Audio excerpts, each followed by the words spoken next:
Chapter 263. No one asked why Jin Xinhuang wanted to change people.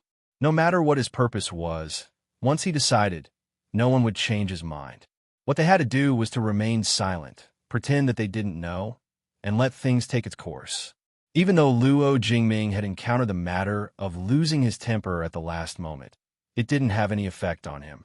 He still went all out to play against Li Hongyuan, even if the result would still be a miserable loss. The age difference between Li Hongyuan and them was only a few years, but in Li Hongyuan's eyes, they were really immature. However, he also knew that he was an old monster in his heart, so he naturally wouldn't use his own standards to measure them. When he was in a good mood, he would give a few pointers as if he was a younger generation, but when he was in a bad mood, he would naturally ignore them. The three brothers of the Luo family weren't very conspicuous among the young masters of the capital, but they weren't so low-key that no one knew about them. Of course, this was the situation in the past. Now, who didn't know about the third young master of the Luo family, Luo Jingbua? As a result, the other two were also known by more people. For the Luo family to produce a third young master, wouldn't the other two be far more outstanding than imagined? In fact, it was indeed so. Under Luo Peishan's meticulous training, they far exceeded other people's understanding. It was only because of necessity that they hid most of their brilliance. That's all. After another 3 games, they changed people again. Facing this brother-in-law of his, Li Hongyuan was even more impolite. It was only because his current reputation was obtained by relying on his wife that it would be strange if he felt refreshed in his heart. Thus, almost immediately, he completely suppressed Luo Jingbua. In the end, he didn't even leave a single piece of armor behind. The time he used wasn't even half of the time it took to play the previous game. This also allowed them to see that Li Hongyuan had already been merciful just now. Even though there was no change in his expression and attitude, Luo Jingbua inexplicably felt a murderous aura. His scalp couldn't help but feel numb. What did he do to make this brother-in-law angry? Even if the other party was his brother-in-law, he couldn't be unyielding. The 3rd round ended. She thought that it would be the same as before, but someone tapped on the chessboard, indicating that they should continue. Luo Jingbua expressed the bitterness in his heart, but no one said anything. It seemed that the only person who could save his life was his sister. He subconsciously turned his head and looked down. Well, there were quite a lot of people who saw it, but he didn't see where his sister was. Li Hongyuan crushed Luo Jingbua for a few more rounds. Perhaps he was feeling better physically and mentally, so he wasn't so ruthless anymore. At this time, the game was no longer the main goal. What Li Hongyuan said was the most important thing. At first, the 3 of them didn't realize anything, but as time went by, their nerves gradually tightened. After the initial shock, they suppressed their wildly beating hearts and listened carefully to every word he said. From the beginning to the end, Li Hongyuan was the one who controlled the pace. He maintained his initial casual attitude, but the 3 people's views of him had undergone a drastic change. If this man was called a good-for-nothing, then they were simply trash among trash. There was probably no one else in the world who could compare to him. They couldn't help but compare him with their grandfather. In the end, they didn't even feel this much pressure when facing their grandfather, who was the most serious of them all. This man was really too scary, and he hid it so deeply. Was it possible to say that he didn't have any ambition and wouldn't do anything? Moreover, no matter how many other princes ascended the throne, they wouldn't tolerate him. It was even more impossible for him to sit and wait for death. He cut off his own escape route, which was a clear indication of his strength and self-confidence. The 3 brothers looked at each other and saw the understanding in each other's eyes, but they didn't say anything. They maintained their silence once again. This kind of thing, it was enough to keep it to themselves. They absolutely couldn't show it, not even to the person who slept next to them. It wasn't that they didn't believe him, but if there was a chance, the implications would be too great. They didn't know how many people would be lost. Li Hongyuan glanced at them indifferently. I'm just letting you know. Other than that, nothing will change, and you don't need to do anything. You just need to remember that you are Wan's elder brother. Become a qualified member of her maternal family, and don't let her lose face. It was easy to say, but the pressure in their hearts couldn't be said to be small. They used to think that they would only have a younger sister who was a princess consort. Looking at the situation now, it was very likely that they would have a younger sister who was an empress in the future. The difference between the two was like heaven and earth. It was easy to be an idle prince's in-laws, but it wasn't so easy to be an emperor's in-laws. Wait, they seemed to have misunderstood a little. It was a qualified member of the maternal family, but not a qualified member of the in-laws. There was a fundamental difference between the two. The former was the family's grandaunt, while the latter was the son-in-law. What did this mean? They originally thought that their family was still neutral, but they didn't expect that they had unknowingly been deeply involved in the vortex of fighting for the throne. There was another point. Did their grandfather know about this situation? Most likely he knew. The three brothers became more and more silent as they listened to Li Hongyuan calmly analyze the current situation for them. As he said, they didn't need to do anything. What he said was just to help them broaden their horizons. That was all. Later, even though they tried their best to remain calm, as the people closest to them, they still noticed that something was wrong. What's wrong? Nothing, don't ask anything. Jinwan didn't hold back and directly asked Li Hongyuan, "What did Yuan say to my brothers?" "What does Wanwan think I said?" Li Hongyuan asked calmly. "Right now, they are essentially trash. They can't do anything. What can I say to them?" Although she knew that he didn't mean trash literally, Jingwan couldn't help but pat him. "Even if this is the truth, please don't say it directly, Prince." "What's the difference between what Wanwan said?" "Wanwan, only you are allowed to set fires, but your husband is not allowed to light the lamps?" Jingwan only wanted to roll her eyes at him, but didn't continue to ask. She could basically guess the general content. She just hoped that her brothers wouldn't be too badly hit. This man's nature was already beyond the scope of a normal person. If they were compared to him, they would probably die of despair. As the saying goes, if others were better than you, you would be envious and jealous. But if the gap was too big, then there would only be longing and admiration left. The three brothers of the Luo family had already jumped to the end without experiencing the earlier stages. Sister-in-law told me that the doctor has already gone to the Luo family. Fourth sister's condition has already stabilized and won't worsen. Perhaps it's because third aunt has been taking care of her day and night. It made her feel that she has the will to live and should wake up soon. But it's possible that before she wakes up, she will have to be sent to the country residence. Prince Rue is pressing very hard. Not many people in the Luo family knew about Luo Jingying. The main thing was that the masters were well aware of it. The Luo manor wasn't an iron bucket. Because the Luo family didn't have any secrets, they weren't that strict with the servants. Under normal circumstances, they wouldn't say anything outside. It was very easy for outsiders to inquire about something, because even if the servants didn't know the key information, they would be able to obtain the information they wanted from their words. From this point of view, Luo Jingying had to be sent away as soon as possible. It's a small matter, there's no need to worry about it. Li Hongming doesn't have the time to find trouble with the Luo family. He can't even protect himself right now. What did Yuan do? Jingwan was curious. He just made some trouble for his subordinates, that's all. Don't talk about asking for benefits from your grandfather. I made him suffer a double loss and used the benefits to ask your grandfather for help. Your Highness is really a good younger brother. You're ruthless enough.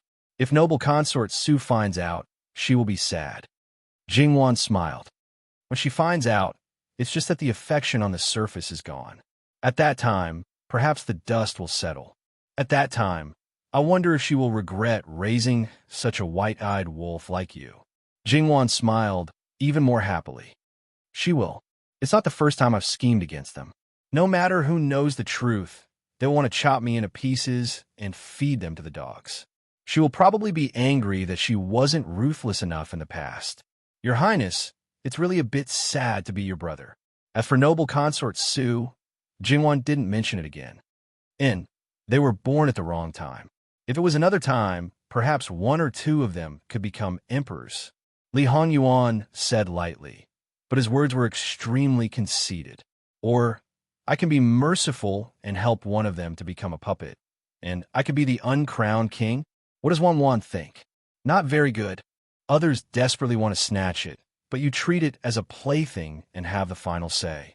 To be honest, Jingwan wanted to slap him.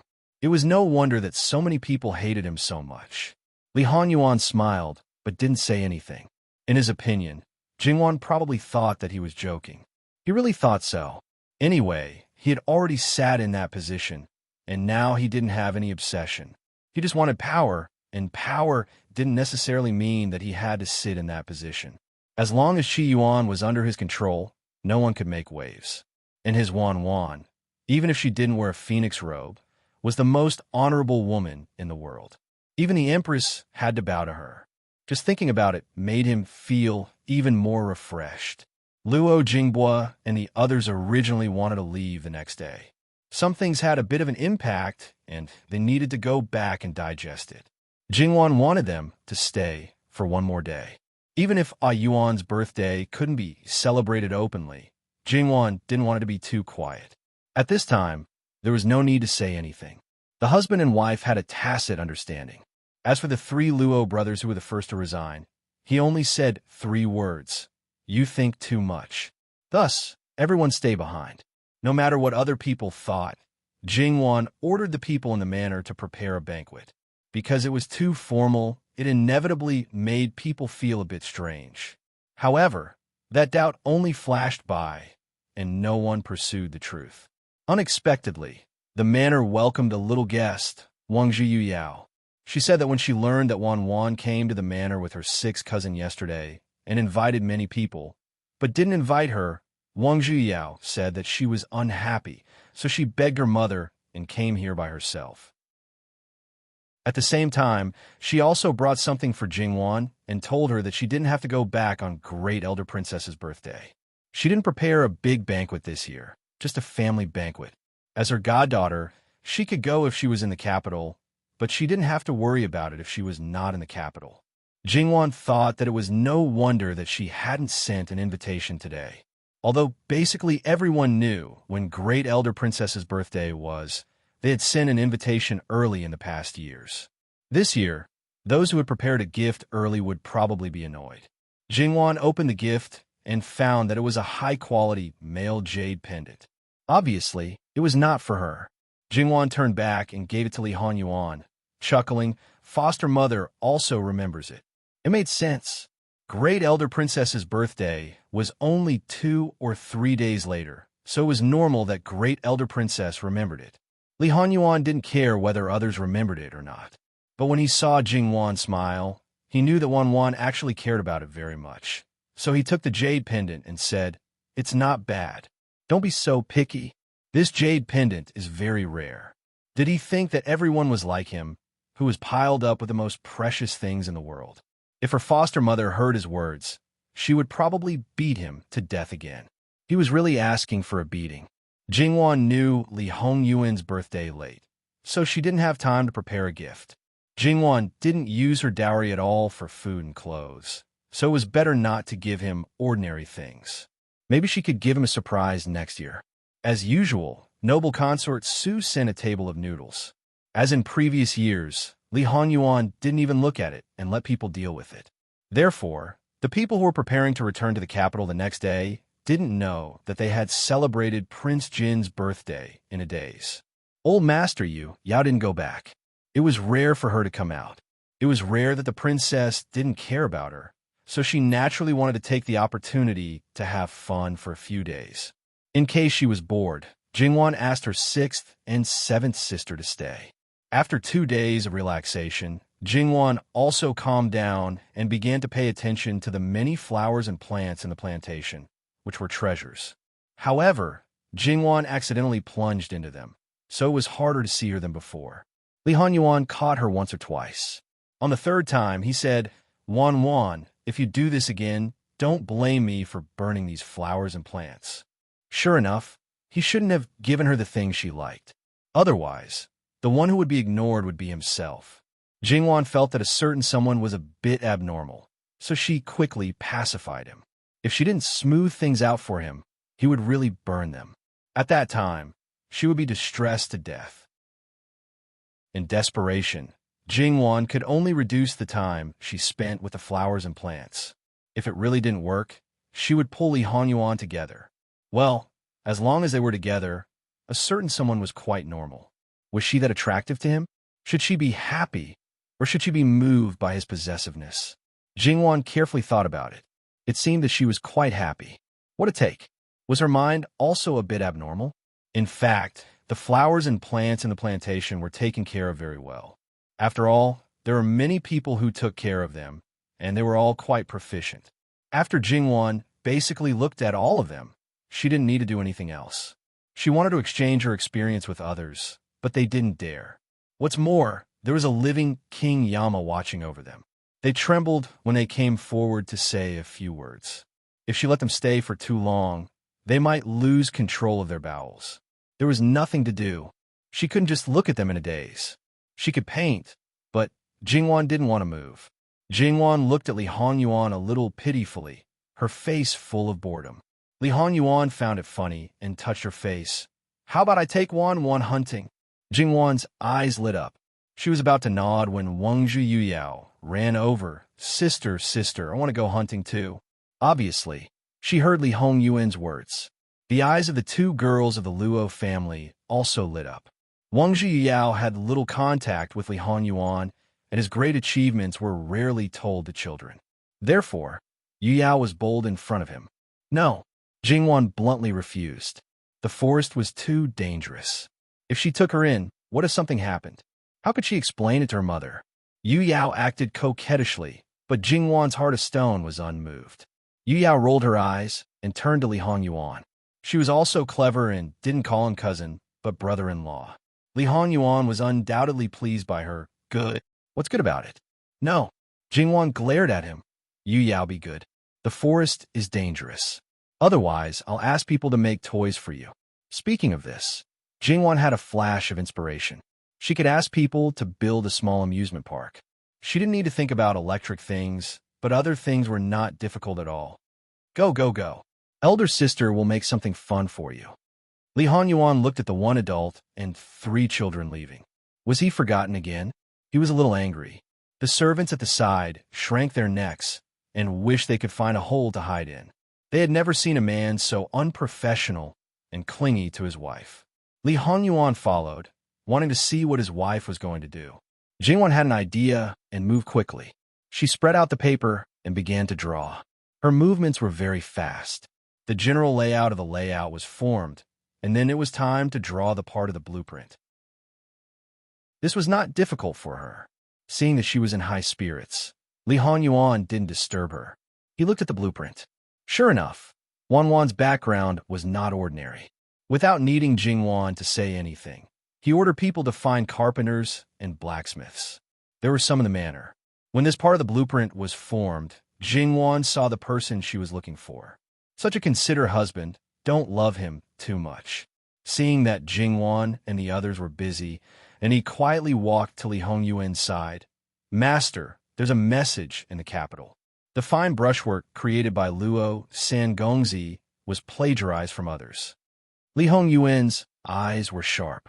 Someone dared to have ideas about his wife's things. How daring! Chapter 264. Details. When Li Honyuan realized that Jingwan wasn't normal, he thought that fine brushwork might not have been created by her. That was because when Jingwan first started painting, her style was relatively mature. She never said that it was her work. But so what? She was the one who brought it. No matter if it was in the history of Qi Yuan or other countries, it had never existed. Thus it belonged to her. She had given this fame and fortune to her brother.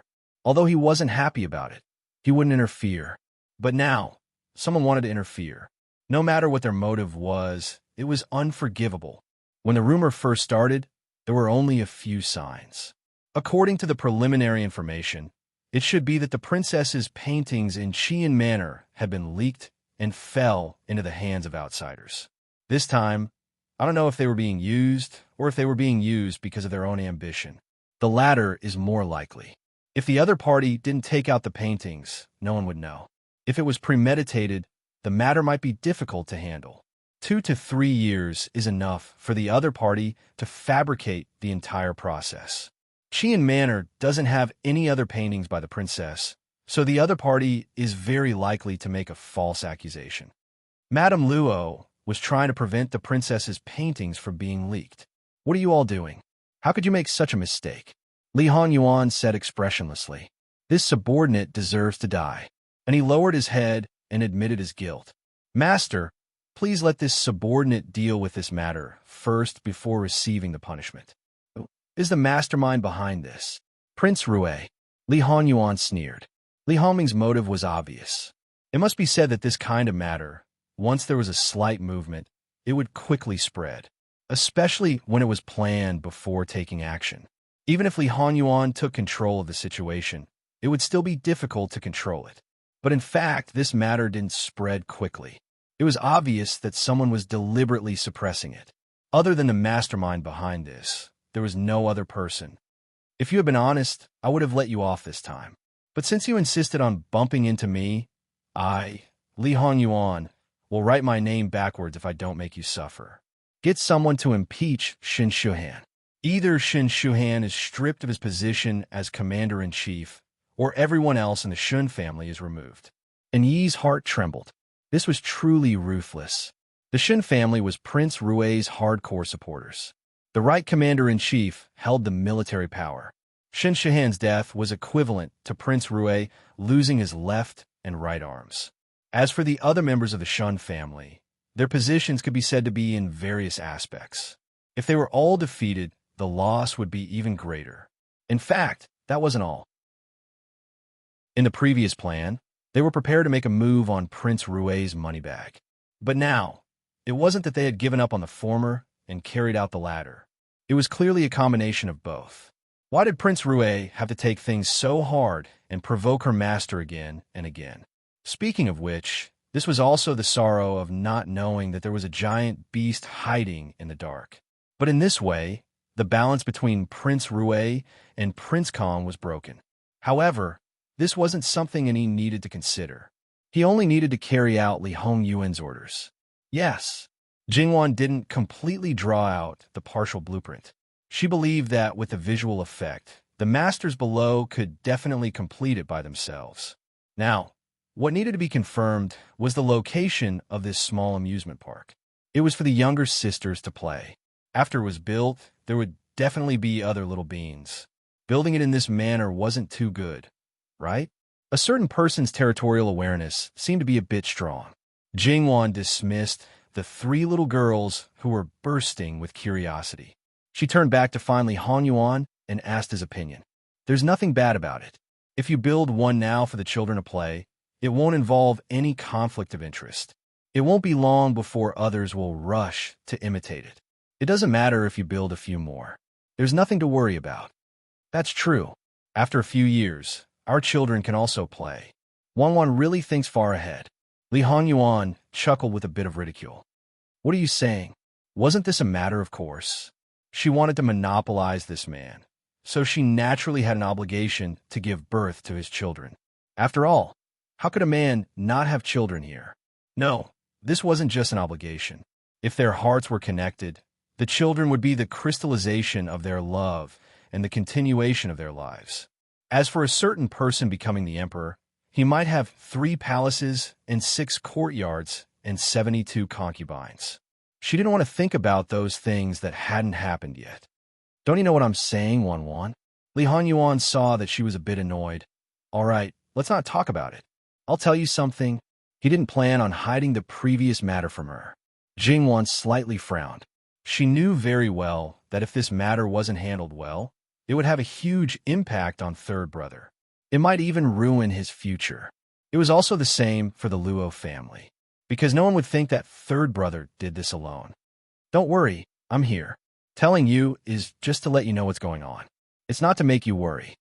Li Honyuan stroked her forehead with his finger. If my wife's family was schemed to death, then this prince doesn't need to mingle. Jingwan felt relieved. Yes, he was here.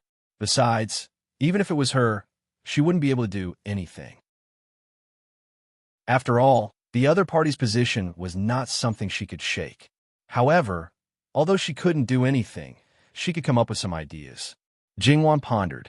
The best way to cover up the rumors was to create an even more sensational rumor. Moreover, it wasn't just anyone's patent to play the blame game. Didn't I say I'm here? This kind of thing, this prince has played with it for 800 years. Jingwan was discouraged. Forget it, she'd better play by herself. However, the painting she drew in Qi and prefecture before should be of some use. It's just that this way, some things must be explained and cleared up. With this idea, Jingwan no longer hesitated and told Li Hongyuan that the fine brushwork was originally from her own hands. However, she didn't see the slightest change in his expression. Yuan doesn't seem to be surprised at all. Did he already know? Wan is exceptionally smart. I won't be surprised at anything she does. Don't flatter me. Although it was from her hands, she didn't create it herself. Mentioning this was already very shameful. Okay, let's not talk about it. You just said that the previous paintings, including those abandoned manuscripts, were all brought to the capital? Yes, when I left Jin Prefecture, grandmother asked me to bring them. Old Madame Luo really has foresight, Li Hongyuan said faintly. However, Luo Jinghua is quite accomplished in fine brushwork now, but he still can't compare to you. The instructor's sketches in the back were all copied by you. It's quite different from the ones you used to have. Anyone who understands painting can basically tell at a glance that it was done by two people. It's not difficult to dispel the rumors, but it's extremely difficult to completely clean him because he's not clean in the first place. What do you mean by not clean? Don't use words carelessly. Jingwan said discontentedly. You're really good to Luo Jinghua. Li Hongyuan's eyes were a little deep and serene as he said. Jingwan didn't know whether to laugh or cry. He's my biological brother. I'm also your husband. I've never heard of a woman following an older brother. Let's not talk about these boring things, okay? Li Hongyuan nodded indifferently. The time Luo Jinghua took out the paintings itself can't withstand scrutiny. It's fine if no one doubts it. But once it's suspected, this seed will definitely take root and sprout. The result may be that you'll be pushed out. Third brother won't walk the path of a great scholar in the future. It doesn't matter if there's a little stain. If I push it out, not only will he become a laughing stock, but sister-in-law will also be affected. Don't forget that painting of 100 birds looking up to the phoenix. Okay, I'll listen to you. Now, Wan, you've thought about a group of small things. What about me? I'm also very bored on weekdays. Don't you have anything to do to pass the time? Li Hongyuan asked with a smile. Wasn't Yuan a little lonely in the past? He rarely played with others.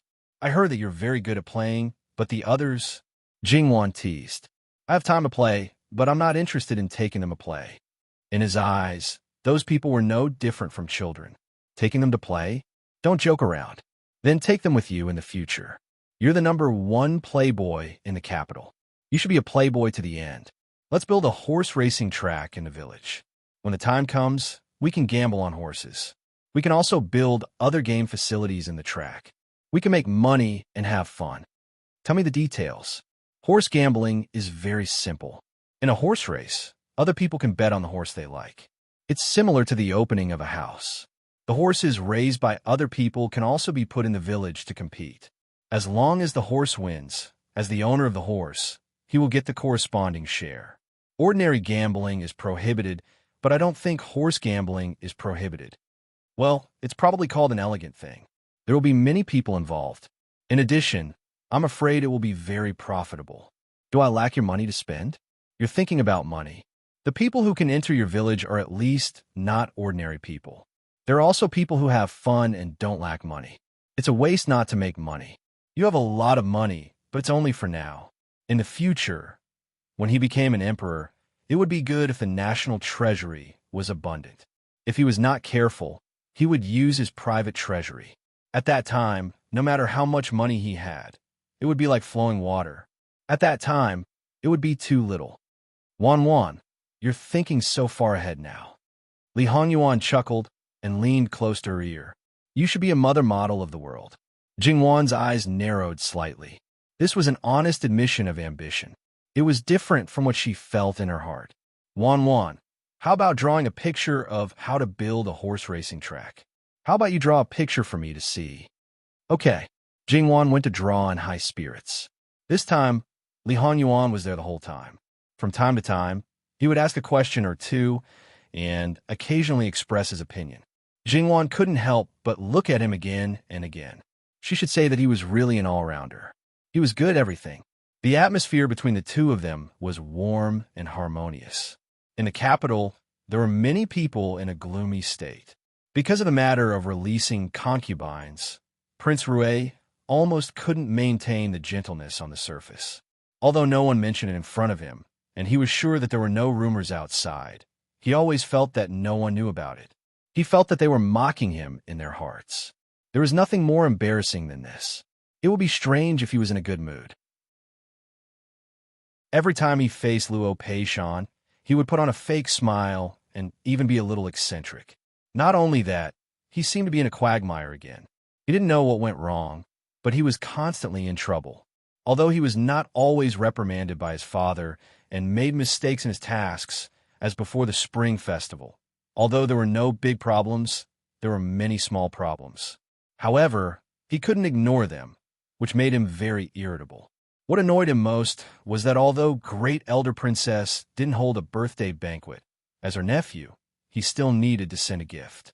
However, there was something wrong with his gift. The jade guanine cracked. For people who believed in gods and Buddhas, it was unforgivable. It could be imagined how terrible Great Elder Princess's face was. Even when he came to apologize in person, Great Elder Princess refused him at the door and was reprimanded by Lu Chengdi. Although Lu Chengdi didn't say that he was disrespectful to the elders, he did say that he didn't do his best. If he treated his aunt like this, how could he be counted on for big things? What a heart-wrenching remark. It was almost the first time that Li Hongyuan flew into a rage at Princess Lu. Princess Lu was so wronged. She repeatedly promised that before sending the gift, she had checked it over and over again. There was absolutely no problem. When she sent the steward to send the gift, she also repeatedly told him to be careful. The steward was sure that the gift was not damaged. How could Li Hongming not know that he was fooled again? He was angry, but he couldn't vent his anger.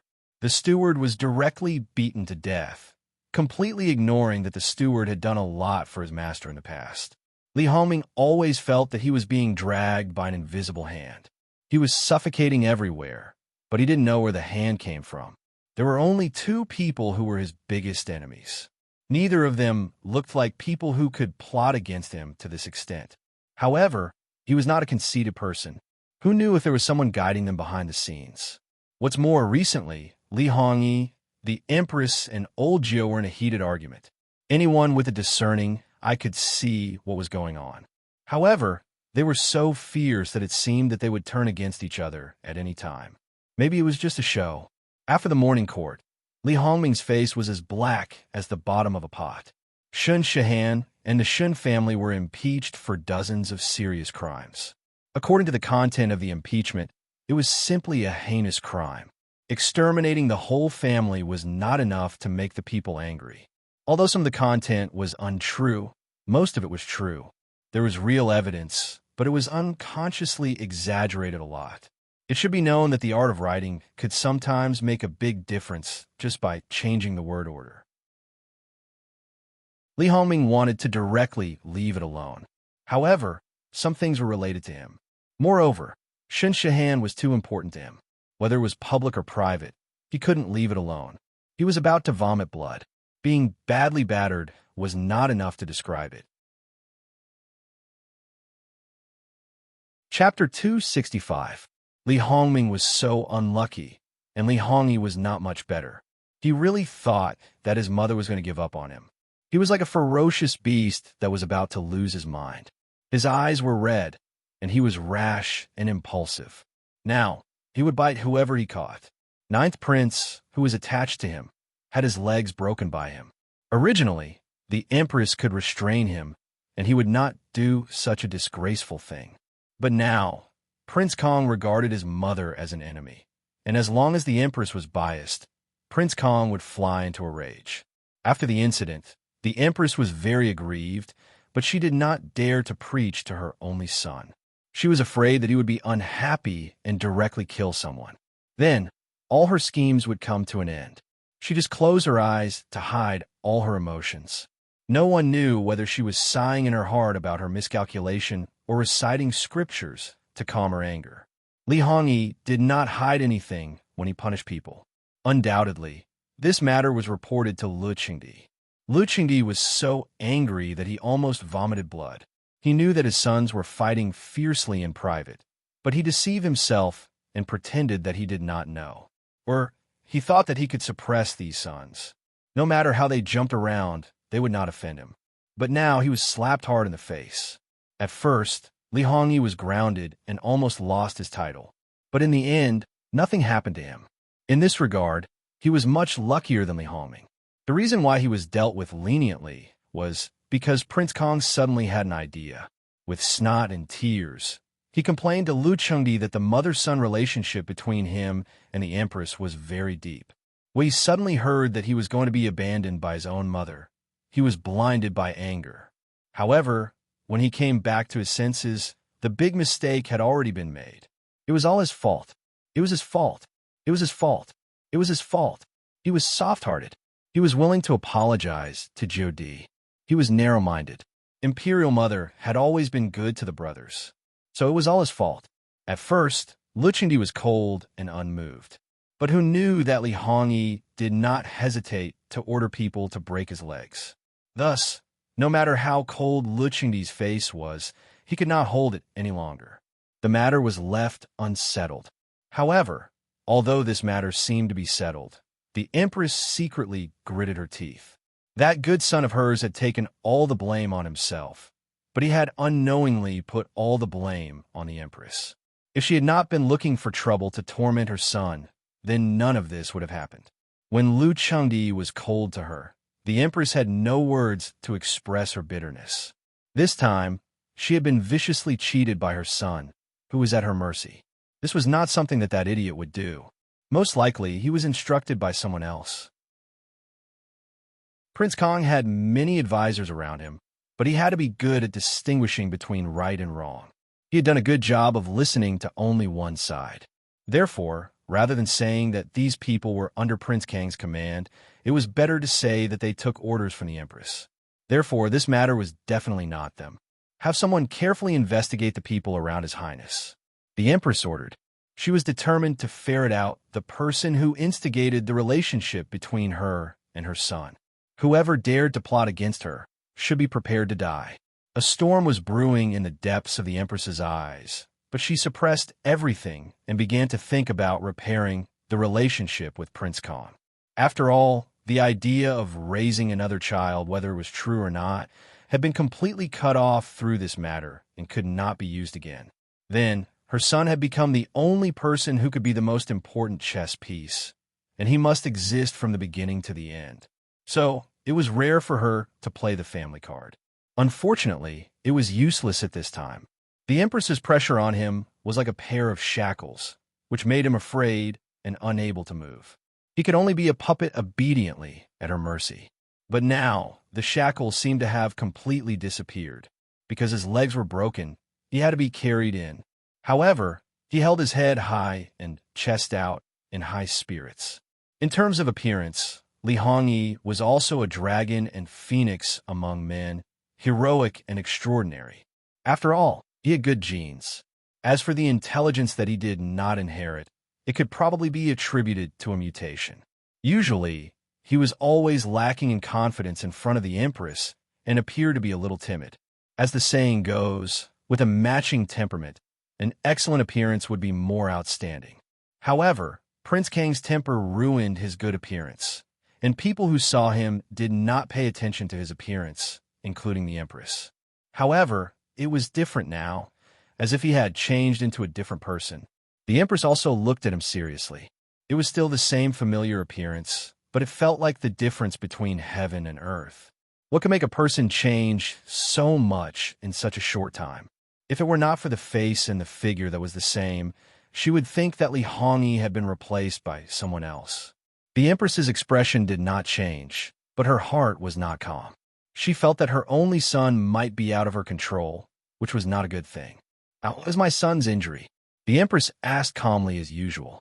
No matter how anxious she was, the Empress could not collapse all of a sudden. Going too far was as bad as falling short. Thank you for your concern, Mother. I'm fine, Prince Kong said indifferently. That's good. However, are you still angry with Mother? The Empress said with some displeasure. How can that be?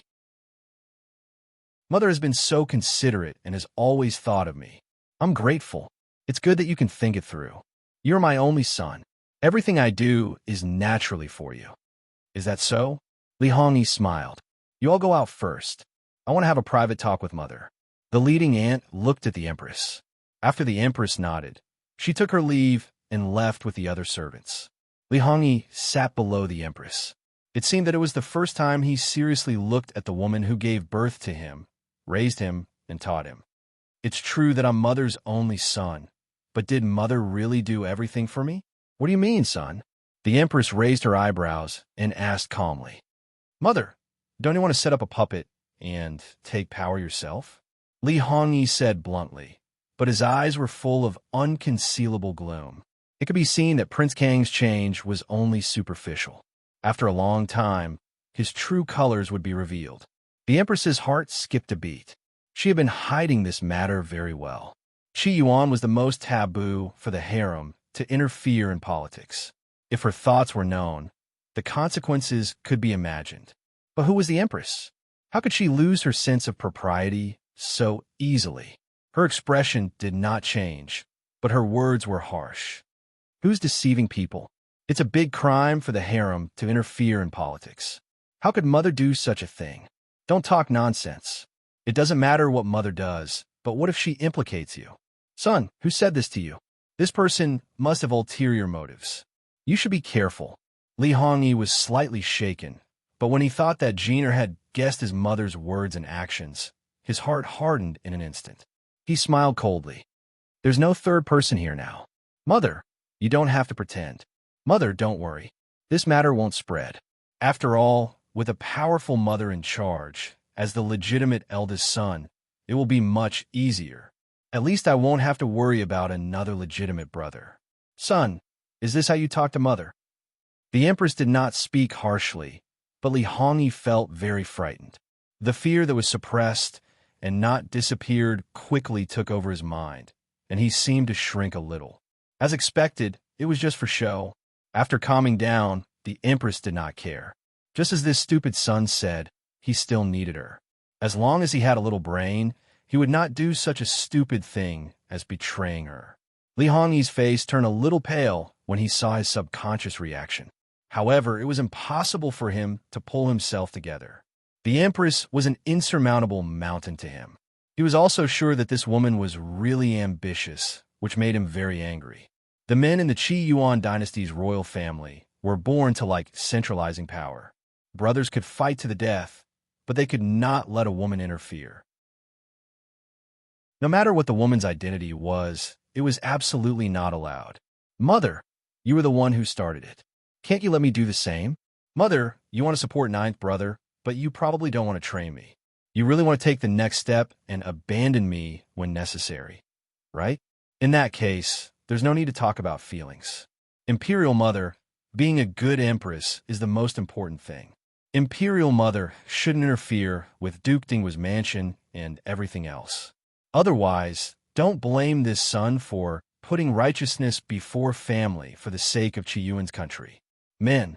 Li Hongyi's men came in from outside. It's getting late, and this son is a little tired, so I'll take my leave first. When this son recovers, I'll come and pay my respects to Imperial Mother. Li Hongyi sat down and half-heartedly cupped his hands, then had people carry him away. The Empress did not say anything and just watched him leave. Then, she smashed the teacup in her hand. The Empress was good at handling people. In the eyes of the palace servants, their master was dignified and virtuous. She rarely lost her temper.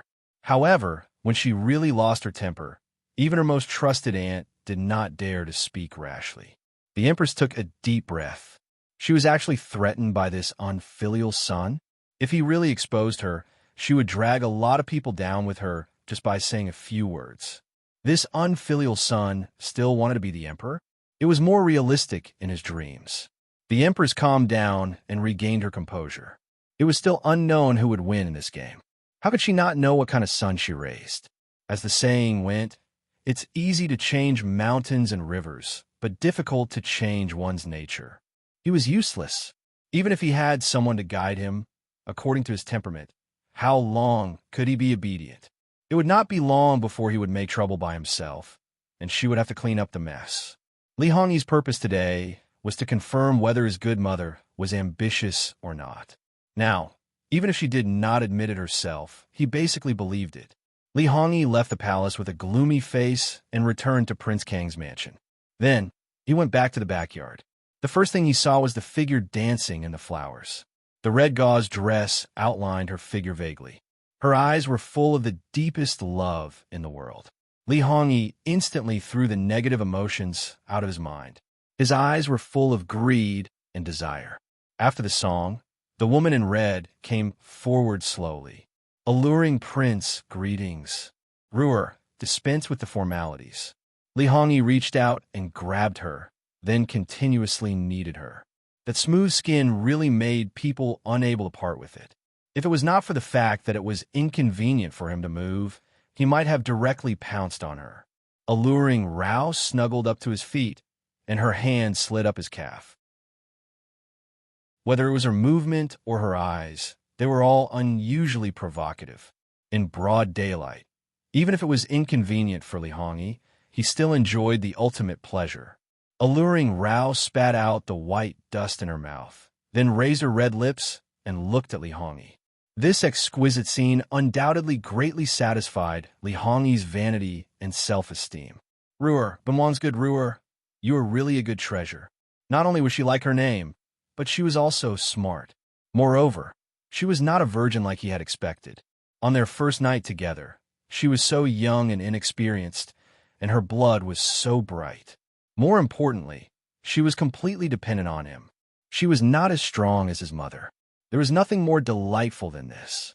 Alluring Rao leaned on his side and vaguely mentioned the matter of him entering the palace. But at this time, Li Hongyi was completely defenseless.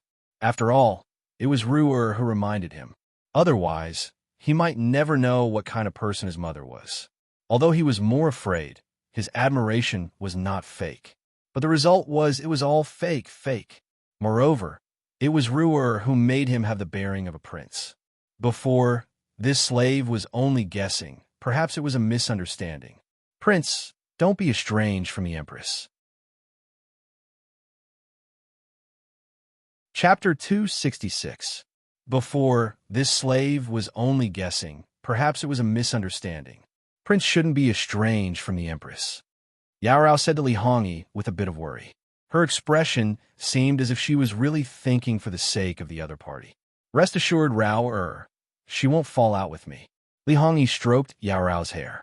He had completely forgotten that when he entered the imperial palace today, every word and action, it was actually all thanks to Yao Rao's guidance. It was just that she had said it very euphemistically, so he probably didn't realize this point himself, and only thought that he was being firm this time. It's all this slave's fault. Otherwise, Prince and Empress wouldn't be like this. This slave is a sinner. Rao, don't say it like that. If not for you cleverly pointing out some doubtful points, Benwang would still be in the dark. Or, Rao, do you want Benwang to be deceived by others? Li Hongyi said softly, but that ruthless aura was so obvious. He had been a good son for so many years because he had a little bit of self-knowledge about his own ability. So, for the sake of the throne, he could endure the humiliation. But the fact was not like that. It could be imagined how big the fall in his heart was, how big the blow was, and how heavy the resentment was. So, it was natural for his heart to be distorted. Coupled with the injury on his leg, it made his temper very bad.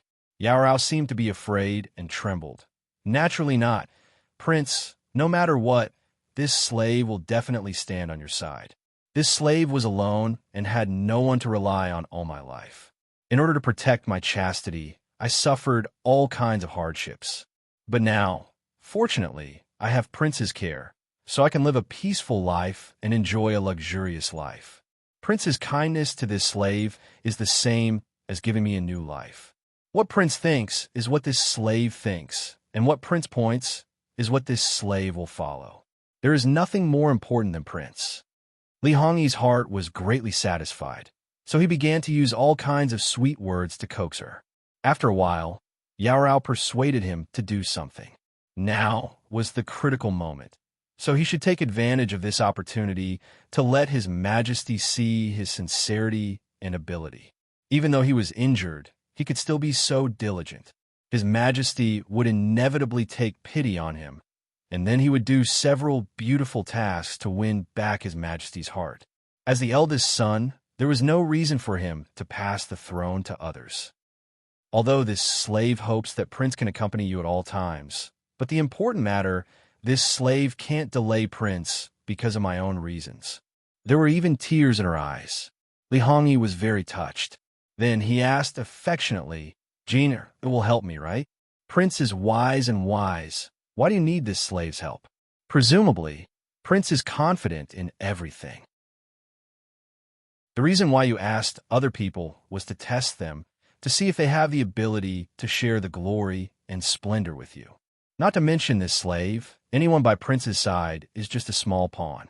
It's natural for them to go through water and tread on fire for Prince.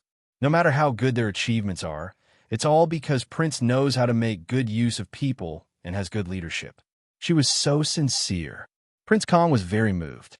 In his heart, it was as comfortable as eating ice sour plum soup in the summer. Sure enough, there was no one in the world who understood him better than Yao Rao. Feeling refreshed, he went to do his work.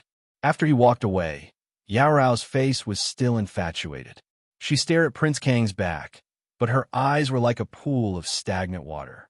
She lived in this courtyard now. Since she helped him get rid of the fate of being a marquis, she moved in. Although it couldn't be compared to the main courtyard, it was very exquisite and luxurious. However, she didn't care about these things. Yao Rao got up and returned to the soft couch in the pavilion. Like a boneless snake, she lay lazily and played with her hair in boredom. She and the Empress of Qi Yuan were two different kinds of people. However, they had one thing in common, which was the desire for power. It was just that the path they took was different. She wanted to be in the same position as a man. She could be a minister and didn't need to rule the world. Her birth meant that she couldn't reach that step. He promised her that when the matter was done, she would be conferred the title of Marquis in the future. Marquis, the kind that could go to the court and participate in the political affairs. Perhaps it was because she was thinking about others and had not been influenced by others, but after learning about the current situation in the capital, she vaguely felt that something was wrong. In fact, she had basically confirmed this when Li Hongyi went to the palace. Even according to Li Hongyi's description, the Empress had only said a few words, and Li Hongyi, that idiot, didn't see the change in the Empress of Qi Yuan's expression, but she could see a kind of tacit agreement mentality from it. So, everything was within Yao Rao's prediction. She guided Li Hongyi according to the possible development of the situation and not just one version. This kind of thing, for her, was simply an easy task, just like how she easily controlled Li Hongyi's emotions just now. The target was a brain, arrogant, conceited person who liked to say nice things. To be honest, if this kind of person became the emperor, he would definitely be an incapable ruler. So, the Empress couldn't train her son with her heart, but Yao Rao was able to make Li Hongyi obedient to her in just a few days. In the end, where did she lose? In the end, the Empress was just using high pressure to control Li Hongyi. But Yao Rao was different.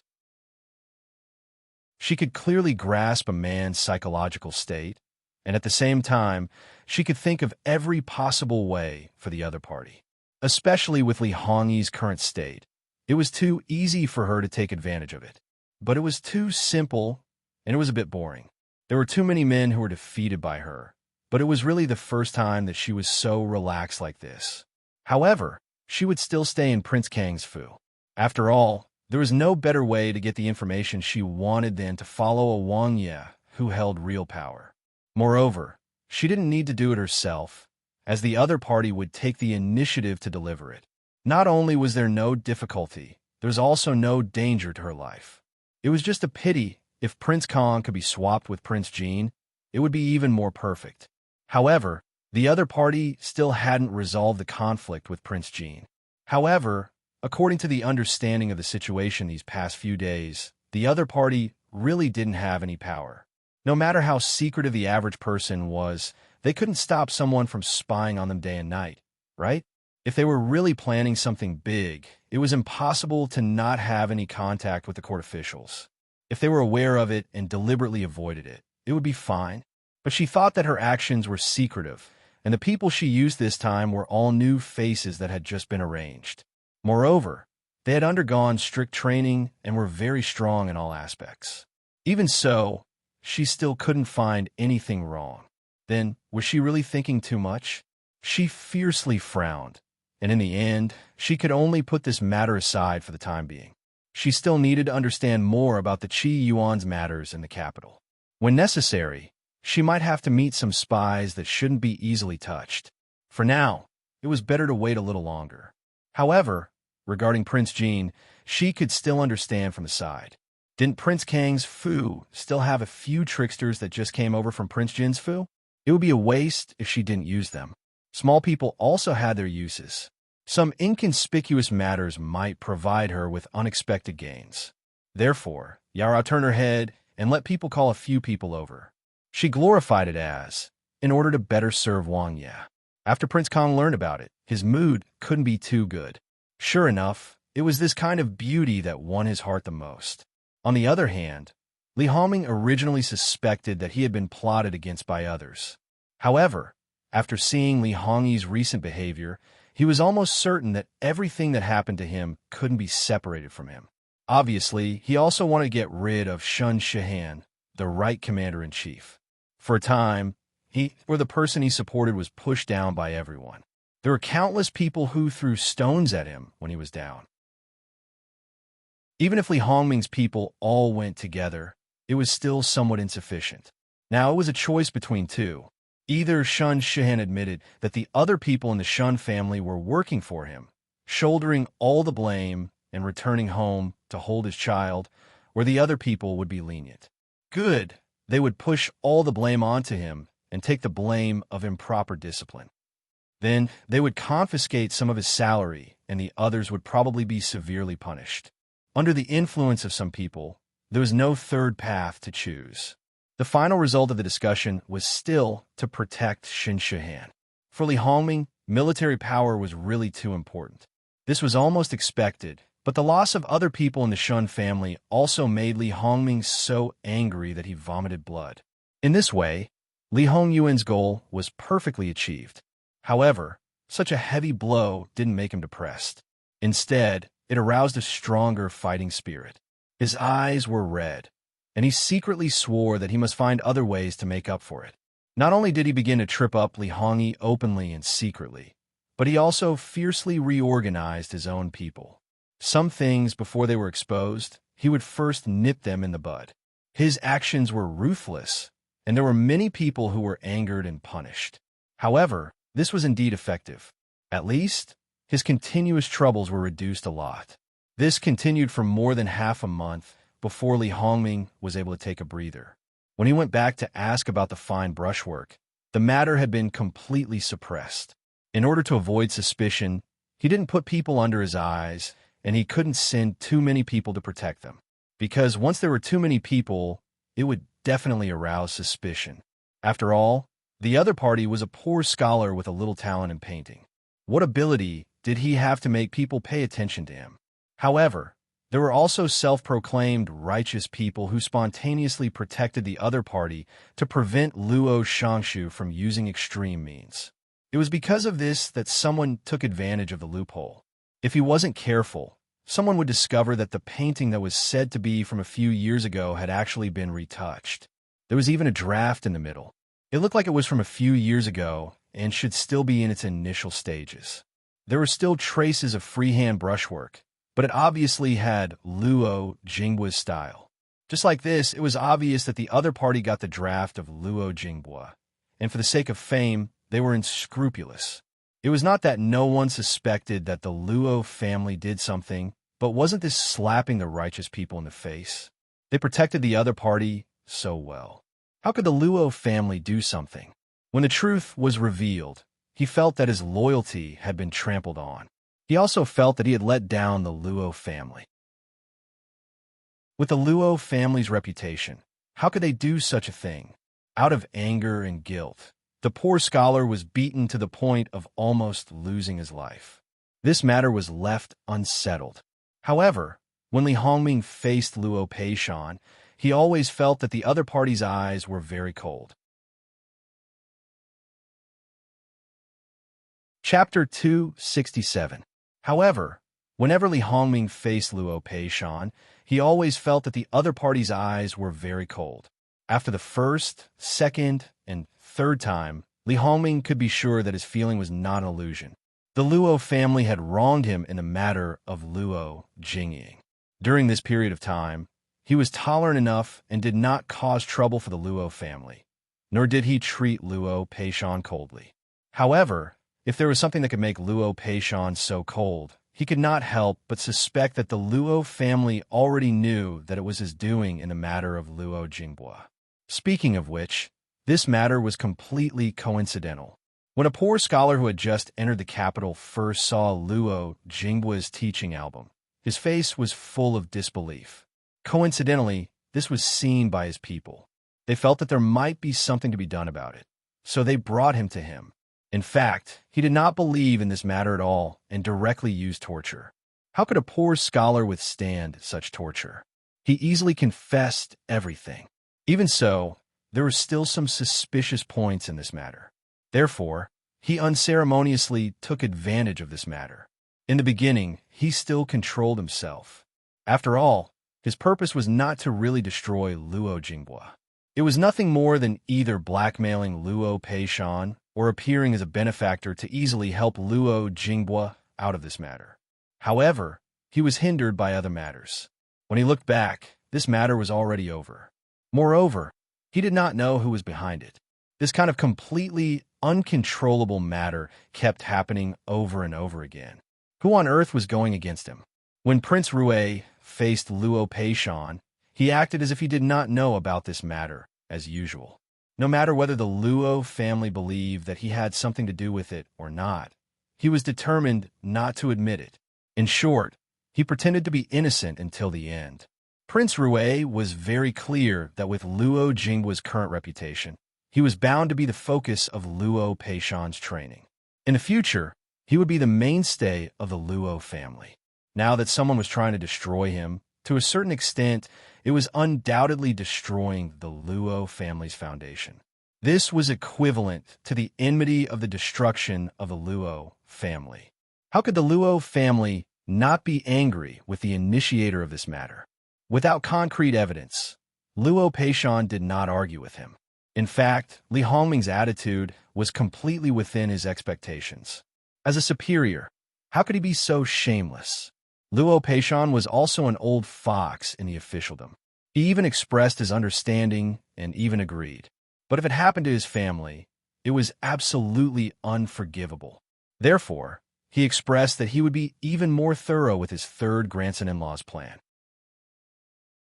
Although Li Hongyuan did not allow him to participate in many matters and only allowed him to do his job without bias, because Jingwan was deeply trusted by Li Hongyuan, she told him much more than the others. Therefore, as the minister of the Ministry of Personnel, who had the most favorable position, did not do anything, he felt that he was letting himself down. He was using his own power to eliminate other people's influence without leaving a trace. The more he eliminated, the easier it would be for his grandson-in-law. His third grandson-in-law was going to make a move on someone's. No, that's not right. It should be someone's money bag. He was already choosing a replacement. Rest assured, he would definitely satisfy everyone. In the past few days, the Luo family had been busy with Luo Jingming's marriage. Other than the 3 eldest grandsons, only the 2 elders of the Luo family knew about this change. They did not do anything and just waited for the situation to develop. In the end, just as Li Hongyuan had said, the minister of Honglu Temple took the initiative to propose a replacement. He even said with tears and snot that he had let Lord Luo down and that he hoped that Lord Luo would be magnanimous and not be calculated with him. Although Luo Peishan had already expected this outcome, his acting skills were superb. First, he expressed his dissatisfaction at the right time. Then, he magnanimously expressed his forgiveness for the other party's sincere apology. After all, outsiders basically did not know about the marriage between the two families, so it would not have much of an impact. Moreover, the minister of Honglu Temple's legitimate daughter was only 1 or 2 months younger than the concubine's daughter. Her coming-of-age ceremony had already passed. After the concubine's elder sister's marriage, it would be her turn. I just don't know what exactly happened. Of course, I'm not deliberately making things difficult for you. If Lord Zhao feels that it's inconvenient to say it, it's fine. As the saying goes, every family has its own difficulties. There must be a reason for this last-minute replacement. Dirty linen should not be aired in public. Everyone understands. Luo Peishan smiled elegantly, as if they were all the same. They all understood. However, the minister of Honglu Temple, Lord Zhao, broke out in a cold sweat. He was clearly telling you that he already knew about your family's dirty linen. If he explained it clearly, perhaps everything would be fine. If he did not clear it up, he might even let his imagination run wild. If that happened, it would implicate the legitimate daughter of your family and make her look at you strangely. That would not be good, right? Speaking of which, Lord Zhao was only in his 40s and was a standard third-rank official. Compared to Luo Peishan, who was a standard first-rank official, there was a huge gap. Not only was he a junior official, but he was also a junior official. This time, he was even more in the wrong. He was of the same rank as the 5th Tai Ching, but his relationship with Luo Peishan was not the slightest bit prior to this. Originally, using a concubine's daughter to establish a relationship with the Luo family was a bargain. Even if it was at the beginning, he felt that using a legitimate daughter to form a marriage alliance would not be a loss. However, in the end, he had to consider the issue of face. In the end, it was his family that caused trouble. If he had known, he would have used a legitimate daughter from the beginning. As the saying goes, taking the initiative and being forced were two completely different things. After thinking about it, he decided to tell the truth. If the Luo family decided to pursue the matter to the end, when a lie was exposed, it would be even more unbearable.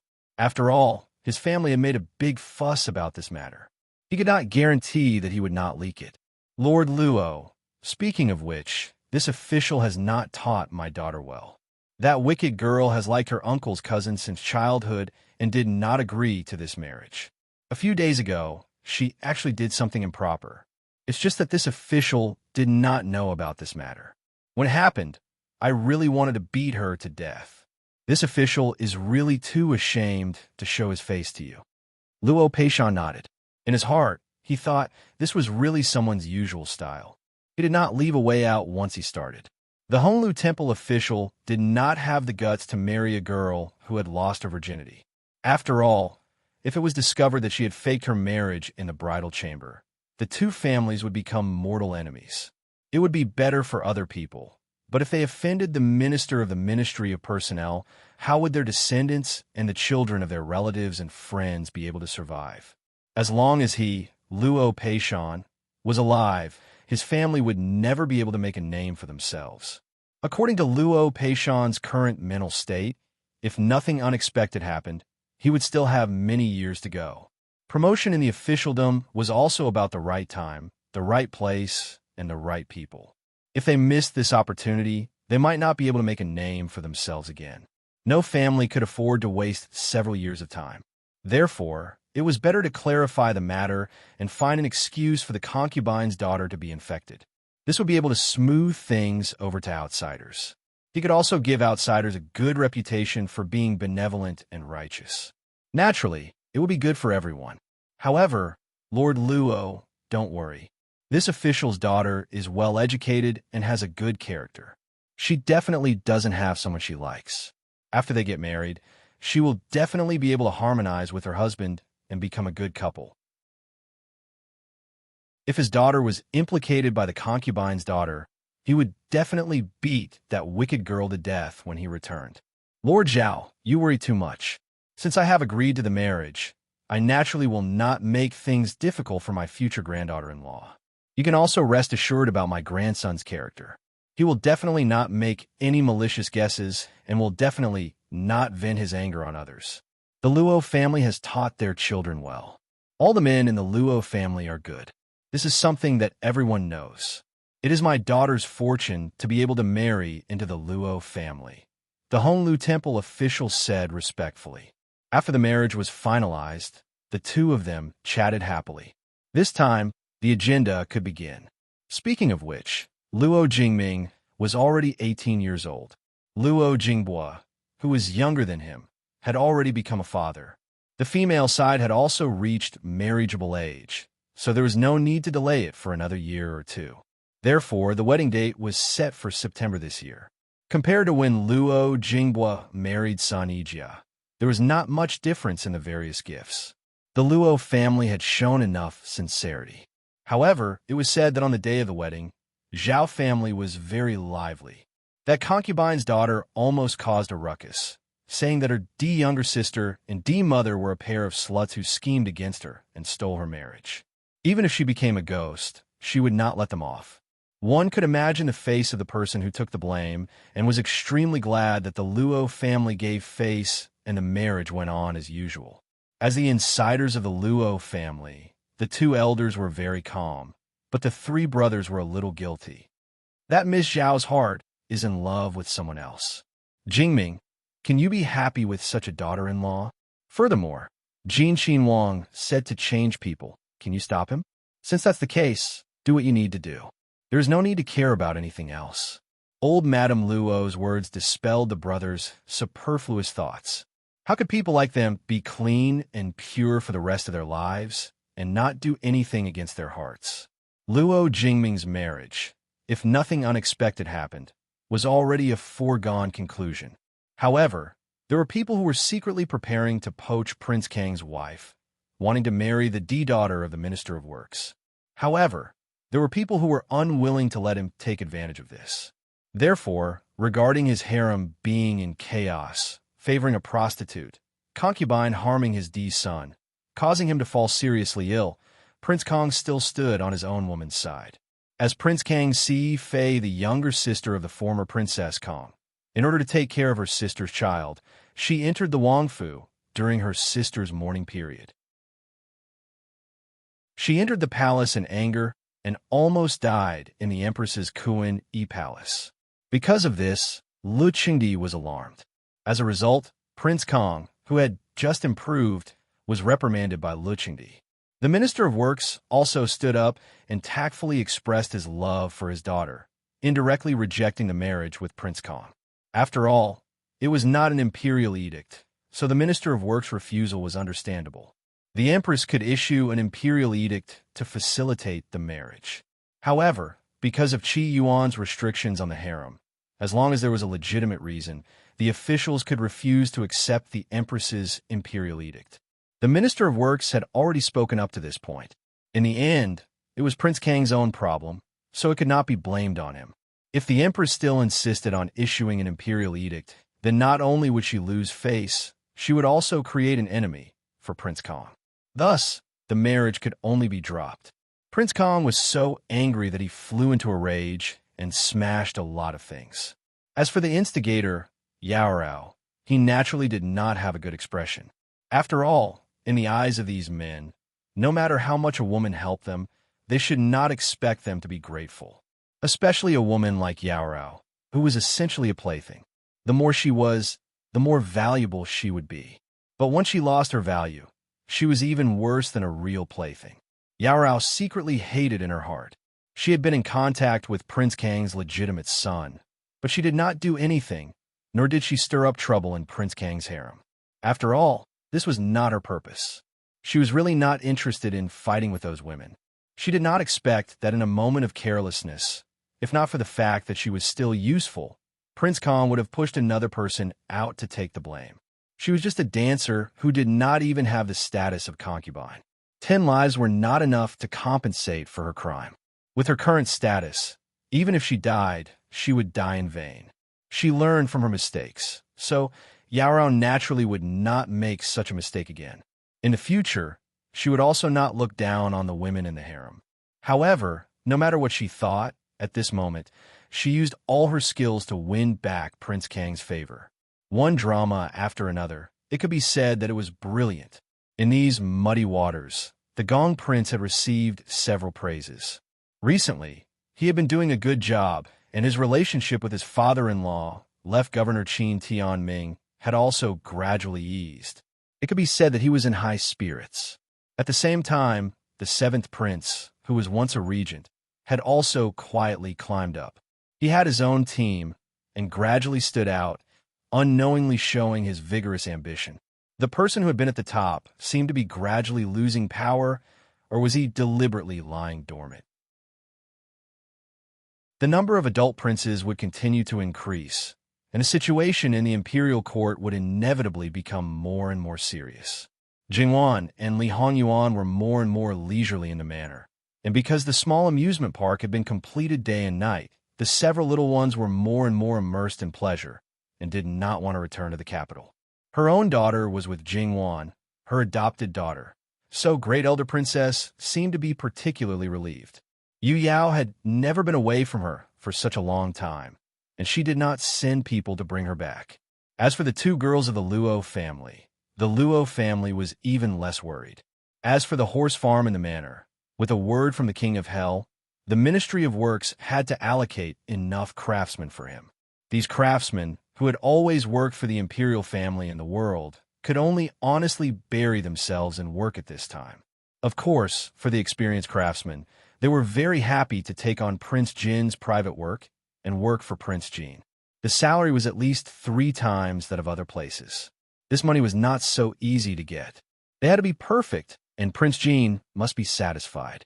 If he was satisfied, there would be more rewards. If he was not satisfied, he would be in a good mood, and you would probably have another chance. If he was in a bad mood, you would probably suffer.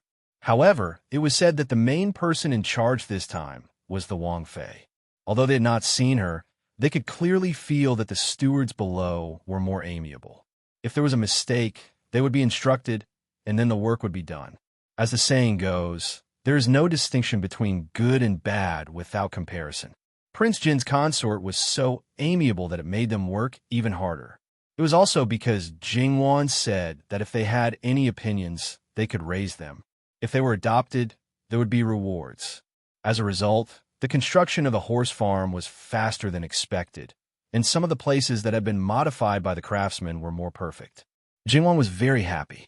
When Princess Jean was happy, Prince Jin was also in a good mood, and the wages rose.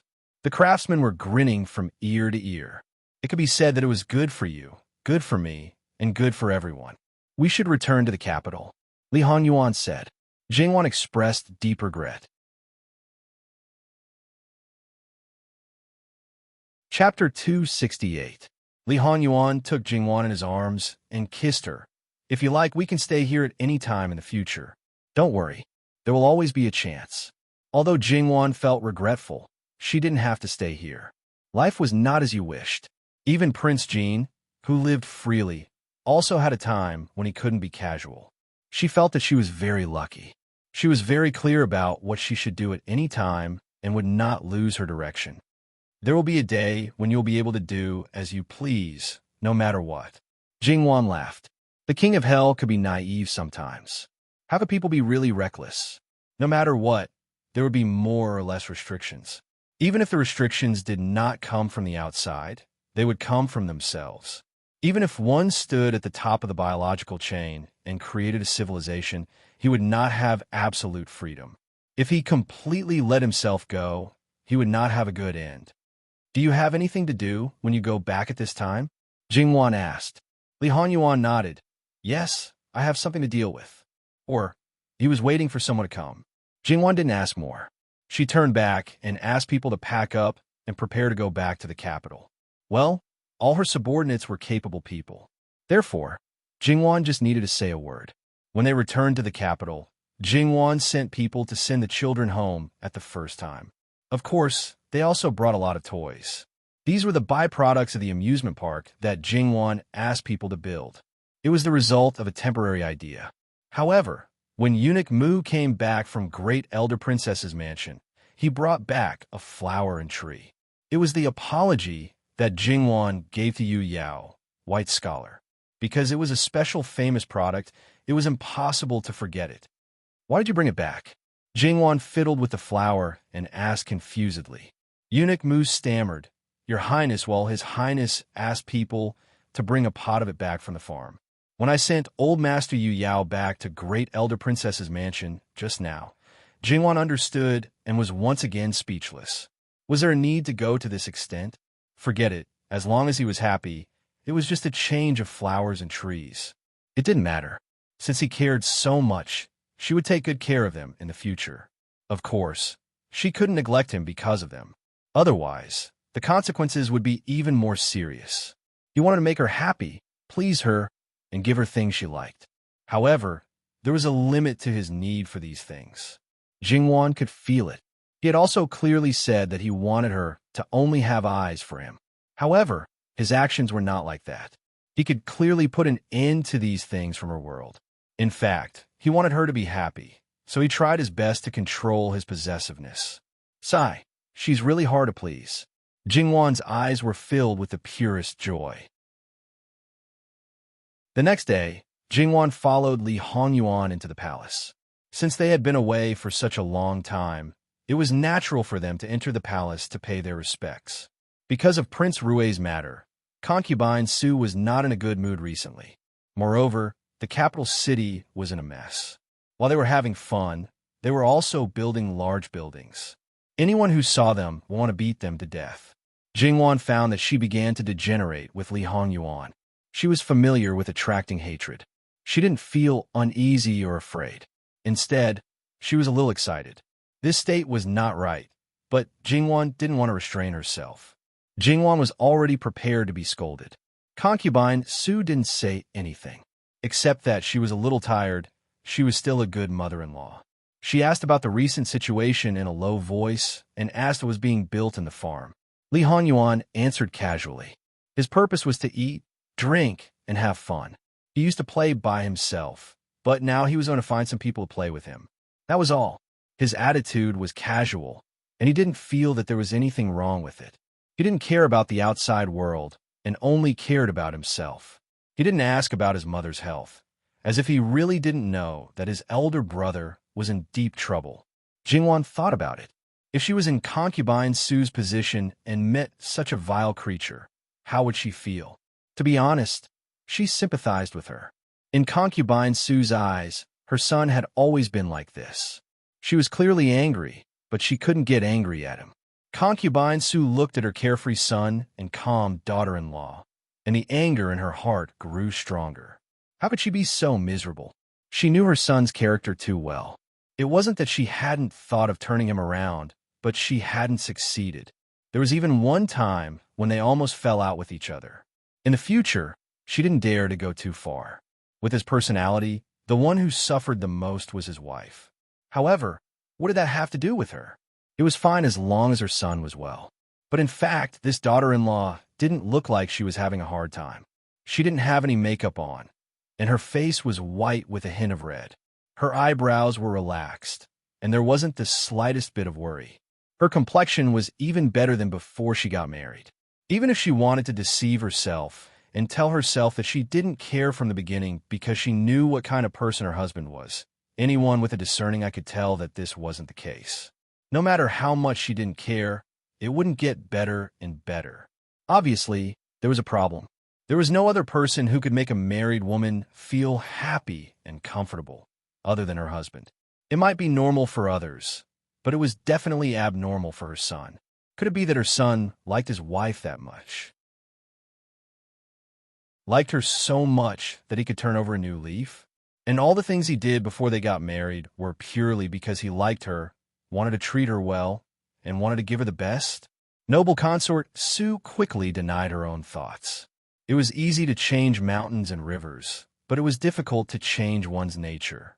It hadn't changed for so many years, so how could he suddenly change his heart? Yuan, go and pay your respects to your imperial father first. This consort will talk to your wife. Li Hanyuan nodded, got up, and left. Li Hanyuan only glanced at Jingwan, and Jingwan seemed to feel something and looked at him with a light smile. Other than that, there was nothing else. She couldn't even see any emotion on his face. Noble consort Su was a little confused. Was this couple really too good at pretending, or was this daughter from the Luo family really so low that she could satisfy her son with just good food and drinks? After sending Li Hanyuan away, Jingwan knew that the main show was about to begin. If noble consort Su wanted to talk to Jingwan, she would really just talk to her. However, that sentence was full of traps, which made her feel tired. If she wasn't careful, she might directly fall into the trap. Jingwan felt that she was no match for such a person. Therefore, she felt that she would be a silly girl who didn't understand anything. She would answer whatever noble consort Su asked. In short, she just listened to the literal meaning. For example, did she tell her family when she went back to the Luo family last time? Yes, she did. What did her family say? Grandmother said she knew. Was Yuan good to you? Very good. How was he good? This time, Jingwan pretended to be shy and kept silent. Did you have fun in the farmstead? Very happy. Great elder princess trusted you. She had never given Yu Yao to anyone else. Of course, she was her adopted daughter. Noble consort Su only felt that her heart was burning. She knew that Jingwan did it on purpose, but she couldn't do anything about it. Although Yuan used to be a bit dissolute, he obviously became a lot better after marrying you. At least, he didn't get any women in the mansion. I'm very gratified. It would have been better if she hadn't said it. Now that she said it, she suddenly realized that her son hadn't doted on a woman for a long time. Noble consort Su lowered her head to drink tea, hiding the darkness in her eyes. Is that so? Jingwan frowned. It's said that rumors can't be trusted. After all, I've never seen such a woman around Prince. Prince used to have such a bad reputation. Could it be that someone deliberately slandered him? Jingwan would never admit that she had blocked someone's peach blossom. You're right. People's hearts are unpredictable. I should have thought of this. Noble consort Su frowned. Don't worry, Your Highness. It doesn't matter. As long as we know that Prince is well, it's fine. Jingwan comforted her. Noble consort Su glanced at her. That's right. Noble consort Su almost had someone send her some tea, and she lost interest in talking. On the other hand, when Li Hanyuan went to the Imperial study to see Lu Qingdi, he ran into the Imperial Guard's commander, Yu Zhongqing. He was still that taciturn man who was loyal to his duty. However, there was a faint green around his eyes, and they seemed to be covered with a layer of shadow. Under normal circumstances, Li Hanyuan might have just assumed that he didn't sleep well. However, after experiencing his past life, he could tell at a glance that it was the result of experiencing deep pain. Yu Zhongqing was still on his old path. Yu Zhongqing's eyes flashed when he saw Li Hanyuan. It seemed like he wanted to say something, but in the end, he only greeted him. Li Hanyuan turned a deaf ear to him and walked straight into the Imperial study without stopping. Yu Zhongqing lowered his eyebrows and narrowed his eyes. Only he knew the turmoil in his heart and the bone-piercing pain that only he knew. Some things echoed in his mind over and over again. In the end, his heart calmed down and he made a decision. Lu Qingdi was naturally unhappy with the carefree and happy Li Hanyuan. After all, his son, who he valued the most, made mistakes one after another. The competition between his sons became more and more obvious. Lu Qingdi was angry when he saw Li Hanyuan. There were a lot of things to do, so he didn't have the time to reprimand him. Therefore, he sent him away with a few words. As expected, Li Hanyuan left very confidently. At the door, Yu Zhongqing watched Li Hanyuan leave. Li Hanyuan went to the Jade Essence Palace again. Compared to when he left before, there were a few more people here. Princess Lu brought her 2 daughters with her. She looked good, but that was all. Her makeup was very heavy, far worse than Jingwan's. She took noble consort Su's order to bring the children into the palace to talk with her and relieve her boredom. Princess Lu knew that her grandson was actually a thorn in noble consort Su's heart. She would be even more depressed if she saw her 2 granddaughters. However, noble consort Su had to see them for her own image. Princess Lu had to take them into the palace, even if she was worried that the children would be negatively affected. It was said that children were perceptive.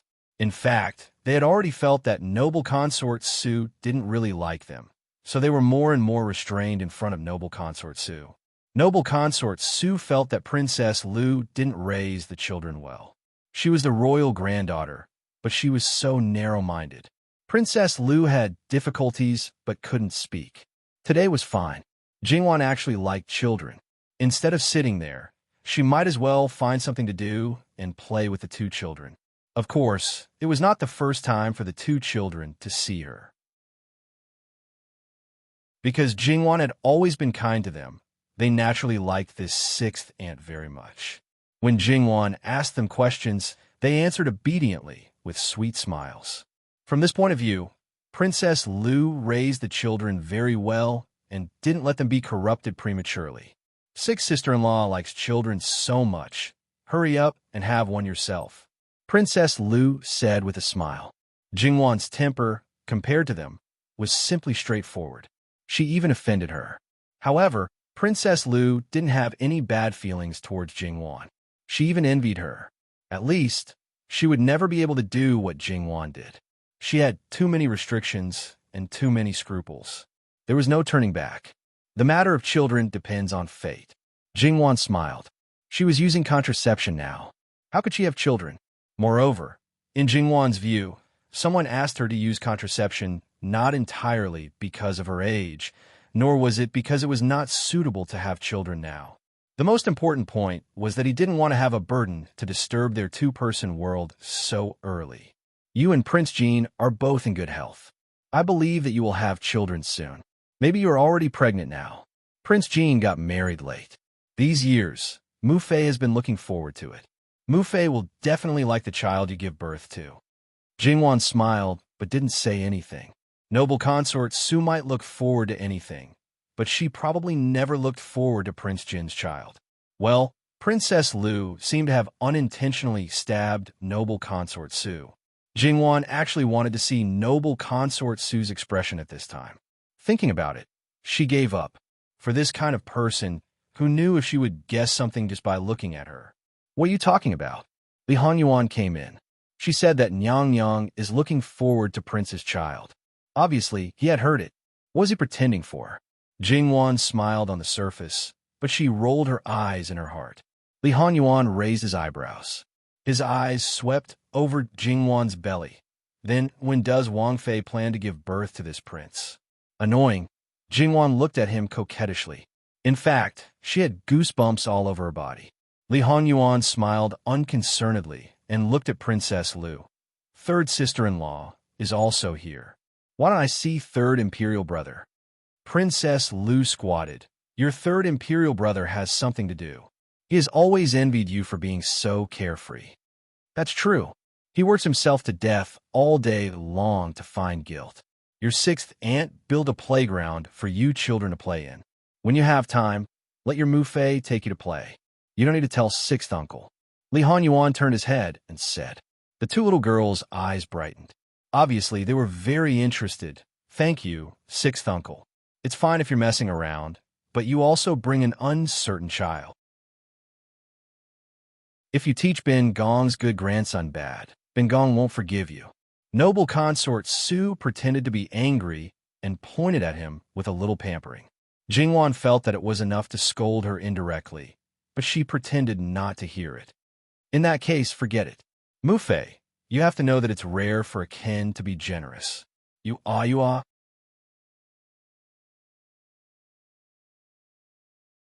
Chapter 269.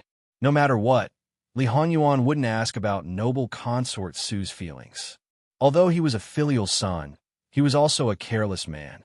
He didn't have such a sensitive mind. How could he know what a woman was thinking? If his father found out that he was guessing what a woman was thinking, he would really be beaten up. Then, wouldn't it be fine if he didn't let his father know? Li Honyuan indicated that if he really did that, he would definitely let his father know. As for Jingwan, she was his wife. How could others compare to her? It was obvious that Li Hongyuan's nerves were always the thickest when facing noble consort Su. Perhaps she had long been accustomed to her son being such a person, so noble consort Su didn't think too much about it. Why did you turn back so quickly? Imperial father is busy with government affairs and has no time to pay attention to this son. This son wants to take a walk around the Imperial Garden, but I'm afraid that I'll meet one or two people who want to recommend themselves. The unlucky one will still be this son.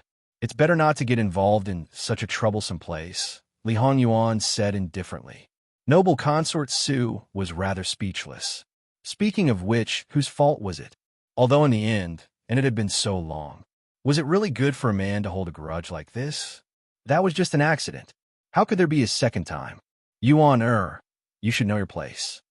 This son isn't well-behaved enough? If Imperial Mother thinks so, then this son will directly move to the manor to live.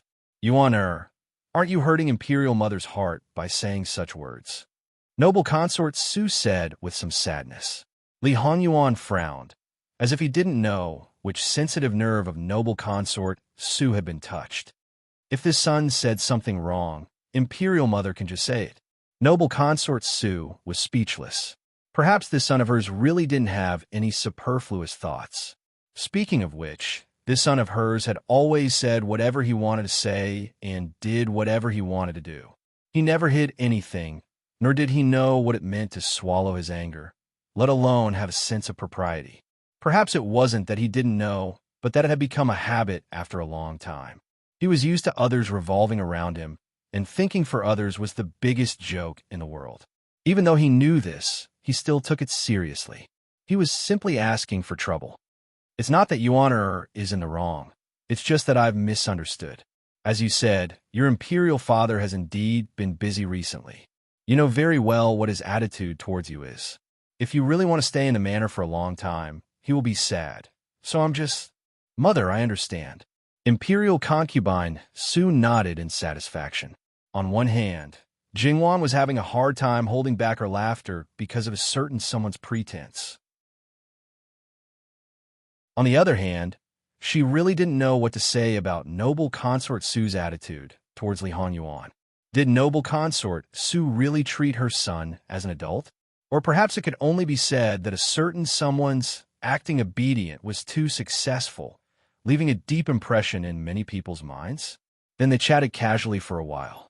Li Hongyuan told noble consort Su that he sent something into the palace and asked her to deal with it as she saw fit. Noble consort Su said that he was a good son and filial child. In the end, Li Hongyuan regretfully said that he originally wanted to accompany his mother for dinner, but his sister-in-law was here, so he didn't want to join the fun. Before noble consort Su said anything, he turned back and told Jingwan that he hadn't eaten anything for a while. After going back, he asked her to remember to ask someone to prepare it. When he turned back again, he saw noble consort Su, who wanted to say something but stopped on second thought. Mother, is there anything else? Noble consort Su choked again. If it was only Princess Lu alone, she could still send her away. But with the two little ones, she couldn't do that. It was natural for her son to avoid suspicion. How could she say no to such a sensible son? She could make Jingwan stay, but as a good mother, how could she make her son stay when his daughter-in-law was here? However, Jingwan pretended to be stupid and perfunctory. She would only make herself angry if she stayed. She waved her hand. It's okay. Be careful on the way back. Yes, I'll take my leave first. I'll take my leave. Jingwan left the imperial palace with Li Hongyuan. At the gate of the imperial palace, they met Yu Zhongxing, the commander of the imperial guards. Jingwan didn't think much of it at first. As the leader of the imperial guards, it was not strange for him to appear outside the imperial harem. Li Hongyuan's eyes were a little meaningful. He had expected Yu Zhongxing to appear. When Yu Zhongxing saw them, he greeted them respectfully. Then he looked at Li Hongyuan. It seemed that he had something to say. Maybe it was because of the occasion, so he didn't speak. Li Hongyuan didn't stop. He reached out and took Jingwan's hand, and they got into the carriage. Jingwan was a little confused by Li Hongyuan's sudden action. She realized something. She glanced at Yu Zhongxing and didn't struggle. However, the guards at the gate immediately lowered their heads. On the other hand, Yu Zhongxing looked at their backs. His eyes flashed, and the shadow in his eyes dissipated. There was even a hint of relief. In the carriage, Jingwan finally couldn't help but ask, "Is it really okay for Yuan to do this? What's the problem? Even if she noticed something, what can she do? She won't fall out with me. Right now, she still needs me to help her consolidate her position. To me, it doesn't matter whether she's here or not. If she's wrong first, then it's even better. I can't be bothered to continue dealing with her. All right, you have the right to be willful. You have a final say. Why is official you looking for you?" Li Hong Yuan's face instantly darkened. Wan Wan is quite observant. Jingwan didn't know whether to laugh or cry. "Hey, that's enough. Although the other party's behavior isn't very clear, coupled with your actions, it's worth thinking about. All right, this official you saw clearly what happened on the way to the Summer Palace last year. He doesn't know everything about you, but he knows half of it. Looking for you at this time, he's preparing to surrender." Li Hong Yuan's expression didn't improve much, but there were no signs of him continuing to go crazy. Who knows what he wants to do? We'll know when he comes to find us. Then, Yuan's actions just now really reminded him. It's nothing. Li Hong Yuan interrupted her neither lightly nor heavily. He looked at Jingwan without blinking. The threat was too obvious. Yes, yes, yes. Whatever you say, Yuan. Jingwan replied with a smile. She didn't know what to say about this temperament of his. Li Hong Yuan's face darkened again. Jingwan hurriedly went up to him, wrapped her arms around his neck, and sealed it with a kiss. Li Hong Yuan naturally wouldn't miss the benefits that were delivered to his doorstep. The people outside the carriage, because they were too astute, simply had an indescribable rumination, especially those who didn't have a wife. Usually, they couldn't easily go to the brothel, and the shadow guards didn't even think about it. Returning to Jin Wangfu, for days later, Jingwan made a trip to the Luo family, under the pretext of being concerned about her cousin's marriage. In fact, in the imperial family, it was really the first time that someone like Jingwan returned to her maternal home as frequently as she did. However, just as Li Hong Yuan said on the day of the marriage, this matter, he was talking about the rules. As a daughter-in-law of the imperial family, Jingwan should be aware of this aspect. Unfortunately, in this aspect, she resolutely implemented the after-marriage, follow the husband's orders. When returning to the Wangfu, a little girl who was a few years old suddenly ran out chasing a kitten. If it wasn't for the fact that Jingwan's carriage wasn't fast enough, they might have bumped into the little girl. The guard tried to stop them, but they couldn't stop the nimble kitten. In the process of being chased, the kitten actually jumped onto Jingwan's carriage. Probably no one thought that it would be like this. Not to mention the guards, even the servant girls couldn't help but panic. If this little beast were to hurt Wang Fei, they wouldn't be able to afford it even if they lost their lives. Wang Fei, are you all right?" she anxiously asked. At the same time, Gong Momo quickly lifted the curtain. "Rest assured, I'm fine." Jingwan and Gong Momo looked at each other. Gong Momo, who was familiar with her, only needed one look to know that there was something else going on. The kitten's wild nature still existed, but after all, it was a kitten and its strength was limited. Jingwan quickly reached out and pulled the silk cloth on the table to cover the kitten.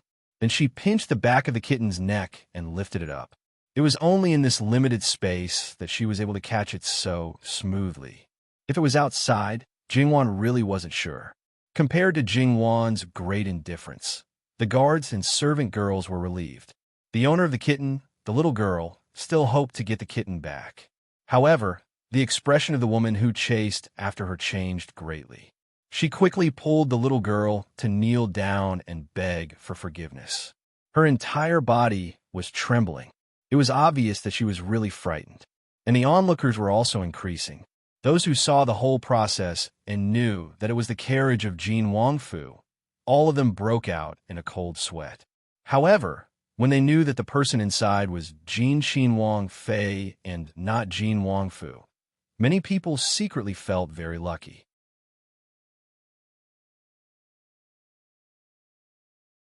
Chapter 270. Jingwan looked at the kitten in her hands. It looked like an ordinary field cat with clean fur. Even so, she didn't hold it in her arms. He wasn't sure if it was what he expected, and he didn't know what kind of danger this cat might pose. As a member of the royal family, He had to be on guard against everything. This was something that made him feel rather helpless. Well, it wasn't just the imperial family's problem. Ordinary people's families could also cause trouble. In the inner chambers of some rich and powerful families, there were dramas that were comparable to palace intrigues. If one wasn't careful, they could get hurt or fall ill. If it was serious, their reputation would be ruined or they might even lose their lives. "Nanny, what's going on outside?" Jingwan asked softly. Nanny Gong gave her a concise account of what had happened. Jingwan asked the servants to hang up the curtains. She sat upright on the bed and looked at the guards who were ready for battle. They drew their swords and looked at the adult and child on the ground. Perhaps the child was influenced by the adults, but it wasn't as fearless as it was at the beginning. "Nanny, take this kitten and return it to the little girl. It's not a big deal. Let's forget about it. The princess is kind," Nanny Gong said. Jingwan smiled. She really didn't think that it was a big deal. However, in this era, when a person in a higher position did something good, it was called benevolence. When a person in a middle position did something, it was called kindness. When a person in a lower position, it was very likely that they had bad intentions. This was the huge difference brought by status. It was completely different from her previous life. Nanny Gong took the kitten and walked to the two people. She handed it over. "You must be careful in the future. Today, you met our princess. If it was another noble, I don't know what would happen. Even if it's not a noble, it's easy to bump into people if you run around like this. It's not good to hurt yourself." Yes. Nanny is right. "Thank you, Nanny." "Thank you, princess." "All right, you can leave first." Nanny Gong waved her hand. "Nanny, please wait a moment. It was my niece who bumped into Princess's carriage. Princess is kind and doesn't care about it, but we can't be rude. This humble woman has nothing else but a few kittens. One of them is a Western cat that is exceptionally obedient and beautiful. Perhaps your Highness doesn't lack such a small thing. Please take it as an apology. Your Highness, please accept it." The woman's voice was slightly raised. Clearly, she was saying this for Jingwan to hear. Who was Granny Gong? With her sharp eyes, she naturally saw the subtle changes in the woman's expression. She narrowed her eyes slightly. "I hope Princess can accept it. Otherwise, I'll feel uneasy. Nanny, since that's the case, let her send the cat to the prince's mansion later." Jingwan's voice sounded at the right time. "Many thanks, Princess Consort. Many thanks, Princess Consort." The woman was filled with gratitude. Let's return to the Fu. The people of Jin Xinhuang Fu, even if Wang Ye was present, they still treated Jingwan's words as the first rule. Of course, Wang Ye's special words were an exception. However, they knew that according to Wang Ye's care for Wang Fei, this kind of situation was very rare. It probably only happened when there was a dispute between the husband and wife. Therefore, they would naturally listen to what Jingwan said. But when they returned, they might be punished. After all, it was their dereliction of duty that allowed the cat to jump into the carriage. Fortunately, nothing happened. If someone had ulterior motives, they couldn't absolve themselves from the blame, even if they died 10,000 times. They couldn't say that they didn't do anything wrong just because there were no serious consequences. When Jingwan's carriage left, the onlookers discussed animatedly. They couldn't help but think of the bet on Jingwan. At that time, many people had the mentality of watching a play. After all, it had nothing to do with them. But now, looking at it, Jin Xinhuang Fei is a good person. Good people should be rewarded. The onlookers agreed. Only, marrying a person like Jin Xinhuang, in the end, she married the wrong man. That woman hurriedly left with the little girl. While no one was paying attention, they turned left and right and quickly left the area. The woman appeared to be very careful. While walking, she looked left and right. It was fine if they didn't pay attention. But once they were noticed, it would definitely make people feel that there was something wrong. In fact, there were indeed people who noticed. To be exact, they were being followed from the moment they left the scene. Since there were people acting suspiciously, they naturally wouldn't ignore them. After turning a few streets, the surroundings became quieter and quieter. It was obvious that the surrounding area was where ordinary people lived. The two of them turned into a secluded alley and entered one of the houses. A man stuck his head out to take a look, then quickly turned around and closed the door. At the entrance of the alley, two men in ordinary clothes walked in while chatting. No matter if it was their clothes or their words and actions, they didn't look the least bit strange as they passed by the door of the small courtyard. The woman who was still calm before, when she entered the house and faced the other people in the house, her face paled and her legs went soft. Another good old woman hurriedly reached out to support her. What happened, huh? Could it be that things didn't go well? The other people also had nervous expressions. If things didn't go well, they didn't dare to imagine what the consequences would be. They hurriedly brought out the little girl who called her mother. The woman panted a few times. Things went well, but this little beast ran into Jean Wang Fei's carriage. Once these words came out, everyone's expression changed. If things went wrong, they would all die. Although the person came back safely and was right in front of their eyes, but thinking about the matter made them fearful and fearful. What's the specific situation? Quickly say it clearly. The woman narrated the matter in full detail. Fortunately, Jean Wang Fei has a good temper. If she met someone like Gong Wang Fei, even if she didn't die, she would lose half her life. Unconsciously, beads of sweat had already seeped out of her forehead. Indeed, at present, it seems that things are developing in the opposite direction. The rest depends on whether this cat can truly be sent out. Then, who's going to send this cat? The woman asked. Clearly, the previous matter had already exhausted all her courage. Sister-in-law, don't worry. We won't ask you to go again. The previous matter, because you're the most suitable, we will take care of the following matters. The man who closed the door said, That's good, that's good. The woman patted her chest. You've worked hard today, go rest. That cat, this old woman will personally send it. The old woman regained her composure, with determination and perseverance. Mother, you don't need to say anything. Ai Kuixin died so miserably. As her mother, I have to do something for her. The old woman couldn't stop her tears from falling. At the same time, there was unspeakable hatred and ruthlessness on her face. I only have this one biological child. I lost half my life to give birth to her. That bunch of beasts. Mother, it's all our fault. We didn't protect little sister. It's all our fault. The man beside her was also extremely remorseful. No, it's not your fault. It happened so suddenly, no one thought. It's just, Mother, is it really okay to choose Jean Wang? The other man asked hesitantly. Since it was your second brother's choice, naturally it's not wrong. Now that we've come to this step, there's no room for retreat. Jean Wang's fierce reputation is outside. No matter how much of it is faked, he's definitely not a good character. His matters. If we reveal even a single word, including second brother, we will all die without a burial place. Isn't it better for a person like Jean Wang? As long as you agree to us, in the end, it will definitely be as we wish, and there won't be any accidents. Since the matter had been decided, there wouldn't be anyone who wavered. The next day, the old woman hugged the pure white cat with purple eyes and was about to go out. Grandmother, are we really going to give Tong to that Wang Fei? The little girl asked reluctantly. It's us who offended Wang Fei. Naturally, we should make amends. Darling, don't you think so? The little girl was obviously well-educated. She looked at the cat with eager eyes, but didn't snatch it, nor did she cry or make a fuss. Giving the cat was just an excuse. In the end, she didn't really need to give it away. However, this matter wasn't settled, so it wasn't good to tell her. The guards who followed Jingwan out, because of Jingwan's plea, finally each received 5 lashes as a warning to others. This was something that Jingwan knew. These 5 lashes were something that she couldn't cut off. Li Hanyuan could indulge her in most things, but there were some things that couldn't be discussed.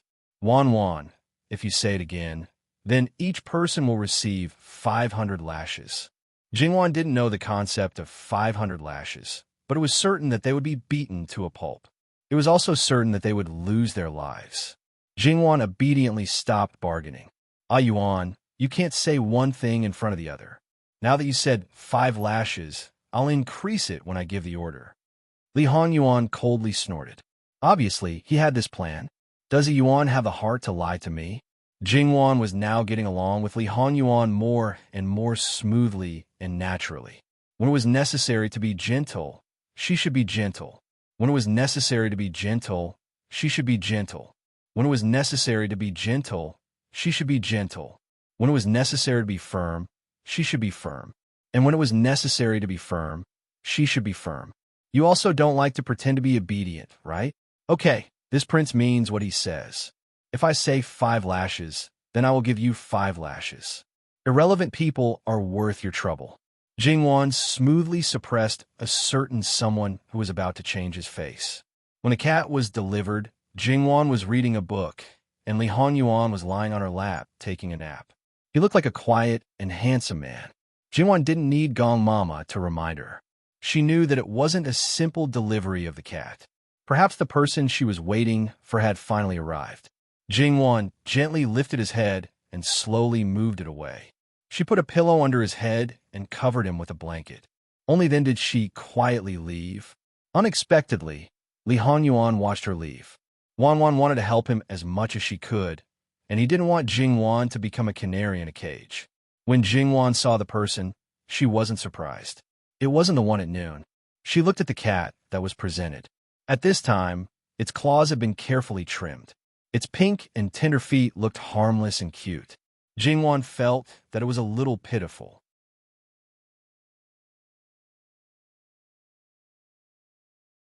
Chapter 271. The kitten was placed beside Jingwan. Jingwan used her hand to stroke the kitten from head to tail. Inexplicably, she felt like she was stroking someone's fur. Princess Consort, do you like this cat? The old woman was a bit cautious and reserved. She also had the indescribable excitement of meeting a noble person. It was very suitable for an ordinary woman. Jingwan nodded and said with a smile, "Annie, what is your surname?" She had the intention to chat with the old woman. This commoner's husband's surname is Zhou. The old woman also had the intention to continue chatting with Jingwan. The old man is already gone. That old thing was so cruel, he even took his eldest son away. It's fine if he made this old woman a widow, but he also made her send off her own child. Saying this, her eyes couldn't help turning red. My condolences. Other than this, Jingwan didn't know what else to say. The old woman wiped the corners of her eyes. This is something that happened many years ago. I'll let Princess Consort see a joke. This commoner originally had 4 sons and 1 daughter.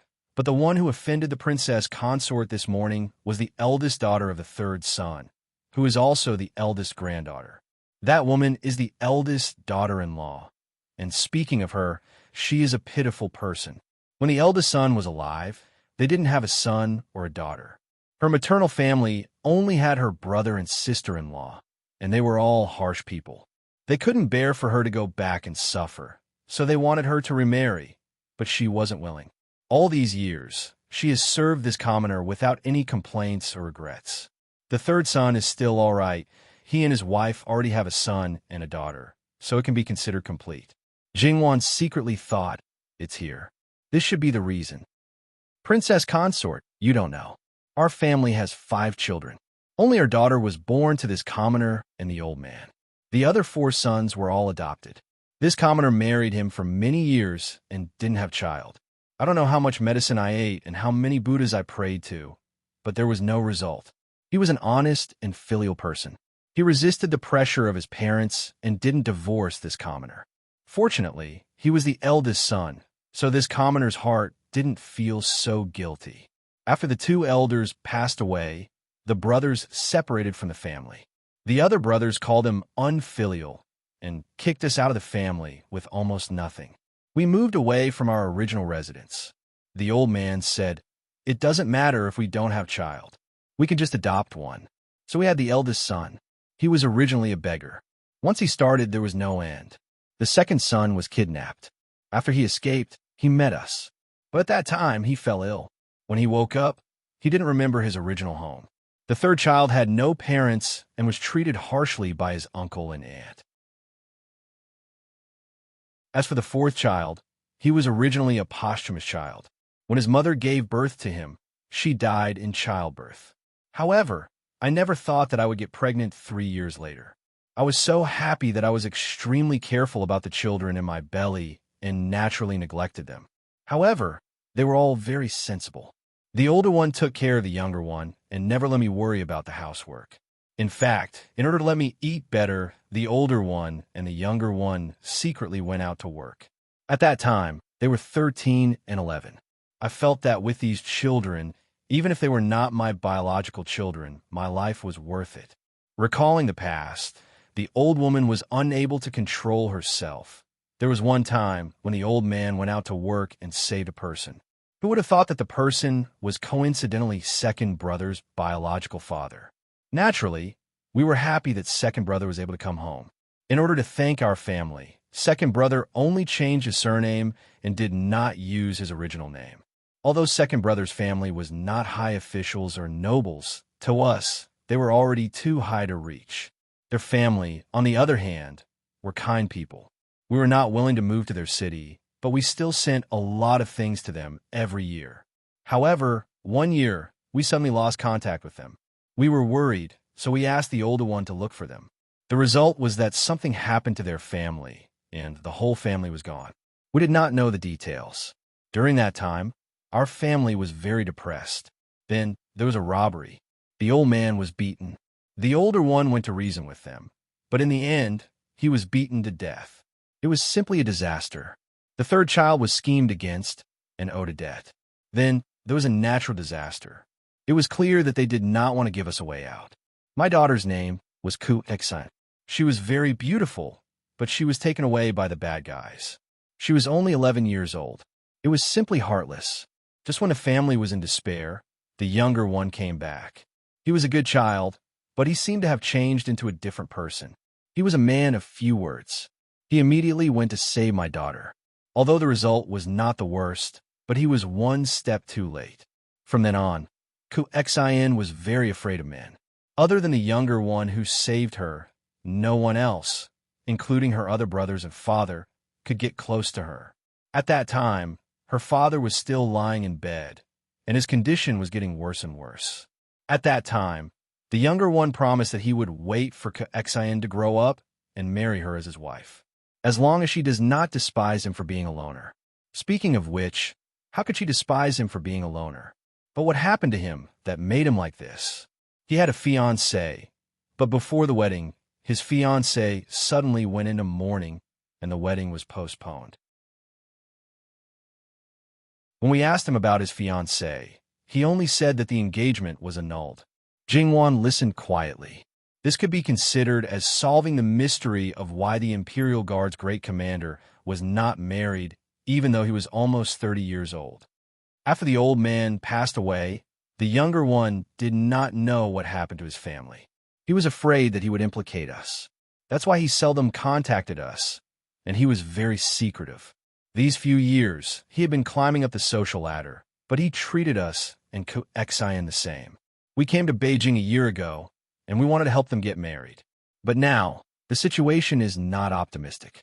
The younger one is in a special position, and he is worried that it will be dangerous for us to be in public. He wants to wait for 1 or 2 years until everything is settled. We all trust him, and Ku-Exan has been waiting happily to be his second brother's wife. But, speaking up to this point, the old woman could not hold it in anymore and cried. When faced with this kind of situation, no one could persuade her, especially when she was facing a stranger for the first time. Of course, this was a special case. Ku-Exan only went to the embroidery house once. She usually goes there, so there is nothing to be worried about. But a few days ago, she did not come back. When we found her, it was already 2 days later. My daughter, she died so miserably. There was not a single part of her body that was not injured. Her eyes were wide open before she died. She died with grievances. Those bastards. The old woman covered her face and cried until her body trembled. Jingwan did not say anything and only asked someone to fetch water. After the old woman vented her emotions, she let her wash her face. After the old woman calmed down, she looked at Jingwan apologetically. I have made a fool of myself in front of Princess Consort. Annie, don't mind it. This is human nature. This was the most tragic thing in a person's life. Losing one's father at a young age losing one's husband at a middle age and losing one's son at an old age. Jingwan was not sure if she was the first one, but the last two were the portrayal of her misery. Princess Consort is merciful to allow this commoner to talk nonsense. Princess Consort, you should know what this commoner means, right? The old woman said eagerly. Jingwan did not pretend to be stupid and directly nodded. There are not many people who know about our prince's real situation, and these people are all working for our prince. Let me guess. Auntie, you were talking about your second son. Is it the current commander of the Imperial Guards, official you? Although it was not far from the truth, she still had to verify it. She did not want to make a big mistake in the end. Both of them said things that they thought the other party understood, but in fact it was not the same. That would be fun. Although the possibility was low, she still had to be prepared. It wasn't as if there had never been a case where the entire plan had collapsed due to some insignificant reasons. The old woman nodded. Yes, everyone in the capital knows that official Yu does not have any relatives. They only know that he is the second son based on his name. But it turns out that there is such a story behind it. The second son is the second son in our family, but he is the eldest son in the Yu family. But in order to match his name, the Yu family spread the news that he had an elder brother who died young. So it's like that. The Yu family is a family that is loyal and affectionate. But to be able to raise official Yu to be such a dignified person, your Zhou family cannot go unnoticed. Princess Consort is too kind. Her own child was praised, and even her own family was recognized. Naturally, she was happy. Although it is very presumptuous, can you tell me who the other party is? Although Jingwan said it in a tactful manner, the old woman understood. The second son's identity is limited, so it is not convenient to investigate some things. But there is one person whose identity is confirmed, and that is Prince Rui's brother-in-law. The last sentence was filled with endless hatred. If the person in question was in front of her, she might skin him alive and drink his blood.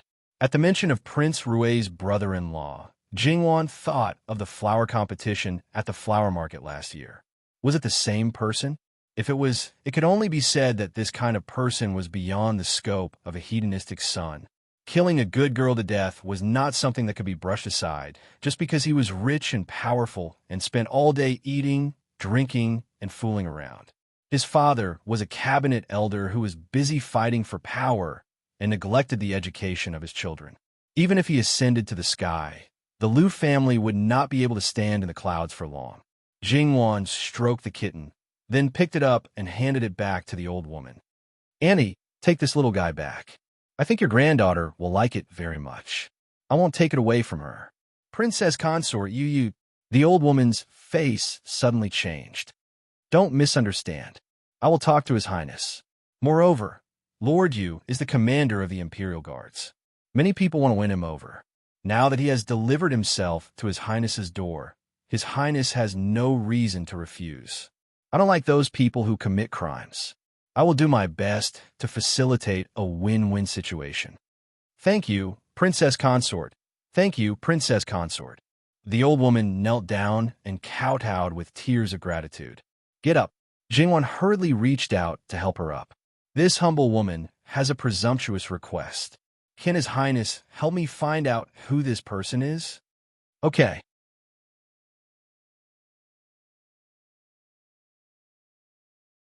Chapter 272. The old woman seemed to have said a lot, but because she got into the main topic from the beginning, she didn't spend much time on it. However, this was the prince's mansion after all. Usually, no one would come here, even if it was an old woman who did not attract much attention. If someone came here on a whim, who knew what kind of trouble it would cause? The living king of hell would definitely be fine. It was just that before the Zhou family could help, it would not be good if the Zhou family got into trouble first. Before leaving, Jingwan told the old woman, Auntie, after you go back, don't do unnecessary things with the family. However, regarding your daughter's matter, fight for it. Other than that, just pretend that you don't know anything and don't have anyone backing you up. If someone wants to use money to settle the matter, just accept it when you think it's enough. Don't do unnecessary things and hurt yourself. Leave the rest to us. No matter who it is, No matter how involved they are in the murder, one day they will pay a heavy price. The old woman was a little agitated, but she suppressed it in the end. However, her expression didn't look good.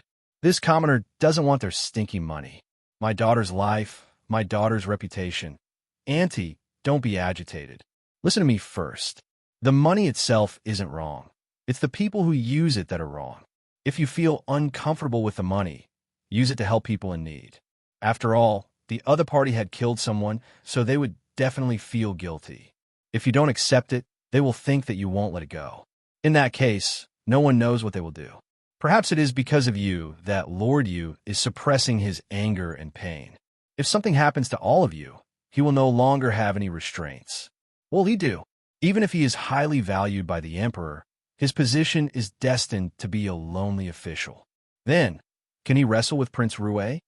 The old woman's lips trembled and tears flashed in her eyes. Princess consort, you're right. My daughter is already gone. I can't let my son and the whole family be lost. At the same time, she thought that her second son might have thought of the key points, but he didn't say anything. Was he trying his best to protect them now? It's good that you can think it through. I know that when it comes to this kind of thing, it's easy for others to say, but you can't experience that kind of pain. You can't be rational just because you want to. Even if you do something irrational, it's understandable. In fact, you are much stronger than the average person. You are also a mother worthy of respect. Princess consort is indeed princess consort. You say different things. However, this commoner really doesn't dare to accept it. Jingwan didn't say anything more. She ordered someone to send the old woman out. She must ensure her safety and eliminate any possible danger. Of course, there was no need for Jingwan to say anything. When Jingwan nodded to accept Yu Zhongqing's surrender and accepted the Zhou family, Li Honyuan had basically taken their lives. Jingwan's mood was not relaxed. No matter what, Zhou Curson deserved sympathy. However, this was something that she had never seen before. In her previous life, she knew more about this kind of thing. In her previous life, the feudal society was conservative. Even if a woman died tragically, as long as she was defiled, the woman and her family would not be pitted. That was why not many people knew about this kind of thing. In Jingwan's previous life, she had seen a lot of news about this kind of thing. When people first heard about it, they might be angry, but after a while they might be numb. She was suspecting her husband's role in this matter. Her understanding of Li Honyuan was still far from 100%. However, from what she knew, she was sure that he would do such a thing to get Yu Zhongqing's support. After all, his situation was special. If he wanted to ascend the throne, he had to either force the emperor to abdicate or kill all his brothers. When Emperor Luqingdi only had one son, even if he was a Japanese, he would not give the throne to an outsider. The reputation of these two paths was not good. However, as long as it was controlled properly, the casualties of the first path could be minimized. Yu Zhongqing was an indispensable part of this plan. After all, he was the head of the imperial palace's security. Taking him down was equivalent to taking down all the gates of the imperial palace without sacrificing a single soldier. Fighting for the throne was tough. The road was full of thorns and blood. It was inevitable to use some cruel means. If he had to do it, as long as it didn't involve himself or hurt his loved ones, Jingwan wouldn't say anything. If it was necessary, she was even willing to do some things for him. If it wasn't necessary, she hoped that he would be merciful. Since she had her suspicions, Jingwan decided to verify it. Otherwise, no matter what the truth was, there would be a knot in her heart. Li Honyuan had already stood up and was leisurely flipping through a book. When he heard the noise, he raised his head and looked at Jingwan. Finished. Seeing Jingwan's strange expression, he asked, "What? Is there a problem?" He waved his hand and asked Jingwan to come to his side. Jingwan didn't refuse. She sat beside him and asked him about her suspicions. Li Honyuan was not angry. It was better to ask everything than to keep it in. I know about Yu Zhongqing's background, and I'm sure my brothers know about it as well.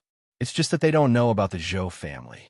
To be precise, almost no outsiders knew that the Yu family's eldest son had been missing for several years. Yu Zhongqing's father had kept this matter a secret very well. and even raised another person to live in the Yu family. When I sent people to investigate his background, I was almost fooled. It's because of this that no one paid attention to Yu Zhongqing. Otherwise, he wouldn't have been able to hide the Zhou family so well. In fact, if it weren't for his previous life, Li Hongyuan wouldn't have known about Yu Zhongqing's background. Then, what does Yuan want to tell me? For me, I don't necessarily need Yu Zhongqing. Although I know about the existence of the Zhou family, this matter has nothing to do with me. Such a thing had happened in his previous life. Because it was related to Yu Zhongqing, he could barely remember it, but he didn't know when it happened. At most, he would let it go, but he had no obligation to protect the Zhou family. And this matter was beneficial to him. So why should he stop it? If it weren't for Wan, in order to subdue Yu Zhongqing, the Zhou family would have been schemed against by me. Wan doesn't want me to kill needlessly, right? Jingwan reached out and hugged him, burying her head in his neck. Ah Yuan, Li Hongyuan smiled. His Wan was surprisingly easily moved. So, Jingwan was miserably deceived by him. By the way, Jingwan got up and looked at him. Since you investigated Lord Yu so clearly, you must know what happened to the Yu family. He is the only one left in his family. According to his adoptive mother, he still doesn't know who the mastermind is. Ah Yuan, you must know, right? So what if I know? Then I'll be a good person until the end. Wan, which eye of yours can see that your husband is a good person? Li Hongyuan smiled lightly, especially with his eyes. However, as she spent day and night with him, Jingwan's perception became more and more acute. At this time, someone was a little dangerous. Well, when his illness acted up, it meant that she had to bow down. It was reasonable to say that occasionally jealous between husband and wife could improve their relationship. However, a certain someone completely took it as a form of entertainment and would act up from time to time. Sometimes, he even deliberately used it as a pretext to make a fuss. If you thought that he was being unreasonable and ignored him, he would instantly turn evil and the consequences would be even more serious. Therefore, this kind of thing should be avoided as much as possible. One of the minefields was that other men must not be paid too much attention to. Ah Yuan, regardless of whether you're a good person or a bad person, there is no such thing as a pure good person or a pure bad person in the world. I simply feel that since he is about to become your subordinate, giving him an appropriate benefit is also the way to rule, isn't it? Now, you probably can't immediately help him take revenge for the new hatred, but for the old hatred, even if you just tell him who his enemy is, he should be deeply grateful to you, right? Naturally, his loyalty will be higher. So, everything is for your sake.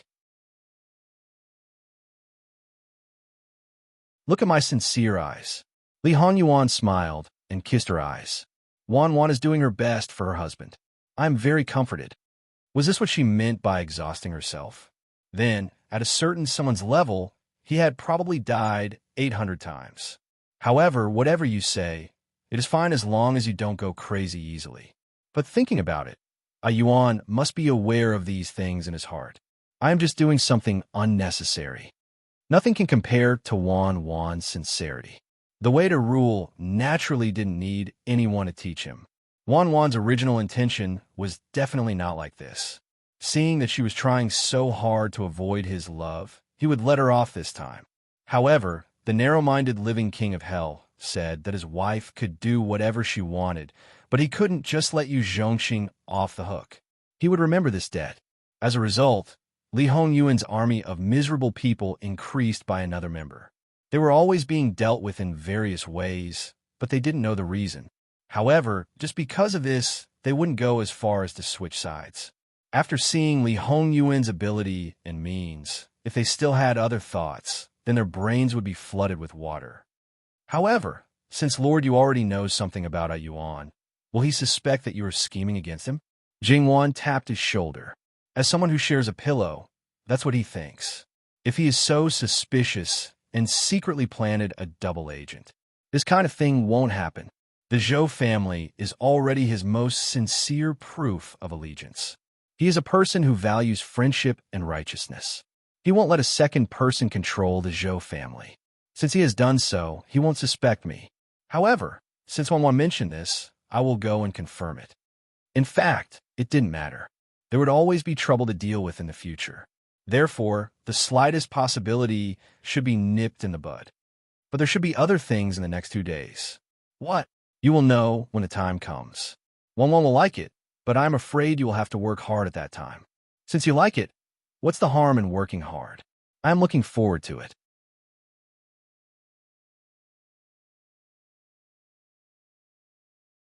Chapter 273. The next day, also at night, after Jingwan went to bed, Li Honyuan let someone lead Yu Zhongxing into Jinqin Wangfu. Perhaps it was the first time he saw Li Hongyuan's imposing manner. Yu Zhongxing unconsciously knelt down. Li Honyuan sat in the chair behind the main table, looking down at Yu Zhongxing. He still looked the same as usual, with some carelessness.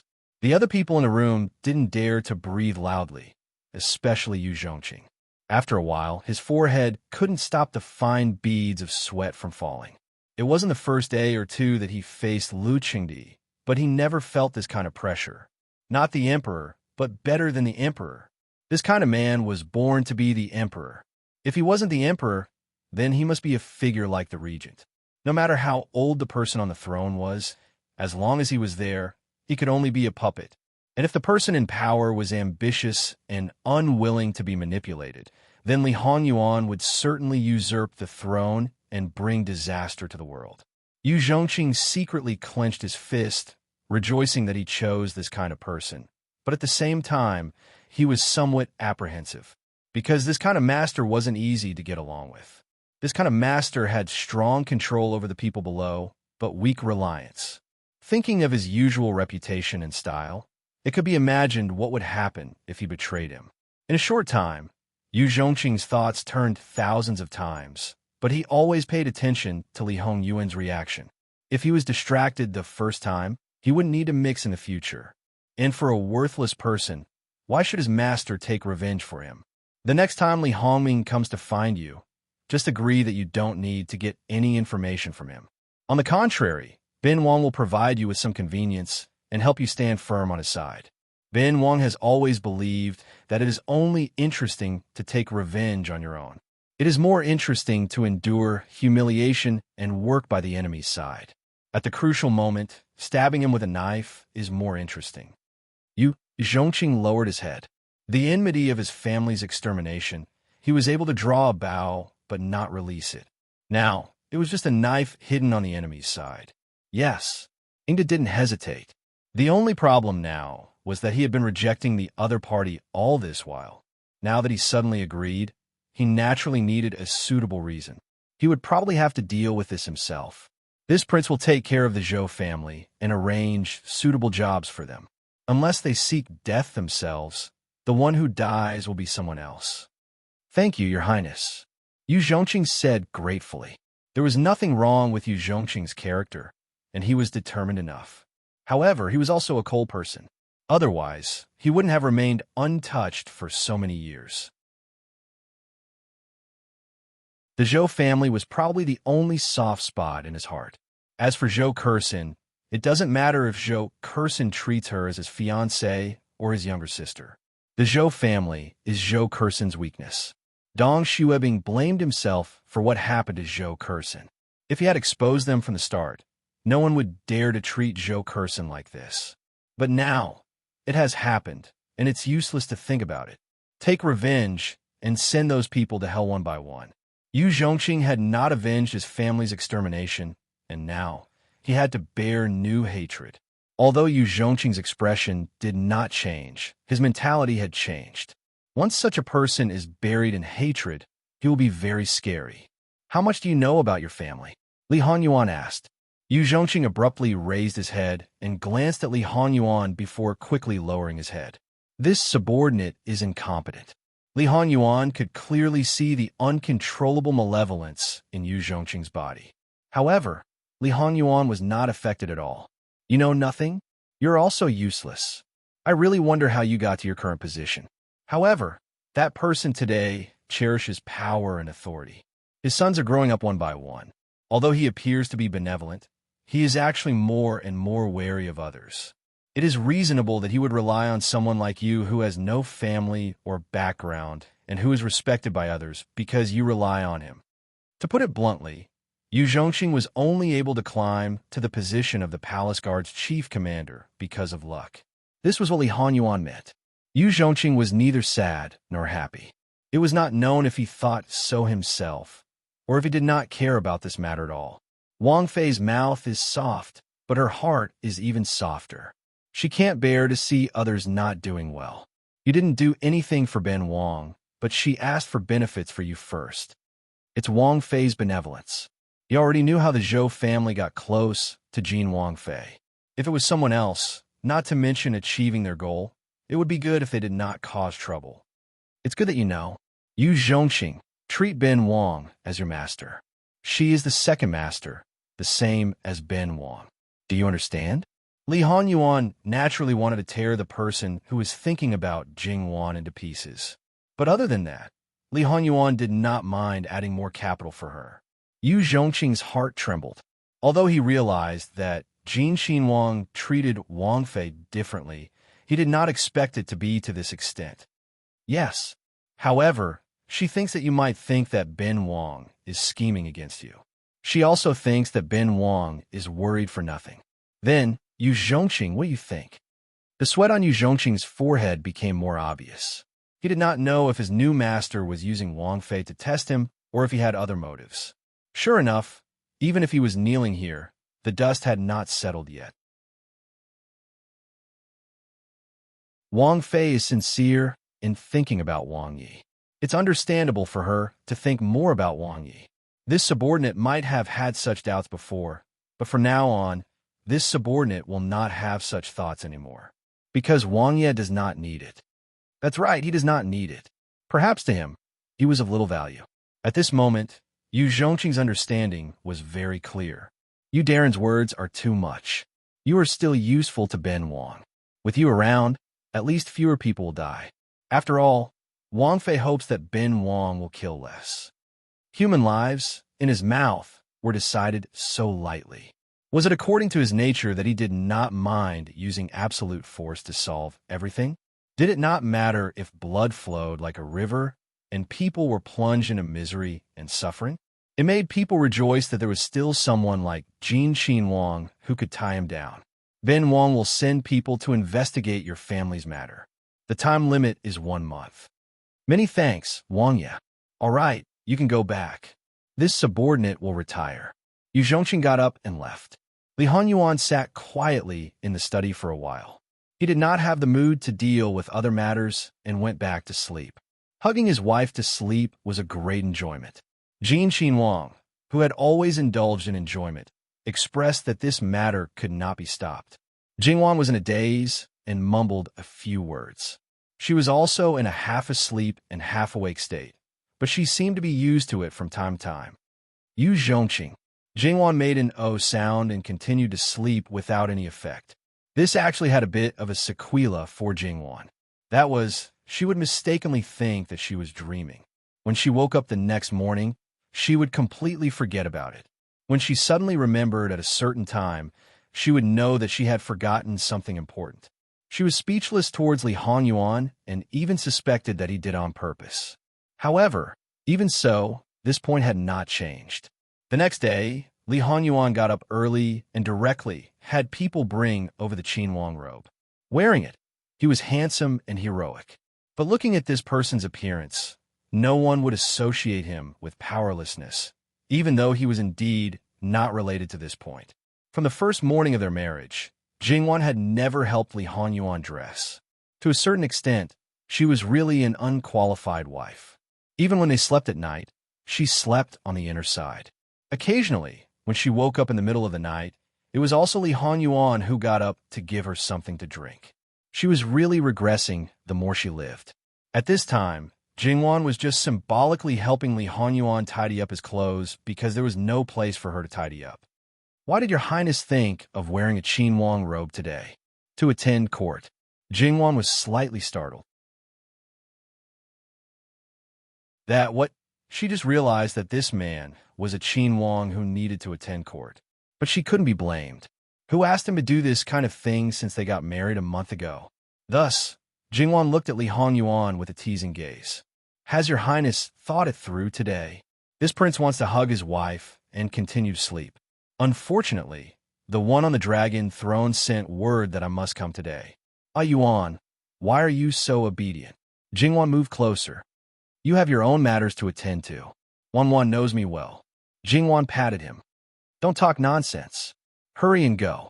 Don't be too late and provoke public anger. They were already angry 800 years ago, but since Ben Wang is willing to show up, they should be deeply grateful. If they have any opinions, they should hold it in for Ben Wang. It was those people who had long been numb to it.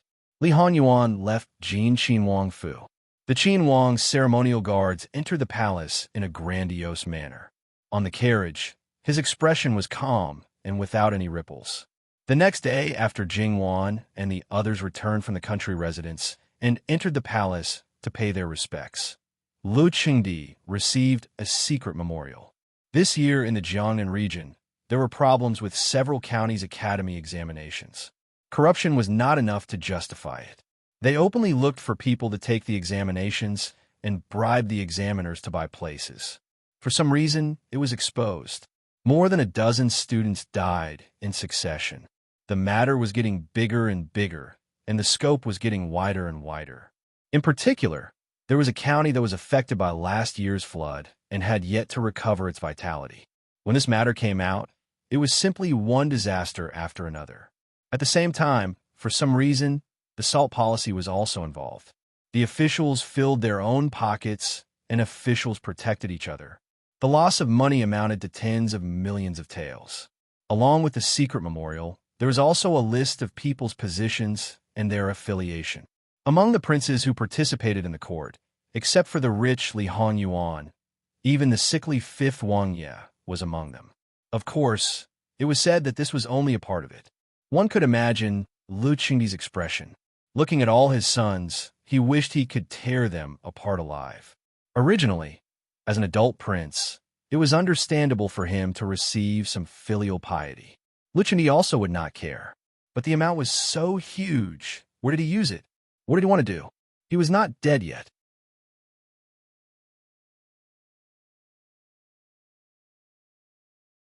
Chapter 274.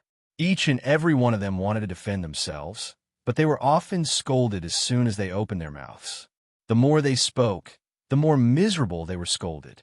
Disobedience, unfilial, disrespect, and even treason were scolded. Of course, not everyone was qualified to receive the last one.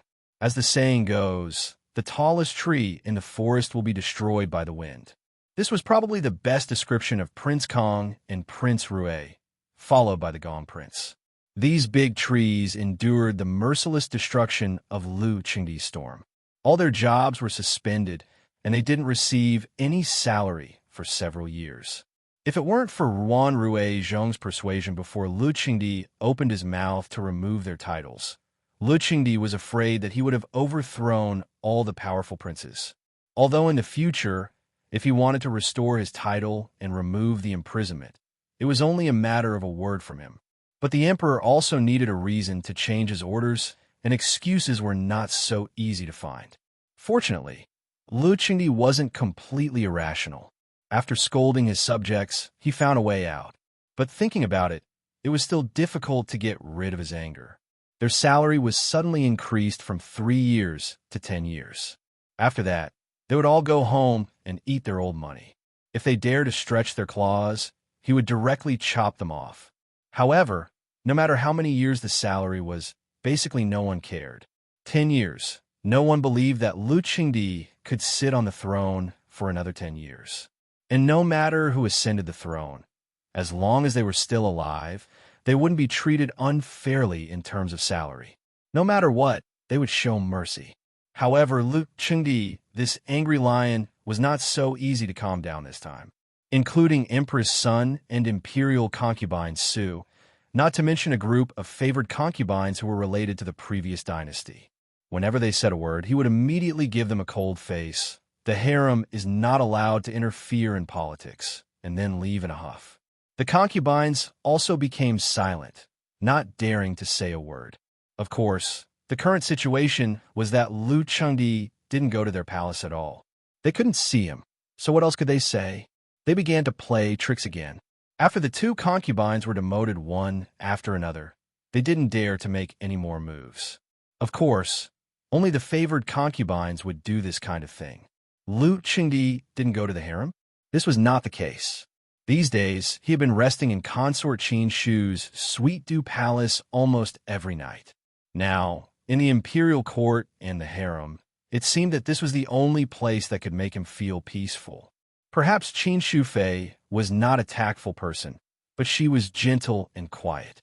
Perhaps because Lu Qingdi did not like her, she was naturally not the understanding flower in Lu Qingdi's heart. It was just that when he was irritable, he always felt more comfortable with her. Speaking of which, Lu Qingdi was a complete scumbag, a typical example of a heartless man. When Lu Qingdi held a court assembly, no one who was qualified to attend could be left out. This was the reason why Li Hongyuan attended court. Everyone outside the main hall looked at the late arrival of Jin Qinhuang. He still had that undisciplined posture, that handsome appearance, as if nothing could affect him. It really made people very jealous and very angry. Everyone's hair was turning white. For many days, even if there was a happy occasion at home, they could not reveal a smile. Not to mention the palace servants who served Lu Qingdi. They did not dare to breathe loudly. Usually, they would do everything they could to get close to Lu Qingdi. Now that they got a good job, they could only grit their teeth and open their mouths in hatred. They secretly hated that the people above were not good. In the past, they used all kinds of benefits, said all kinds of good words, but they did not have the chance to show their faces. Now, who wants to put Jin Qinhuang in a gunny sack? Raise your hand and sign up. Let's team up and put the gunny sack. No matter what they thought, when Li Hongyuan approached, they still had to pay their respects and greet him. Just as Li Hongyuan said, his appearance was already giving face. Now that he nodded in response, the other party should feel flattered. Only Luo Peishan, as his wife's biological grandfather, could make him lower his posture and say a few words. However, the main topic of their conversation was probably Jingwan. It seemed to be harmonious, but it was more or less a little strange. It was just that Li Hongyuan's timing was more accurate. With just a few words, before the others could say anything, the court assembly began. Civil and military officials lined up in the main hall, preparing for Lu Qingdi's arrival. In this regard, Lu Qingdi almost didn't let anyone off. After all, this court assembly didn't happen every day. If he could fish for 2 days and dry the net for 3 days, then he could be a pure, fatuous ruler. Sitting high on the dragon throne, he looked down at the people below and shouted "Long live" 3 times with a calm face. However, looking at Li Hongyuan, who was obediently among them, this bastard at least didn't embarrass him this time. Among the adult princes, he was the only one who wasn't affected at all. He felt very comforted. If the others knew Lu Qingdi's thoughts, would they vomit blood in anger? If they had as much money as Li Hongyuan, they wouldn't have done anything to the salt policy. However, those who knew the real situation of Li Hongyuan only wanted to laugh at Lu Qingdi. Although they didn't know the details, how could the living king of hell be indifferent to such a fat piece of meat like the salt policy? Don't joke. It was hard to say how much money would eventually fall into his hands. This incident seemed to be unintentionally implicated because of the academy examination, but no one would believe that Li Hongyuan wasn't involved in it, especially those who clearly knew that Li Hongyuan wanted to touch Prince Rue's money. As for the others, sorry, they were all implicated by Prince Rue. The victim didn't know, and the victim didn't know. Because everyone was implicated, no one suspected that this incident was deliberately set up. They only thought that they were too unlucky. Lu Qingdi's purpose today was very simple: how to deal with these 2 incidents. Whether it was the academy examination or the salt policy, they were not trivial matters. The former could be said to be related to the future of Qi Yuan. Nearly 40% of the Qi Yuan's officials were sent from Jiangnan. If it was really serious, the other officials from Jiangnan would not be indifferent. Maybe some people would take this opportunity to do something bad, and the consequences could be imagined. As for the salt policy, a large proportion of Qi Yuan's finance also came from this. If there was a disaster or war, The national treasury was likely to be in trouble. Originally, the South had just suffered a big flood, and now the situation at the border was a little strange. How could Lu Qingdi not be furious? This time, he sent people to Jiangnan to conduct a thorough investigation. Who would be the imperial envoy? This was the most important point. Because of the wide range of connections, there were too few suitable people, and it was difficult to be impartial. The suitable people either had low status and couldn't control the situation. Even if they had the token given by the emperor and received the emperor's order, they still said beautiful words and disobeyed in public, but disobeyed in private. You couldn't easily deal with them, or they were in a high position and couldn't leave. No one had ever heard of a level 1 official being the imperial envoy.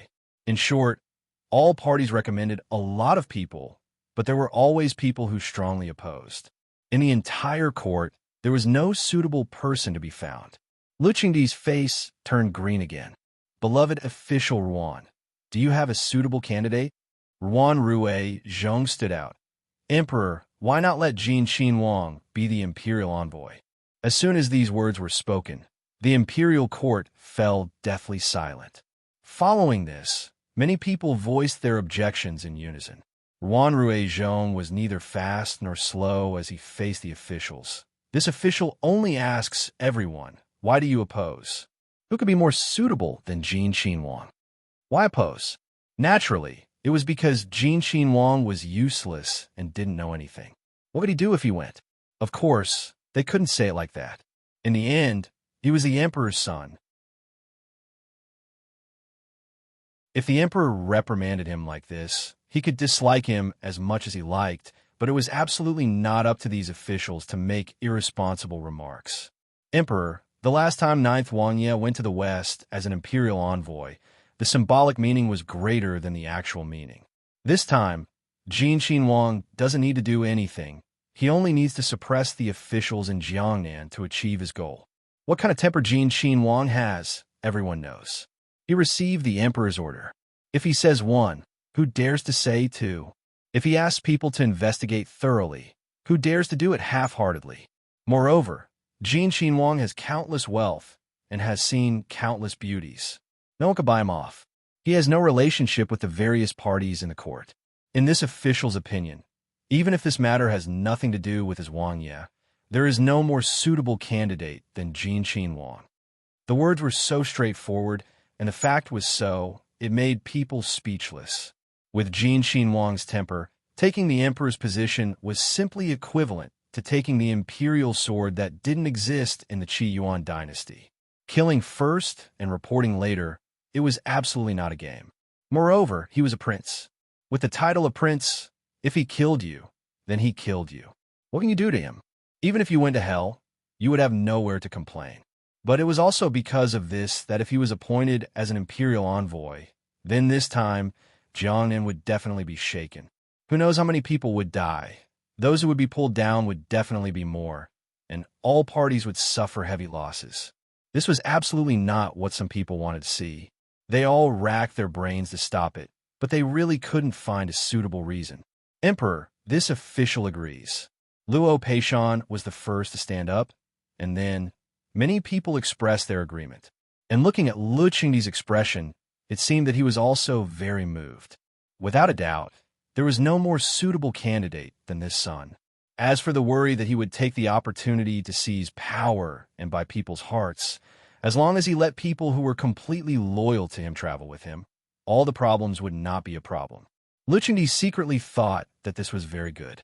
Does anyone else have a suitable person to recommend? This basically meant that they had already agreed with the Grand Secretary's proposal.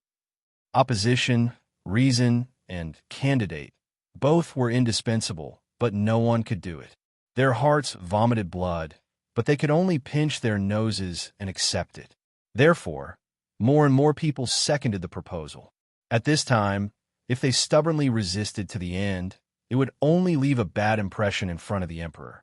Did they still want to live? Have you asked for my opinion? Seeing that almost everyone seconded the proposal, Li Honyuan very unsociably opened his mouth. This time, almost everyone choked, but soon, many people's hearts emerged with joy. Who could stop this matter? Probably only the main character. If he didn't do it, even if he was tied up and brought to Jiangnan, as long as he didn't do anything or did something else, it would only have the opposite effect. Lu Qingdi wanted to get down from the dragon throne and beat this evil creature to death. But he also knew that if this evil creature's temper was really bad, he really couldn't do anything to him. He sighed, "Old Six, are you really not willing to share the burden and solve the difficulties for Imperial Father?" This time, as beloved official Ruan said, "You don't need to do anything. You only need to preside over the overall situation at the appropriate time and let the subordinates work seriously. Just take it as a trip to Jiangnan. What do you think?" Li Hongyuan frowned. Although he was a person who didn't yield to force or persuasion most of the time, he would occasionally yield to force, but he absolutely wouldn't yield to force. As for other things, I have the final say. Lu Qingdi's eyebrows twitched, within a reasonable range. If he really let him go, who knew what he would do? What is reasonable? Li Hongyuan tirelessly asked. Lu Qingdi was irritable. Other sons didn't have to go through so much trouble to do things. Understand by yourself, understand? But what could he do? This evil creature was spoiled by him. Outside of official business, you can eat, drink, and play as you wish. If others don't provoke you, don't casually cause trouble. More specifically, you're not a 3-year-old child. I know. If there is nothing else, I will take my leave first. When you set off, just let me know. Scram, scram. Lu Qingdi weakly waved his hand. Sometimes he wanted to ask, what kind of sin did he commit in the end? Li Hongyuan slipped away. After deciding on the imperial envoy, the next step was to choose the main entourage. Li Hongyuan was only a mascot. These people were the most important. However, because mascots couldn't be provoked, their lethality was too great. So, they had to be chosen carefully. Lu Qingdi was too lazy to wrangle with them anymore. With a wave of his hand, he only chose the most suitable person. In other words, no matter who they worked for, Lu Qingdi also said the ugly words first. If Jin Qinhuang handled it, because of official business, not only would he not judge it according to the circumstances, he would also add 3 levels to the crime. If the circumstances were serious, the entire family would be searched. In order to have more deterrence, he even appointed Zhuo Qian of the Blackguard to lead 50 Blackguard to secretly accompany them. They would absolutely carry out Jin Qinhuang's orders. The Blackguard, without a doubt, belonged to the Emperor's dogs. They only obeyed orders. Their execution ability was strong, their means were ruthless, and they killed people like they were scything. The people who originally had small thoughts and wanted to plan something suddenly lost 90% of their enthusiasm. The remaining 10%, if it wasn't that they didn't put Li Hongyuan in their eyes, it was that they were hoping for a fluke. Luo Peishan was an expert in this kind of thing. In any case, it wasn't the first time. Moreover, he wouldn't consider any factors other than the ability to do things. In any case, these people, no matter how they jumped around, they wouldn't be his grandson-in-law's opponent. The ones who were seeking death were themselves. It had nothing to do with him. Lu Qingdi had several other ministers make additions and quickly decided on the personnel. Finally, the Grand Commander of the Imperial Guards will accompany them. They will be fully responsible for Jin Qinhuang's safety. Someone lit a candle for Lu Qingdi. Were you sending people to monitor him or to help him unconditionally? The matter was urgent and couldn't be delayed for too long. Otherwise, who knew what kind of incident would happen? Therefore, the preparation time was only 3 days. On the way back to Li Hongyuan's Fu, Jingwan was also dealing with some matters. The 4 people, Ci, Gu, and Fu, all asked her to appoint a marriage. Jingwan wasn't surprised. As people who were close to the King of Hell, it wasn't strange for them to have the courage to ask for true love. After she knew that these people weren't Li Hongyuan's people, she also expected this moment. But for people together, one by one, it would give her some buffer time. Why don't we wait for Wang Ye to come back and ask him? If it was an ordinary servant girl, she could decide. But in the end, it was Li Hongyuan's personal servant girl. No matter what, she had to ask him personally. There was no other meaning. It was purely out of respect, that's all. Wang Fei, for such a small matter, just nod your head. Wang Ye won't have any objections to your decision. That was also true. That person, regarding these matters, didn't care at all. Since it's like this, I won't force it. Call them over for me to take a look. Although the time you've served me is short, it's also fate. Not to say that I'm helping you, but at least I should knock some sense into them so that they'll treat you better in the future. Many thanks, Wang Fei. Jingwan chuckled. There's no need for thanks. In the end, they are Wang Ye's and my people. Although I don't have much ability, at least I have to take good care of the people around me. It's just that you're still young and the marriage isn't urgent. You could take it slowly. You should also hand it over to Mei Lan Ju and the others. There are many things they don't understand, so you should teach them more. Wang Fei, in fact, there's nothing to hand over. After this month, it's almost done. Moreover, the marriage can't be delayed. Qing Shi's face was red, her hand intentionally or unintentionally placed on her lower abdomen.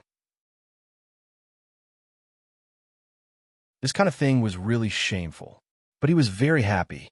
Qing Shi was gradually taking care of him. Jingwan was a little stunned. Should she say that this was indeed the Jin Wang Ye style?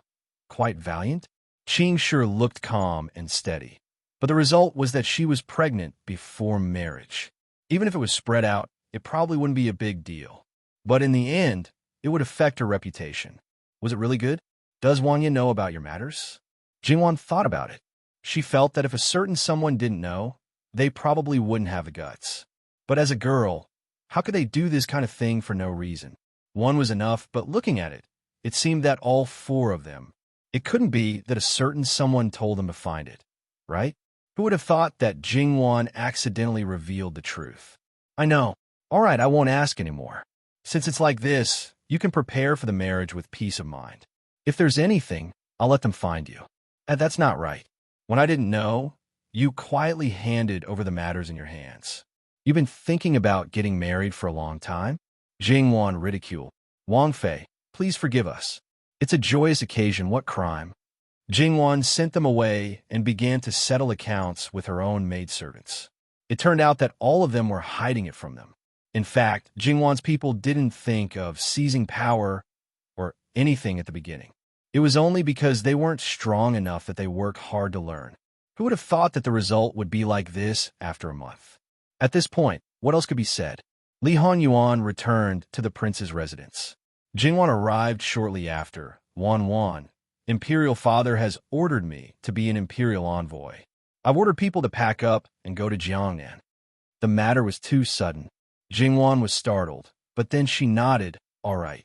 Does Wang Ye have any special things that you need to bring? I'll have people prepare them so that we don't miss anything. Special things that I need to bring? Besides you, what else? Li Honyuan used his hand to intimately rub her cheek. I'm going to. Jingwan was pleasantly surprised. Didn't I already tell you that I have something to do in the next 2 days? Did you forget so quickly? Or do you actually not like it? I like it, of course I like it.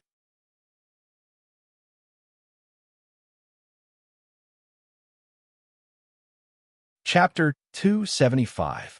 I like it, of course I like it. The joy in Jingwan's eyes was not fake at all. Because of the limitations of her social background, Jingwan was far less restrained than ordinary girls before she got married, even though she was pampered by her grandmother. However, there were still many restrictions, and there were very few places she could set foot in. If she did not have her previous life, she probably would not feel anything. Perhaps she would feel regret, but she would not have too much yearning. However, after experiencing the civilization of her previous life, she had been to many places and seen many cultural sceneries. Fortunately, she was able to go to a completely different place. If she could not see it, she was afraid that she would miss it after she died. However, in an instant, Jingwan was a little hesitant. Since you are traveling as an imperial envoy, is it okay for me to follow? Since there's a plan, how can there be a problem? Li Honyuan briefly explained the situation in Jiangnan to Jingwan. Actually, it doesn't matter whether I go or not. It's not difficult to solve the problem. I've taken on this once-in-a-lifetime task, as long as I still want to bring you to Jiangnan to play legitimately. I'm a prince, and I'm even more special. Even if I leave the capital, I'll just take a stroll in the surrounding areas. If I want to go too far, it's impossible for me to do so without an imperial order. Yuan, such a man, even if she was bullied from time to time, he was also willing to endure it. His wife didn't have many preferences, but it wasn't easy to satisfy them. Every time he saw her sparkling eyes, he felt a sense of accomplishment. He didn't have such a feeling when everything was under his control. However, while satisfying her, he was also very satisfied. Of course, when it came to things like his wife throwing herself into his arms, he was even more impolite. However, Yuan, the matter in Jiangnan, it was not you who caused it, right? She definitely shouldn't do something like toying with the feudal vassals. She might be a bit special, but she was still more ordinary. She couldn't bear such a sin. In essence, it was all men's fault for causing the downfall of a country. However, they were the source of it. Even if they didn't do anything, they still had to bear a share of the sins that they had committed. What if I say yes? What will Wan do? Li Hanyuan asked seriously. Jingwan looked at him and couldn't tell if he was telling the truth.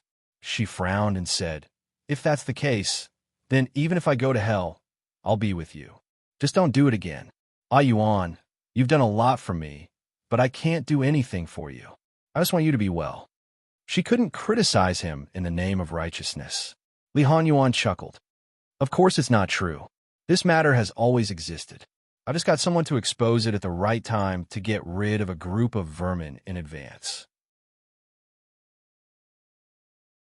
I pray for the next life with Wan, but it's enough for me to go to hell. You just have to wait for me up there. Jingwan's eyes were slightly wet, and her lips moved. She wanted to ask why. Why was he so good to her? She looked forward to the answer, but she was also afraid of the answer, because this man's kindness to her seemed to have existed from the beginning. It was so inexplicable. How could she not mind? She knew what state she was in now. Because she cared, she minded. It had only been a month, and this man had made her fall to this point. It could be imagined how high and how terrible his methods were. Yuan, don't let me down. Please don't let me down. Otherwise, I might really go crazy and kill people. I can give in and tolerate everything else, but this is the only thing I can be selfish. Knowing that you're suffering down there, how could I wait up there as if nothing had happened? That kind of anxiety, I'd rather exchange it for physical pain.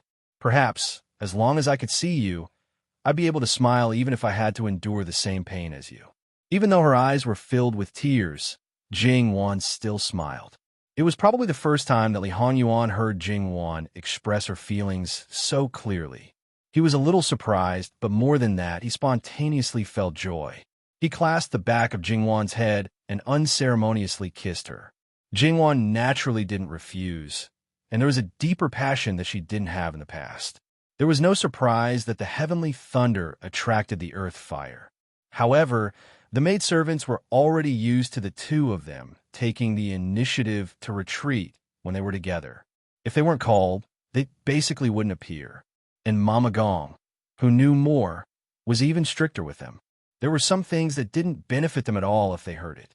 Li Hanyuan knew that he was afraid that he wouldn't be able to stop today. He didn't care. Outsiders couldn't break in a Haidang restaurant, but there was only him and Jingwan here. If he didn't go out, there would always be people who would have a lot of imaginations. He was very clear that once it was revealed that he was going to take Jingwan to Jiangnan, she would definitely receive attention from all sides. At this time, it was better to stop. It could be considered the first time that he came to stop. Jingwan's face was flushed, and she was a little embarrassed. She knew that now was not the right time. Sure enough, after hanging around a certain someone for so long, she became more and more unbridled and outrageous. Li Hanyuan didn't tease her. He said something else to let the waves of passion in his body gradually subside. Jingwan told him about the four people, Shi, Gu, and Fu. It's inconvenient for Qingshi to go out, so let her stay. As for the other three people's wedding, let's wait until they come back. No need. The day after tomorrow, all four of them will be married off. Li Hanyuan decided. Jingwan was speechless. That's too rushed. How can 2 days be enough to prepare a wedding? Their wedding has probably been prepared for a long time. The so-called guests are just people in the Fu. Not to mention 2 days, even tonight, is enough for them to consummate their marriage. Jingwan couldn't help but want to facepalm. Having this kind of master, they were really unlucky. This isn't a problem with the guests, okay? Although they already have a marriage partner, the 3 books and 6 rites. How can the entire agenda be completed in 1 or 2 days? Don't tell me that the agenda has already been completed and only the last step is left. Without reporting to Master, do they have the guts to talk about marriage? Since it's Master's decision, all the red tape can naturally be skipped. No one will deny the marriage between them. Everything that Master gives is grace. Li Hongyuan said matter-of-factly, Fine. Whatever you say. It's just that I've only been married for a month, and I've already married off my husband's personal maidservants. Her reputation as a jealous woman was probably going to be tarnished. Although she knew that the 4 maidservants weren't bed warmers, outsiders didn't know. Slow down? Can't you take it slow? Since we have to do it anyway, why not do it all at once? It's troublesome to do it over and over again. He drank vinegar all day long and was a jealous man. As his wife, she naturally had to clean up all the flowers and plants around him. I can't win against you. It was better to prepare more dowries for the 4 of them. She felt wronged at the wedding, so she could only compensate in other places. Moreover, as long as she wanted to monopolize him, she would have to face this sooner or later. It didn't matter if it was earlier or later. This time, I'll do my best to arrange for the waterway to Jiangnan. However, the carriage definitely can't be lacking. You'll feel uncomfortable if you sit in the carriage for too long. This is always a problem. Those people from the Ministry of Works are really useless. I've asked them to modify the carriage, but they still haven't had any good results. This is my own problem. Moreover, the bumpy ride in the carriage isn't just the carriage's problem. Unfortunately, she didn't know the formula for cement. Even if she only knew the general idea, if she gave it to someone to study, there was a 90% chance that they would succeed in the end. The carriage itself was a shock absorber. As long as the wheels were replaced with gum, it would be greatly improved. However, at this moment, Jingwan suddenly felt that even if she had lived in a mechanical and electronic civilization, she was actually a piece of trash. For the first time in more than 10 years of life, she began to deny herself. Thinking about it, it was enough. It was said that people with motion sickness had to sit in more carriages and suffer a few more times before they would be fine. Jingwan wondered if she should also try it. Will Su Gue Fei let you enter the palace? Fu Huang is currently in a fit of anger. How could she do such a stupid thing? Not to mention her, before we leave, my brothers won't come. As for the main entourage, those who are a bit more daring will come. In addition, those sisters-in-law of yours will definitely come looking for you.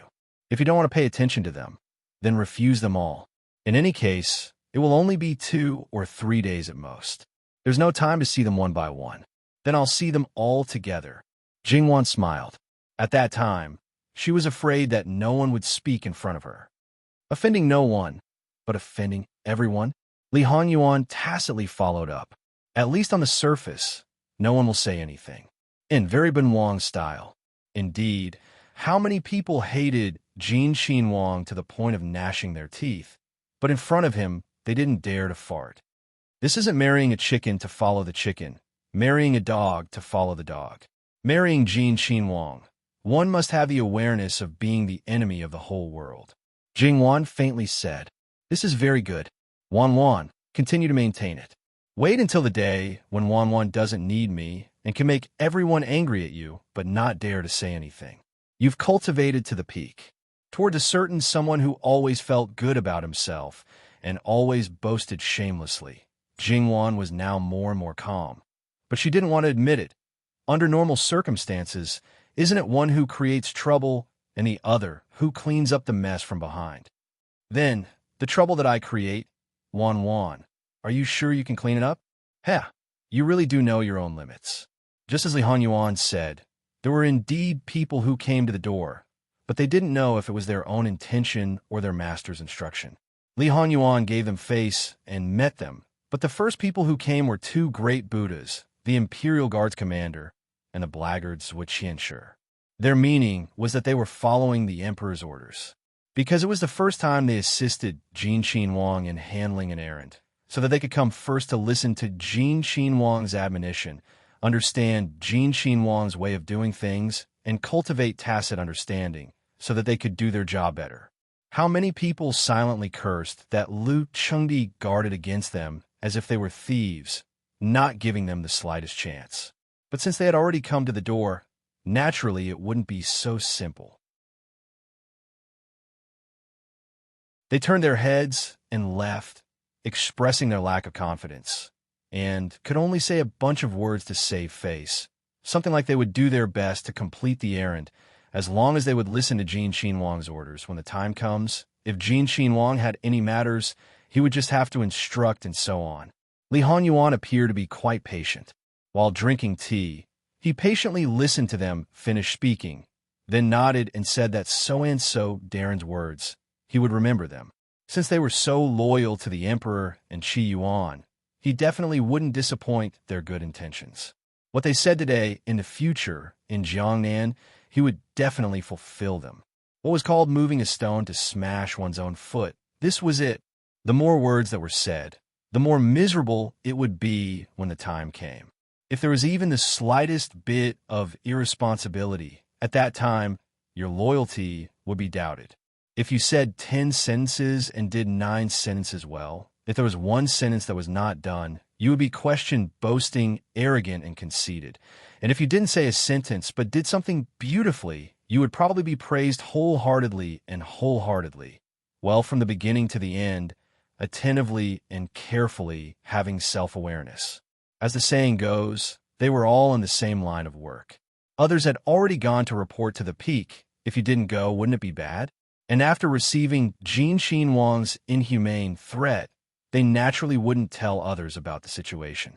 Everyone was the same, only then would they be able to mentally balance out. Therefore, one after another, they went to Jin Xinhuang Fu. Those who didn't have any thoughts would go in groups of 2 or even 3. Those who had selfish motives would face the 3 great Buddhas alone, with beads of sweat dripping down their hair and 2 legs trembling. Most likely, they were all just talking about face. The result, was naturally the same. Since the opening of Jin Xinhuang Fu, it was the first time that so many court officials had come to visit one after another. It was very lively. The great commander of the Imperial Guards, Zhuo Qianshi the Blackguard, one was a standard 3rd rank, the other was a standard 4th rank. Both of them could be considered young and promising, but when Li Honyuan received the court officials, they maintained silence from beginning to end. Looking at his simple and crude, but extremely effective way of doing things, they didn't. Yu Zhongxing, on the other hand, didn't have any thoughts. After all, he had already pledged allegiance to him. When there were orders, he would do as he was told. When there weren't, he would do his own thing. As for Zhuo Qianshi the Blackguard, this person's identity was actually a bit special. In the Blackguard, although there was a standard 3rd rank commander and a lower 3rd rank commander above him, his status was on the same level as them. Sometimes, his words were more effective than the 2 above him. This was because he was actually Lu Chengdi's adopted son, and was even bestowed with the surname Li by Lu Chengdi. This person didn't look like he was over the top, and seemed to be about the same age as Li Honyuan. In fact, he was only 2 years younger than Yu Zhongxing, but his face was relatively tender. However, those who knew this person basically didn't dare to look down on him. His face was sharp, and there was a hint of killing intent. It wasn't that there weren't any princes who wanted to recruit him, but they didn't dare to make a move. Whether or not they succeeded in recruiting Yu Zhongxing, there wouldn't be any harm. And because he didn't hold back in front of Lu Chengdi, no one dared to speak lightly. Li Suyin was secretly probing Li Honyuan. Was Li Honyuan completely unaware? Of course not. His understanding of Li Suyin was beyond others. This person, in Li Honyuan's eyes, was actually very interesting. In everyone's eyes, he was absolutely loyal to Lu Chengdi, but in fact he wasn't. Li Honyuan never thought of recruiting this person, because the result would be the same. In the previous life, after Li Honyuan ascended the throne, he understood this person and promoted him to the commander of the Blackguard. He was a tyrant, and countless families were confiscated and destroyed, and Li Suyin was the executor. The two entered Jin Xinhuang Fu and didn't seem to be prepared to leave. Li Hongyuan was too lazy to care about them and didn't even let people arrange a place for them to stay. Secondly, these two people were used to going through wind and rain. Even if they were going to Jiangnan, they wouldn't prepare a lot of things, so it didn't matter where they stayed. Li Hongyuan didn't care, but Eunuch Mu couldn't pretend that he didn't know. Without saying anything, he went to report to the Wang Fei and asked for the Wang Fei's instructions. Yu Zhongqing didn't say anything, but Jingwan naturally knew. What? Chin of the blackguard? Thinking of last year's core examination, the three people who passed the Jinshu examination paraded through the streets on horseback, as if this person was the one holding the line. Of course, the premise was that the person in this position hadn't been changed. Is it the same person as last year? Eunuch Mu didn't understand, but he still answered truthfully. This Li Darren was appointed as the Zhuoqian of the blackguard 2 years ago. Although they only met once, Jingwan still had some impression. But you said that his surname is Li, and he's a member of the royal family? Replying to the Wang Fei, no, Li Darren is actually the emperor's adopted son. Jingwan nodded. Although the emperor didn't take in many adopted sons, it wasn't like there weren't any. Tell me, what does the blackguard do? Eunuch Mu slightly hesitated. The blackguard is in charge of the prison, has the power to patrol and arrest, and has the discipline department, which is responsible for investigation, arrest, interrogation, and other matters. Unlike the Ministry of Justice, they are only responsible for relatively special matters and directly report to the emperor. It was really similar to the brocade guards, but Jingwan had never heard of the blackguard's prestige before. She didn't think that it was far from the extent that the mention of black would cause her face to change. Since they may have to stay in the Fu, you can arrange the accommodations as you see fit.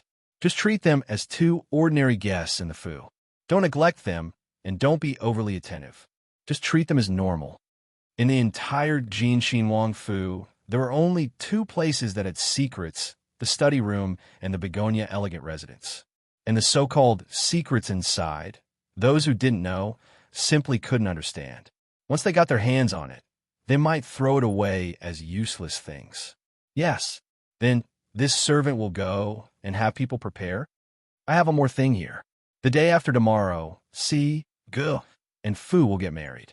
Inform the prefectural magistrate to make preparations. All the expenses will be taken from a Fu. Although the time is a little short, it's better to have a lively ceremony. When she said this to Mu, and Jingwan could only try to be as calm as possible. After all, it was really not proper. However, Eunuch Mu was calmer than Jingwan, and he didn't even feel that something was wrong. The 4 sisters are lucky to have the princess to take care of them. Sure enough, like master, like servant, the thoughts of the living king of hell had a profound effect on the people below. Jingwan had seen the future husbands of the 4 sisters before. One was a gardener and 3 guards, which was really a little unexpected. However, through simple understanding, these people were still good in all aspects. In addition, they all worked for the Jin Xinhuang Fu, so there was nothing to be worried about. However, she just moved her lips. How about she take care of them? You flattered her as soon as you opened your mouth. Did you really deserve to be the first lackey of the living king of hell? Okay, don't talk nonsense here. Do it quickly. Yes, this servant will go right away. Eunuch Mu became more flattering. But his flattery was actually not annoying. Because she didn't hide it at all, the news that Li Hongyuan's 4 personal maids were married off by Jingwan was like a gust of wind, which wrinkled the calm lake. Naturally, there were different opinions.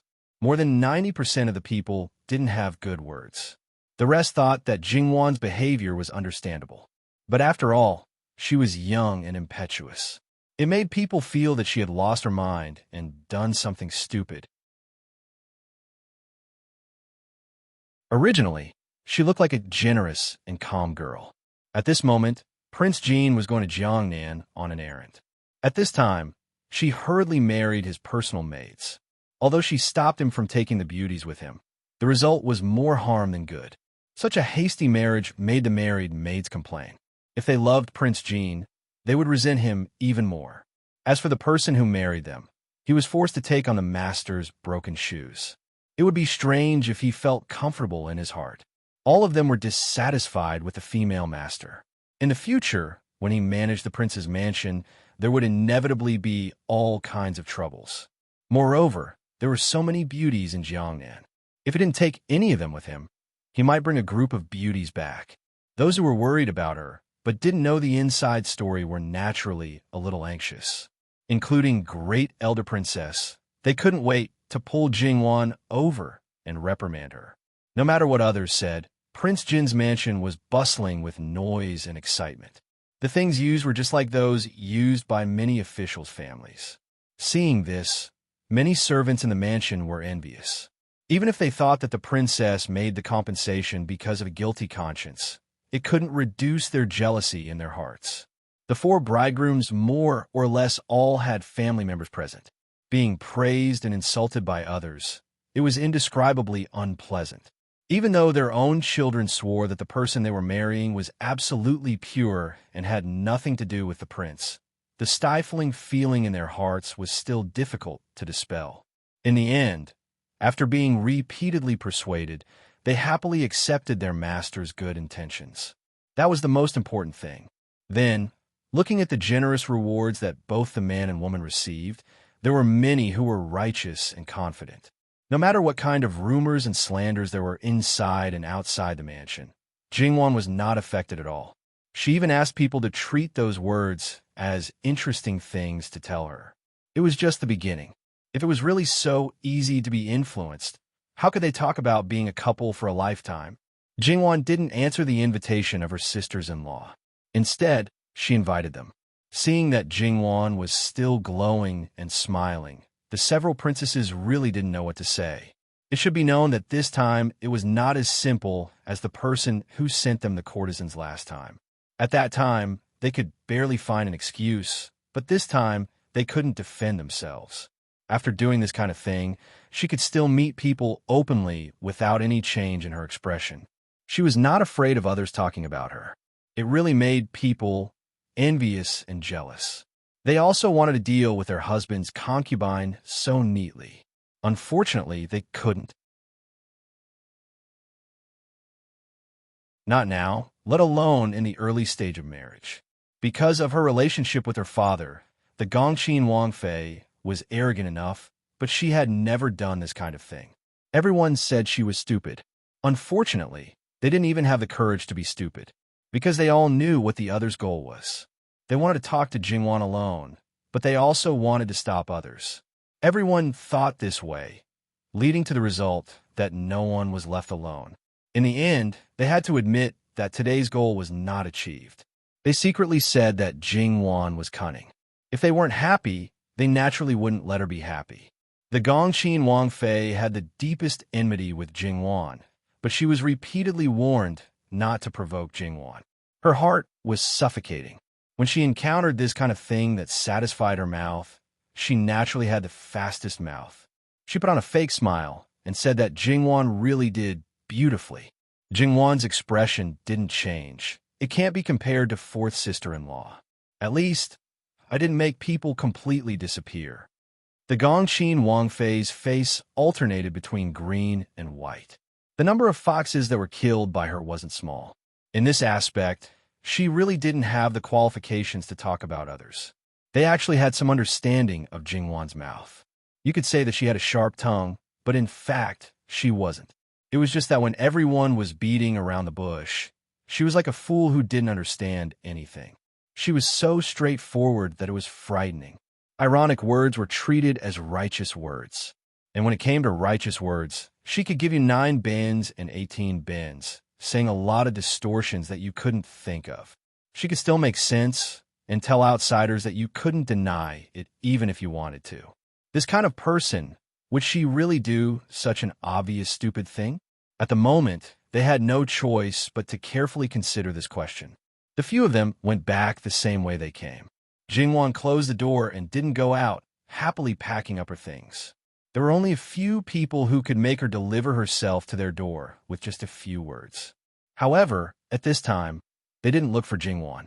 It seemed that they all had a tacit understanding to wait until Jin Qinhuang left.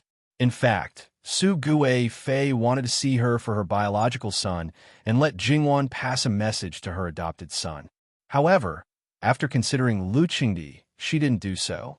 After all, even if she said that it was only because of her son's inner residence, no one would believe her. If she interfered too much and completely lost the emperor's heart, it would be troublesome. It was Jin Xinhuang's first time on an errand and his first time leaving the capital for an errand. The people sending him off couldn't be said to not be spectacular. However, when they saw Jin Xinhuang's huge amount of luggage, they were collectively speechless. Was he preparing to settle down in Jiangnan and not come back, or what? You're a big man. Do you need to be so particular about it? His Majesty already said that you can eat, drink, and play as you please. Are you still afraid that you won't be able to live comfortably over there? These things naturally didn't belong to Li Hongyuan. More than 90% of them belonged to Jingwan. However, he really wasn't wrongly accused. According to Jingwan's idea, he could casually bring some and then bring enough money. Jiangnan was a land of wealth. There wasn't anything to eat or wear. If it wasn't to maintain the dignity of the Wangfu, she even wanted to bring money. As a result, Li Hongyuan's face turned stiff, and he rejected it. For a man who threw the best things on his wife, those things really didn't hurt his eyes. Even if there was something that he liked, he would just buy it when the time came. Jingwan was extremely speechless. However, for this kind of insignificant matter, if he was unyielding, she could only compromise in the end. Moreover, on this matter, the people who serve her all stood on Wang Ye's side. She was all alone. Even when they reached the final place of farewell, they didn't see Jingwan coming down from the carriage. Everyone thought that Jin Xinhuang Fei was really deeply affectionate towards Jin Xinhuang. It wasn't easy for them to persuade, so they naturally targeted Luo Peishan, this biological grandfather. However, this old fox stroked his beard, unperturbed, and didn't say a word. Jin Xinhuang ordered to speed up, and the entire procession started to run. Not a single shadow came down from his carriage. The people who stayed behind, "Are you sure that Jin Xinhuang Fei is in the carriage?" Someone asked, puzzled. "Naturally, I'm sure." "Then the close relative Wang Fei is going to Jiangnan with Jin Xinhuang?" The group was in a mess. What was this? When a man went on an errand, as a wife, she didn't stay behind to take care of the family and followed along. What was this? Even if it was a general guarding the borders, he would at most bring a concubine to serve by his side. How could a dignified Wang Fei be so improper? Luo Darren doesn't want to say anything. Someone bombarded Luo Peishan. A married lady is like spilled water. She is now Jin Xinhuang Fei. This official has to greet her.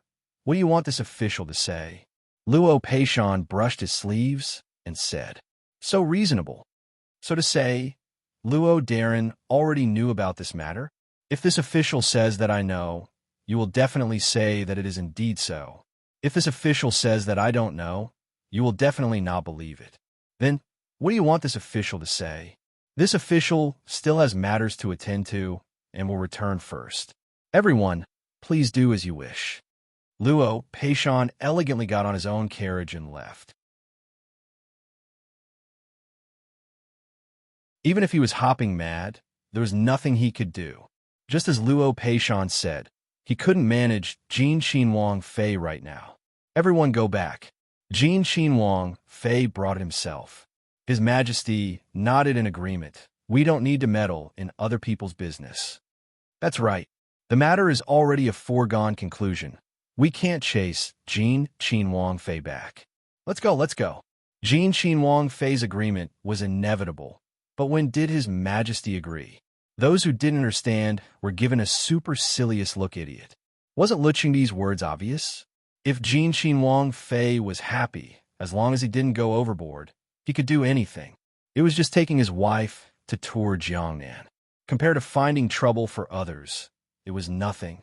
On the other hand, it wasn't necessarily a bad thing. Things that didn't work with the living king of hell could be done through foreign diplomacy. Starting with Jin Xinhuang Fei, they might achieve unexpected results. Jin Xinhuang Fei wasn't soft-hearted towards others. How could he take care of his own wife? Bringing her along was enough to show how much he valued her. Thinking through this point, many people's minds became active again. Sure enough, when Lu Qingdi knew about the good deed Li Honyuan did, he just waved his hand and didn't say anything. Only, those people who were lining up to have a heart-to-heart talk with Jingwan didn't know what kind of expression they should show. This person wasn't in the capital. What was there to talk about? Those who could figure out naturally waved their hands and let it go. Those who couldn't figure it out felt that they had been ruthlessly played and were furious. Thinking about the possible reactions of those people, Jingwan was actually quite happy. Leaning in Li Hongyuan's arms, she laughed cheerfully. Just this little thing can make you this happy. If you can always laugh, that would be good. Jingwan poked him. Don't say such a depressing thing now. People who have never fainted in a carriage don't know how uncomfortable it is. Actually, I have a way. Maybe it can make one not feel uncomfortable, but also make the whole journey comfortable. Li Honyuan said with a deeper meaning. What is it? Jingwan looked up at him with interest, only to see his undisguised gaze. How could she not know what he wanted to do? She unhappily patted him. Don't even think about it. This carriage was surrounded by experts with sharp ears and eyes. It was fine if she was shameless in front of her own people, but in front of outsiders, even if she was beaten to death, she wouldn't be so thick-skinned as to do such an extremely shameful thing as having sex in the carriage. Li Honyuan pulled her into his arms, lowered his voice, and laughed softly in her ear. Wanwan doesn't have to make sound. I've had people reinforce this carriage, so when it's moving, no one will be able to see it from outside. Does Wanwan really not want to try it? Maybe it really won't be uncomfortable at all. Shut up, Jingwan said with some embarrassment. All right, Wanwan, whatever you say. However, as long as Wanwan needs it, this husband is always at your service. Jingwan impolitely rolled her eyes at him. Even if she felt uncomfortable, she would never do such a thing. Li Honyuan raised his eyebrows noncommittally. When the time came, it would be good if she could really refuse. Li Honyuan was still very confident about this, so he was not in a hurry now. Because there were many people around, Li Honyuan didn't say anything important to Jingwan. He just leaned on the bed and whispered in her ear. The outside of this carriage still didn't exceed the standard of a prince's carriage, but the inside was different. It was simply a small inner room. Although it was small, it had all the essentials. According to Jingwan, it was a 100% caravan, and it was a luxurious and enhanced version. It strived to be comfortable and luxurious. As time passed, Jingwan began to feel a little uncomfortable. She wanted to sleep, but couldn't. Li Honyuan knew that she felt uncomfortable, but it was the first time he felt it so close. Her healthy and rosy face turned pale, just like a healthy person who was gradually getting sick. Li Hongyuan's heart ached for her. He became irritable and didn't have the mood to joke. He just wanted to relieve her discomfort. Li Honyuan held her face and kissed her without hesitation. After a short struggle, Jingwan began to cater to him. He knew that Jingwan was thin-skinned, and he didn't want a group of men to hear Jingwan's embarrassing moans. Even if he didn't kiss her, he would let Jingwan bite something. Jingwan didn't seem to forget the people outside. She seemed to be very tolerant. Her body was tense, and she was inexplicably excited. Li Honyuan felt the change in her, and his irritable mood disappeared. He enjoyed this different kind of joy. Occasionally, he would tease Jingwan. Are you still uncomfortable? Are you very comfortable? Jingwan's face turned red, but she couldn't scold him. Probably because they didn't know what day it was. When they stopped, the carriage had also stopped. She didn't know how long they had been listening. Jingwan felt that she didn't have the face to see people. She wasn't sure that she didn't make a sound on the way. At the front of the carriage, there was a light knock on the door used to separate them. Gong Mama's voice came. Wang Yi, is Wang Fei better? We've arrived at the post station. Do you want to rest before continuing? Wait a moment. Send in some warm water. Yes. Gong Mama brought in 2 servant girls. Li Honyuan quickly came out dressed neatly. No one could tell what had happened. But, after being in the carriage for so long, his clothes were not messy at all, unless he had been sitting upright the whole time. But was the king of hell that kind of person? So if it was too tidy, it would be more conspicuous. Gong Mama brought the servant girls to help Jingwan freshen up. She whispered a few words to her, appeasing Jingwan's heart. In fact, it hadn't been long since they stopped, and there really wasn't any movement. It was only because they were familiar with it that they found some clues. Other people shouldn't know. Previously, they had told them that their Wang Fei would be uncomfortable sitting in the carriage for a long time. In fact, it wasn't just Jingwan's problem. Along the way, Jingwan didn't let them stop, and no one could point out anything. Jingwan heaved a sigh of relief. However, looking at Jingwan's current complexion, Gong Mama and the others were actually very happy. This was more comfortable than the sickly Wang Fei. Jin Qinhuang wanted to rest for an hour. No one could say anything. Even if they knew that they were in a hurry, they could only pinch their noses and accept it. Jingwan was carried down by Li Honyuan later. Her cloak was tightly covered, and the rooms in the post station had been changed thoroughly by the servant girls. Looking at the familiar things, this was the reason why a certain someone had to bring so many things. It was just resting for an hour. Was there a need to go through so much trouble? Was it to make some food and also to bring their own ingredients? Jingwan wasn't too sure. In a certain carriage, was there still ice to ensure the freshness of the vegetables and fruits? In fact, Jingwan later confirmed her thoughts. However, regarding these matters, a certain someone had always been obstinate. No matter how much she said, it was all in vain. Therefore, she could only take care of other people's emotions as much as possible, so that they would have as little complaints as possible. This was also human nature. Thus, a group of mortals enjoyed things that they couldn't even think of during the arduous journey. People in the Wangfu clearly expressed that this was Wang Fei's order. Thinking about Jin Qinhuang, he really didn't know how to conduct himself, so there was no need to doubt this point. In their hearts, it was not good to think about Jingwan anymore. The willful one was obviously Jin Qinhuang. Seeing that Jingwan had inadvertently bought people's hearts, Li Honyuan indifferently looked at them. Each and every one of them should be deeply grateful to Wan Wan. After an hour, they quickly packed their things and prepared to leave. Jingwan inadvertently turned her head and saw some abandoned, disposable things. Li Honyuan ordered people to burn them. The things that his wife had used were not things that other people could use. Jingwan was completely powerless. What the eye doesn't see, the heart doesn't grieve over. After that, the journey was relatively smooth. When they got on the boat, they sped up and didn't slow down the overall time.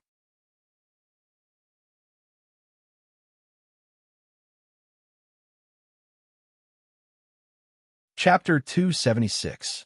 All in all, in just a few days, everyone more or less had an understanding. Jin Qinhuang Fei was really a good person, ah. How could she marry such a slag like Jin Qinhuang? Those who had this thought, not only the people from other factions, but also Jin Qinhuang's people. Jin Qinhuang's ability was beyond doubt. Those who had seen it all thought that he was the most suitable heir to the throne.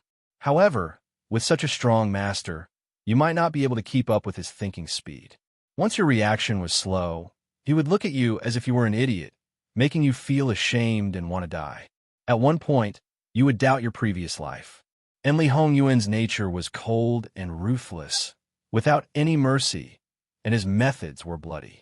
In fact, those who worked for him, as time passed, their understanding of him deepened, and they all had faint worries in their hearts. It was just that no one dared to easily break this layer of worry. Perhaps they were deceiving themselves and didn't want to admit it. After having a female master, knowing her temperament, understanding her character, and more importantly, knowing that the master cared about her and was able to listen to her advice, there was really nothing more joyous than this. Under normal circumstances, a woman's influence on the emperor was too great. This was absolutely not what the officials wanted to see. However, if the emperor had extraordinary ability, but was essentially a tyrant, and this woman could influence the emperor's thoughts and even make decisions, she was fundamentally righteous and could distinguish right from wrong. Then, this kind of combination was actually a happy sight. Along the way, those who worked for Li Honyuan, whether it was in the open or in the dark, saw everything and were gratified. The hidden worries in their hearts also gradually faded until they completely disappeared. Naturally, they gave Jingwan more respect from their hearts. At the same time, it also imperceptibly influenced other people's view of Jingwan. As for the point that Jin Xinhuang Fei was a jealous woman, she did those things, but it didn't affect her relationship with Jin Xinhuang. Just thinking about it, one should know that this wasn't Jin Xinhuang Fei's problem alone. Without Jin Xinhuang Fei's connivance, how could Jin Xinhuang Fei, as his wife, be so unscrupulous? Not to mention that a jealous empress would affect the emperor's children. If the empress was unhappy and continued to tie the emperor down, then there was no need to talk about the future. The emperor himself would collapse the country first. Then what was the use of having more children? It was said that the more children one had, the more blessings one would have. But in reality, with so many sons, how many of them would be able to live a life full of blessings, peace, and happiness? It was clearly a case of brothers quarreling and falling apart. More of them were fighting to the death. 10 dozen good-for-nothings who only cared about benefits couldn't even compare to an outstanding successor. A rational person would believe that quality was more important than quantity, even if it was a son. Well, it was still too early to talk about this now. After all, these variables could exist at any time. It was useless to think too much about it. The most important thing was what was in front of him. Li Hanyuan couldn't help but smile when he saw the changes in the people around him. Some people's worries weren't groundless. He was well aware of his current nature. Without Jingwan, there was a 90% chance that he would act recklessly and, as Master Liaochen had said, cause misery and suffering to the people. He left behind a paradise only because she was in this land.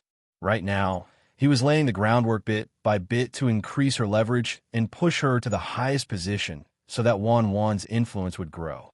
In the future, when he ascended to the throne, the court officials wouldn't urge him to expand the harem and have more children. Instead, they would do the opposite and urge him to favor only one woman. If he failed a woman like the Empress, the heavens would not tolerate it. Regardless of whether it was out of sincerity or because they were worried that he would act recklessly without restraints, as long as he could reach this point, for him, it might be a greater achievement than creating a golden age. The mighty fleet moved forward on the canal. Everywhere it passed, all the boats moved aside. Li Hanyuan acted like a tyrant. There was no need to talk about keeping a low profile or investigating in secret. Everywhere he went, it was clear to everyone that he, Li Hanyuan, the current Xinhuang, the imperial envoy appointed by the emperor, had arrived. Some people wanted to ask, with such great fanfare, what could they find? They were afraid that all the evidence of their crimes had been covered up. If they colluded with each other, they would return empty-handed. Someone had given him advice, but Li Hanyuan didn't listen at all and continued to do as he pleased. Originally, the most luxurious boat in the fleet was his and Jingwan's.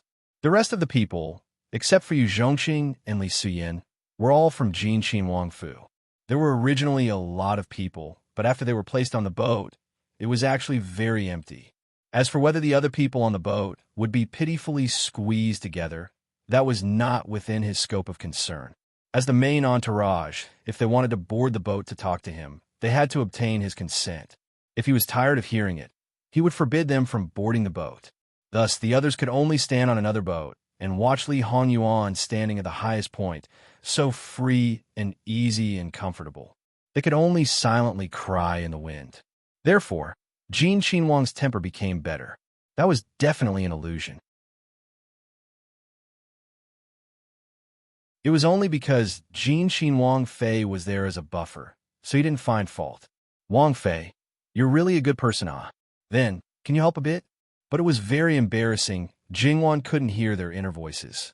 Moreover, on official matters, she believed that he must have a plan and had a card up his sleeve.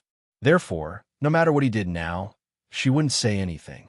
Instead, she was full of character and had people prepare iron plates for barbecue. On a sunny day, the wind was blowing in their faces. On the deck, a specially built iron plate barbecue rack was set up. All kinds of food were skewered and piled into a small mountain. During the barbecue process, the aroma spread and the gluttonous worms in their stomachs became active. When they were in Qianfu, Meilan, Zhu Mei, for people's barbecue skills have been trained to be excellent. In addition, Hei Mei and Bai Xiao, who were born with full skills in this aspect, could learn it after learning it once. Moreover, the cooks brought out from the Wang Fu weren't just for show. For them, this thing didn't require any skill. Jingwan only needed to open her mouth and wait to eat. Jingwan's cooking skills weren't very good, but she thought that barbecue was pretty good. She intended to let her husband have a taste of her cooking. Considering that a certain someone was a carnivore, Jingwan didn't make things difficult for him this time. She barbecued a few skewers of whole meat and sent them to Li Hongyuan. Try it, with a little hope. After all, a certain someone's mouth was so picky. Who knew if the food she made could be eaten by him? Li Hongyuan found it funny. Everyone, including his wife, thought that he was the most delicate and didn't use anything that wasn't the best. Li Hongyuan took a bite from Jingwan's hand and tasted it carefully. It tastes good. Jingwan smiled happily. It was so sincere and natural. Just because of such a small matter, Jingwan gradually became more humane to some extent. In the past, she was ruled by reason most of the time. But after marrying Li Hongyuan, there weren't many times when she needed to be calm and rational. Wanwan made it. Even if it's poison, your husband will still eat it. Li Hongyuan's sweet words seemed to be a little ineffective at this moment, because Jingwan's face immediately fell. So, it's because the person who made it makes you think it tastes good, and not because it itself makes you think it's good? So, the things I make are still difficult for people to eat? Li Hongyuan didn't know whether to laugh or cry. His little sweetheart was actually fussing about this. She was grasping the wrong point. Li Hongyuan took the skewer from her hand and pinched her face. It's not that bad. In fact, the taste is really good. If you don't believe me, you could try it yourself. With that said, he took the skewer and ate it unhurriedly. Jingwan slapped his hand away. You're not allowed to pinch my face. I'm not a child. I'll try it. After tasting it, Jingwan was satisfied and unceremoniously stuffed everything in her hand to Li Hongyuan. Li Hongyuan's eyes flashed with ridicule. Say that you're not a child. Don't be so childish, ah. His wife was spoiled to the point that her mind regressed. As a man who pampered his wife, this was definitely a great achievement, ah. People who were used to the two people getting along with each other were used to this scene. For people who met for the first time, such as Yu Zhongqing and Li Suyin, although they still had a paralyzed face, their hearts were somewhat shocked. This was poles apart from the Jin Qin Wang they were familiar with. If Jin Qin Wang's temperament had always been like this, other things were hard to say, but one thing was certain. That was, the number of women in Jin Qin Wang Fu was definitely not in the minority. Jingwan reached out and secretly poked Li Hongyuan's arm, giving the two door gods a meaningful look. Anyone who could distract his wife, in Li Hongyuan's eyes, was an enemy. His eyes darkened, but it wasn't good to continue looking for nourishment from his wife. Playing around with trivial matters, sooner or later his wife would no longer fall for this. Then, he could only let others bear it. Turning back, you guys also eat a bit. The two men inexplicably felt a little chilly. Many thanks to Wang Ye. Originally, there were several barbecue grills prepared. Now, it was enough for the servant girls to use one just to serve Jingwan and Li Hongyuan. Barbecue was in essence just for fun. Now, perhaps it could add a novelty. Everyone's appetite was not bad. Li Hongyuan also let people get good wine. The taste was really wonderful. With outsiders present, Li Hongyuan didn't pull Jingwan to be lovey-dovey. He lazily half-leaned on the recliner and let Yu Zhongqing and Li Suyin sit down, casually chatting. There was a lot of cooked food on the tray at hand. The skewers left behind would be quickly taken away, but they didn't know how much had been eaten. Li Suyin, how many black-clothed guards did you bring out? They were still chatting a moment ago, but Li Hongyuan's last sentence was abrupt. Li Suyin subconsciously wanted to blurt out, but inadvertently saw Li Hongyuan's lazy but ruthless eyes looking at him from the corner of his eyes. He paused, answering Wang Ye 100 people. Yu Zhongqing's hand movements paused. That day in the imperial court, the emperor clearly said 50 people, but the actual number was doubled. What was the meaning of this? Speaking of the black-clothed guards, Li Suyin brought 50 people on the surface, but this was only half of the number. Even Yu Zhongqing didn't see all of them. Li Hongyuan's expression didn't change at all. He just divided the extra 50 people into groups of 5 and sent them to 10 different places. It was obviously an important matter, but he seemed to be saying that the weather was good today. Li Suyan's task was to assist Li Hongyuan. He didn't need to have his own ideas. He only needed to carry out orders unconditionally. Yes, at this moment, people who were hiding in unknown places left their groups to carry out their tasks. These people were good at reconnaissance, arrest, and interrogation. This time, they were secretly collecting information. However, there must be something in common, so it shouldn't be too difficult. Even if it was difficult, they had to do their best to complete it, and it had to be perfect. After completing such a small task, Li Hongyuan seemed to have lost his interest. After all, it wasn't mealtime yet, so his stomach wasn't that hungry. These people naturally didn't have the habit of overeating. They just continued to drink and occasionally ate a little as a side dish. They didn't want to eat here, but the people on the surrounding boats were in pain. The smell was too fragrant, but they could only smell it. They couldn't see nor eat it. It couldn't be helped. The King of Hell's boat was the tallest and largest. The closer they were, the less they could see the situation on the deck. Of course, it wasn't only the people who were attracted by it. Seeing that they were about to arrive at Kaming Prefecture, more and more boats gathered on the canal. Kaming Prefecture was a very important prefecture before entering Jiangnan. At the same time, it was also the capital of Tongzhou County. It could be said that it had already entered the boundary of the wooden target this time. This place wasn't within the scope of investigation. However, if Li Hongyuan went crazy and started from here, he wouldn't be able to clean himself up. Therefore, this place was not only prosperous but also on the main road. It was developed not only by water, but also by land. It was obvious that it was absolutely not to be underestimated. "Master, there's still an hour before we reach Kaming Prefecture." And he stepped forward and said in a low voice, "Stop the fleet at Kaming Ferry. After lunch, wait for me to take a nap before disembarking." Li Hongyuan said in a light voice, "Yes." For the many officials waiting at the ferry to light candles, it would be 2.5 hours later. Those were officials of second rank and below. What governor, administrator, inspector, and so on. Knowing that the prince had graced them with his presence, and because of his identity as the imperial envoy, no one dared to neglect him. Moreover, because this time's matter was too big, they had already received the news long ago. And this imperial envoy was naturally the first person they paid attention to. There was no need for them to inquire. The capital had already sent a list of all the key personnel over at top speed. Their temperament and preferences were all explained. Among these people, there were naturally people they were familiar with. These were all not important. As the imperial envoy, Jin Xinhuang had a few pages of introduction to him. Seeing this lord's great achievements, how many people's foreheads were dripping with sweat. And those who were familiar with Li Hongyuan were almost paralyzed. Then, after confirming that they didn't commit any crimes, they slightly breathed a sigh of relief. But they were still on tenterhooks. This person had never played his cards according to common sense. Who knew whether or not he would become the fish in the moat that would be affected by the fire at the city gates? All kinds of explanations were exchanged. No matter if they were political enemies or allies, they all complained incessantly. Why did His Majesty pick this person? Was there no one else in the imperial court? And for those who didn't know, the more they understood, the more they felt that it was strange. Was that a ferocious bird or beast? Or did he have 3 heads and 6 arms?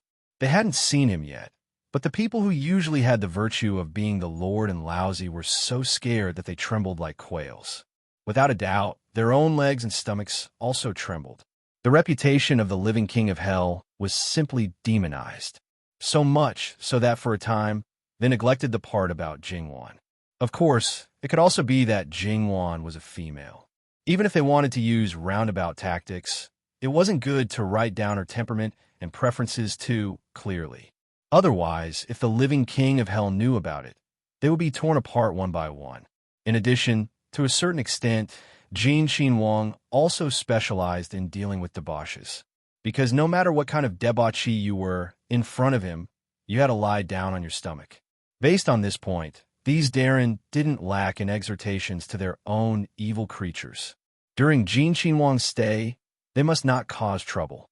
It would be best if they didn't even leave the door. Otherwise, if they offended him, no one could save them. It must be known that the second generation of these places were even more lawless than the princes in the capital. They didn't care much about their own father's words. Only when they really fell into Li Hongyuan's hands, each and every one of them regretted until their intestines turned green. Only then did they know that compared to this one, they were actually nothing. Because the momentum was too great, the entire ferry was cleared. The common people of Kaiming Fu all knew that something big was going to happen today and stood on their tiptoes from afar, craning their necks to watch.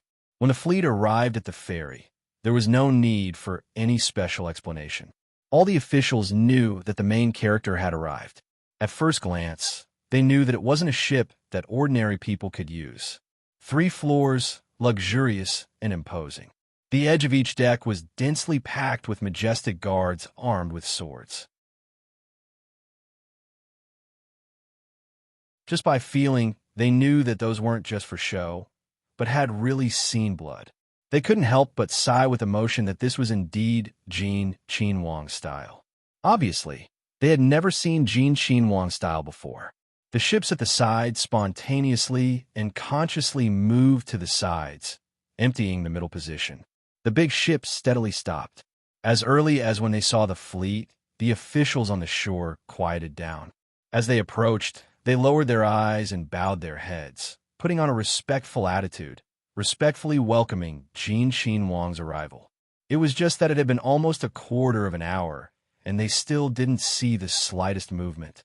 They couldn't help but quietly raise their heads. As a result, the same as when the ship stopped, it was still the same now. They couldn't help but look at each other in dismay. What was going on? This main ship didn't move. The other ships naturally didn't dare to act blindly without thinking, and they were also at a loss. This wait lasted for 2 seconds. These people were also pampered and pampered. Adding that it was already lunchtime, their bodies seemed to be somewhat swaying. In the end, they couldn't bear it and prepared to send someone to ask. The person who received the order secretly cursed his bad luck, but he had to bite the bullet. The people on the ship couldn't be provoked, and these people also couldn't be provoked. However, when that person dawdled forward, there was a movement on the ship first. The wooden plank to disembark the ship was quickly set up. A man who was missing an important part walked down and stood arrogantly in front of everyone. His voice was quite sharp as he opened. "Darren, Master is currently having lunch and will take a nap later. Master's intention is, if you are impatient from waiting, you could go back first. This kind of trivial matter, Master said that he won't bother with you." Finished speaking, Mu Gonggong turned and walked away. These people's faces were called wonderful. This was clearly giving them a show of strength. Even if he was a Qinhuang, wasn't this a bit too much? Did he really think that they didn't have a temper? Well, so what if they had a temper? Didn't they still have to endure it? Go back. This kind of face talk was over. If the main character didn't come down, they could only wait with an empty stomach. Castrated dog. Someone cursed at Mu Gonggong's back. Since they couldn't scold Jin Qinhuang, they naturally took their anger out on others. Mu Gonggong's attitude was really infuriating. He was just a lackey, yet he dared to speak to them like this. It was simply, even if he was a dog, he was Jin Qinhuang's dog. He was a dog that relied on its master's power. You people who were usually high up in the air, other than using your glib tongue, really couldn't do anything to him. Mu Gonggong was ordered to draw hatred. People like him had a master by his side. Without a master's order, they really didn't dare to act casually. Speaking of which, it wasn't only them who suffered, the people accompanying them were also the same. Previously, their sense of smell had been ruthlessly poisoned. They swallowed their saliva as they endured. They thought that when they reached Kaiming Fu and got off the ship, they would have a good meal and soon forget this kind of torture. As a result, even though they were clearly on the shore, they still had to continue squatting on the ship to gnaw on dry food and drink plain water. At the same time, They couldn't help but think about how delicious Jin Qinhuang's table was. The more they thought about it, the harder it was to swallow. They clearly wanted to restrain themselves from thinking about it, but they couldn't do it. Was there still justice? Jingwan, who was sitting next to Li Hanyuan, also thought the same. You say, how bored were you to do this kind of thing? Li Hanyuan picked up some food and placed it in her bowl. Unconcerned, he opened his mouth. Presumably, along the way, the reputation of the living king of hell will become more and more well-known. Naturally, I have to let them know that this is not just a name, but also in reality. Let them be tense at all times. If they relax, it will be more difficult for me. Could he not use this kind of tone and say such infuriating words? At this time, Jingwan also didn't get involved. What she should do on a normal day, she should do it now. Her purpose for coming out was to play. Li Hanyuan did what he said. He hugged Jingwan and took a comfortable afternoon nap. Only then did he give the order to prepare to get off the ship, and the officials on the shore even felt that they were about to ascend to heaven. Of course, this was definitely an illusion. They finally received the confirmation that Jin Qinhuang was going to get off the ship. The people on the other ships wiped their foreheads and quickly got off the ship in an orderly manner. They stood at the side of the empty space and respectfully welcomed him together with the others. The imperial bodyguards on the big ship were divided into 2 rows. They calmly and silently got off the ship and lined up on the shore on both sides. The long-awaited Jin Qinhuang finally appeared. Although it was disrespectful to look at him directly at this time, but with so many people, probably no one would notice if they secretly took a glance. But there were too many people who thought this way. Therefore, in Li Hongyuan's eyes, all the officials of Kai Ming Fu appeared shifty. Li Hanyuan was dissatisfied with these people, and because of that glance, these people were shocked. They seemed to have just remembered that the information also said that Jin Qinhuang was the most handsome man in the capital. Almost all of them ignored this, although the faces of the officials of Qi Yuan also needed to be proper, but this was enough. A big man, what face did they care about?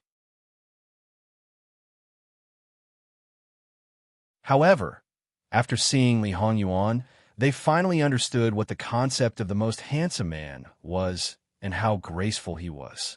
Although he wasn't wearing the imperial robe of a prince, he wore a jade crown on his head, a black brocade robe with dark patterns and golden thread at the edges. His handsome face, cold eyes, noble, dignified, and aloof. This kind of person occupied all the glory and favor. He was born to be in a superior position. Even if they knew of his fierce reputation, it was difficult to have a bad impression at the first moment. But the woman beside him was only a step behind. She was also dignified and unruffled. Standing beside Jin Qinhuang, she also appeared peerless. Without a doubt, she should be Jin Qinhuang Fei. In such a solemn occasion, Jin Qinhuang brought her with him. It could be seen that he only valued her. He slightly regretted that he didn't look carefully at the information about this Wang Fei. Li Hanyuan brought Jingwan and slowly walked down. Behind them were Yu Zhongqing and Li Suyan. Behind them were his personal bodyguards and personal maidservants. Ignoring the carriage prepared by the officials of Kai Ming Fu, in just a moment, his luxurious caravan was moved down from the ship and put on the horse harness. Before getting on the carriage, Li Hanyuan looked at the 4 horses with disdain, as if he was looking at the most useless waste. Using these things to send Ben Wang off, they really give Ben Wang face. The governor and the inspector governor standing at the front couldn't help but break out in cold sweat. These 4 horses were carefully selected, although they weren't the best horses in Kai Ming Fu. But the 4 horses were very similar in size, height, and hair. At first glance, one would even think that they were the same horse. There was nothing more suitable than them to pull the carriage. It must be known that as their owner, when he knew that they were used to pull the carriage, his heart ached terribly. But now they were disliked to this extent. If one really wanted to use the best BMW, it was absolutely impossible to find 4 of the same kind. Moreover, who would waste God's gift by using a BMW to pull the carriage? Wang Ye, this concubine, quite likes these 4 horses. I can also see Darren's sincerity and effort. Jingwan smiled. Li Hongyuan's expression softened a little. Since Wang Fei says so, then forget it. Waiting for the two to sit down, Yu Zhongxing and Li Suyin rode their horses, one on the left and one on the right of the carriage. In front, there were two teams of guards leading the way, and behind them, there were even more guards. The other officials either mounted their horses or got on the carriage, scrambling to keep up. The temporary residence prepared for Li Hongyuan was the governor's luxurious courtyard. This place was envied by many people, and once again, Jin Xinhuang disliked it. The huge amount of luggage they had brought with them was moved down nimbly, and the courtyard was once again changed into a brand new one. Before, they thought that Jin Xinhuang was purely looking for trouble, but now they maintained their silence. In terms of luxury, in terms of fastidiousness, who could compare to Jin Xinhuang? Sure enough, in this aspect, no one should think of bribing him. Even if you took out all your belongings, in his eyes it was nothing. Such beauties? Thinking of Jin Xinhuang Fei, who had already gone to the inner courtyard, thinking of the beauties that Jin Xinhuang kept that were comparable to the emperor's harem, as the information said, it really seemed unlikely. One by one, they wanted to worm their way into being friends with him, but Li Hongyuan was not in the mood and did not allow them to say anything. Helpless, they could only take a step back, indicating that there would be a banquet in the evening to welcome Jin Xinhuang. Li Hongyuan sneered. Do you all have a lot of money? Then, can Ben Wang start investigating from you? Why does Wang Ye say this? Sure enough, after looking at him a few more times, his nature was even more frightening. Li Hongyuan coolly looked at the governor. This broken courtyard, Ben Wang does not fancy it, but the cost of construction probably exceeds your net worth, right? You set up a banquet. What good things can you take out to entertain Ben Wang? Ben Wang is not in the mood to care about you.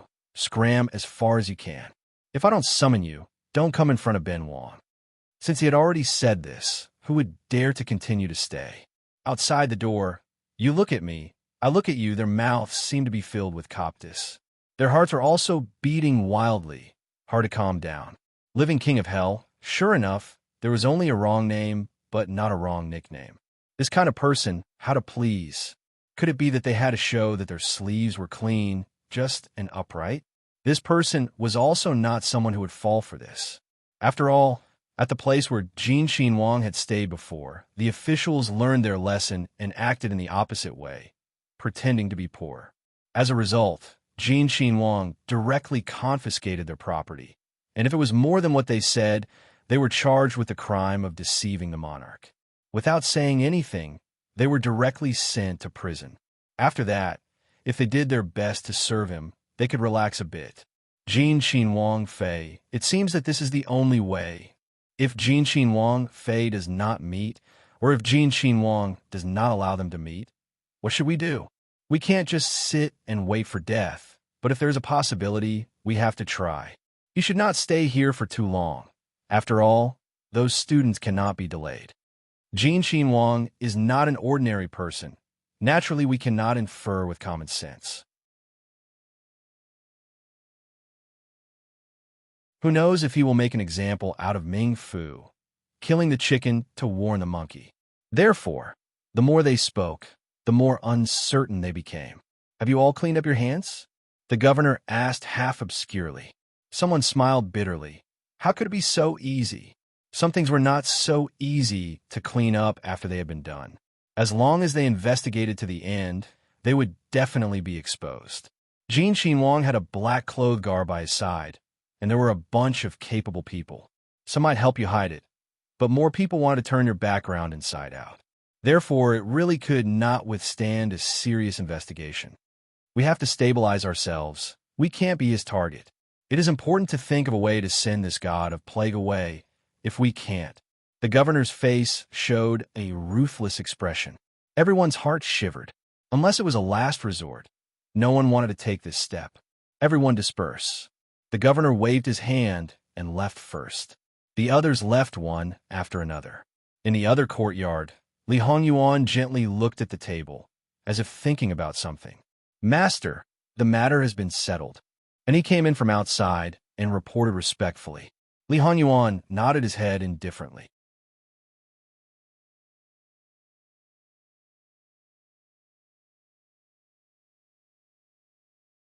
Chapter 277. No one would ask what Li Honyuan sent people to do. This was not within their scope of authority. As to whether to report to Lu Qingdi or not, that was their business. So they all thought at the same time, did he not avoid the taboo? No matter if it was Yu Zhongxing or Li Suyin, they were all experts and would not show their emotions on their faces. It was just that Yu Zhongxing felt that his master, who had just assumed office not long ago, did he also take Li Suyin under his command? If so, he would not find it strange. This master's position, compared to the other princes, was much higher. This also explained why he did not avoid the taboo. Of course, this was only his guess. If not, he might be exposed in front of the emperor in the future. So what? As early as when he chose a new master, he already had this awareness. Li Suyin's thinking was slightly different. He did not hide anything from Lu Qingdi. The premise was that it was within his scope of responsibility or was related to him. His task this time was to listen to Jin Qinhuang's orders. Everything else naturally had nothing to do with him. In his view, Li Honyuan did this either because he did not have a guilty conscience or deliberately did it for them to see. Therefore, the two of them could be said to be Lu Chengdi's left and right arms. There was no tacit understanding to speak of. They were once loyal to Lu Chengdi, but the number of contact was pitifully little. In the end, it was because Lu Chengdi's guard was too heavy. Even if they were his confidants, he did not let them come in contact. Li Honyuan went to the rear residence. Even Yu Zhongxing, who needed to be close to protect him, would not be an eyesore at this time. Jingwan was quite surprised that Li Honyuan could tolerate Yu Zhongxing and Li Suyin, who were like shadow followers and basically never left his side. Li Hongyuan's explanation was that their existence was similar to that of bodyguards. It was not considered as tolerance. Of course, the so-called similar had nothing to do with trust. Although one would not get dizzy on a boat, it would not be as comfortable as walking on solid ground, unless it was someone who walked outside all year round. Jingwan felt a little tired and needed a good night's sleep to adjust. At this time, he truly felt the benefits of a certain someone's insistence on bringing so much luggage. They were all things that he was used to, so he wouldn't feel uncomfortable using them. This kind of thing everyone should have experienced. When something was replaced with a new one, it required a process of readaptation. It could be long or short. If it was not as good as the original, one would involuntarily feel different degrees of disdain. When people were tired, they didn't have to experience this feeling. It couldn't be better to be in a comfortable state. Li Honyuan was considerate and did not torture her, nor did he do anything else. They hugged each other and went to sleep early. Li Honyuan probably knew that those people would inquire about his whereabouts, so he didn't deliberately hide it. Therefore, when the group of people learned that he had slept with the princess, they couldn't help but look at each other. Even they, who were busy with government affairs, didn't sleep so early, let alone those who had rich nightlife. Even if Jin Qinhuang would not be easily moved by beauty, wasn't it normal for him to relax a bit? Thus, he continued to make discreet inquiries, and the results were not disappointing. The princess consort was not feeling well. So, Jin Qinhuang really loved Jin Qinhuang Fei very much. However, since Jin Qinhuang Fei was not feeling well, then it was natural for his foreign to pay a visit. Jingwan didn't know that her own husband had found trouble for her again. The whole morning was as usual. Li Honyuan looked at his wife's sweat like rain. That flexible figure, he really couldn't get tired of looking at it 100 times. With regards to Li Hongyuan's teasing, Jingwan also bluntly retorted, Wang Ye should pay more attention. If one day the flesh on your body grows soft, or even a big belly, remember to send someone to sleep in the study. If you don't recover, don't think about returning to your room. Jingwan's words. If it was someone who only had the relationship of husband and wife, the other party would probably leave in a huff and tell her that there were many women who were willing to sleep with him. Of course, they were only husband and wife and didn't have any feelings. Jingwan also wouldn't say something that was purely a joke. Would Wangwan really be so heartless? This husband really wants to give a try. thinking about the incomparably handsome king of hell turning into a fat man with a big belly. Even if Jingwan wasn't someone who cared about appearances, just thinking about that image made her eyes stinging. Well, joke for jokes. Even if he really became like that, she couldn't really drive him out. Not because of the other party's identity, not because he was her husband, but because he was her lover. Although it hadn't reached 100%, but Jingwan knew that if it continued like this, it would happen sooner or later. Unless he went to sleep with another woman now, she wouldn't be able to extricate herself. Okay, if Wang wants to try, how about this concubine also try? Li Hongyuan rubbed his chin with interest. Wan's husband singing and wife following suit. My heart is very comforted. This husband is also looking forward to Wan's fleshy body. That taste should also be quite wonderful. He even deliberately swept the tip of his tongue across his lips, as if he couldn't wait to have a taste. That look in his eyes also seemed to want to peel off Jingwan's skin. Jingwan was speechless.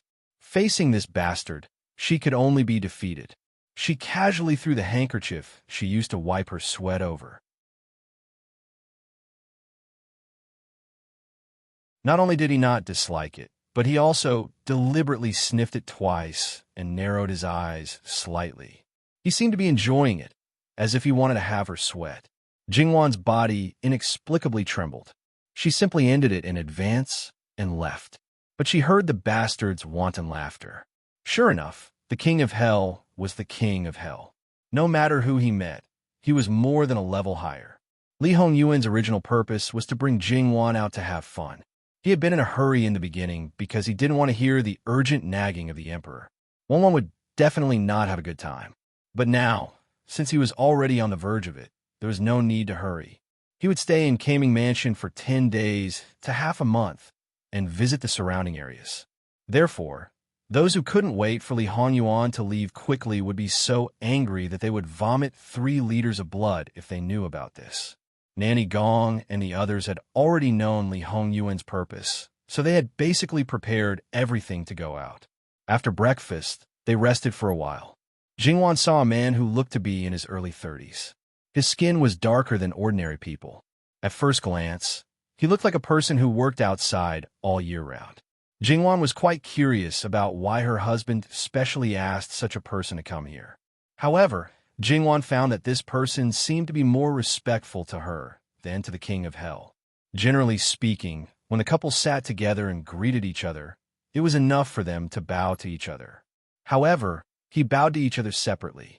When he bowed to each other, he especially turned to one side. It was obvious that he was bowing to her. Jingwan was very sure that she had never seen this person before.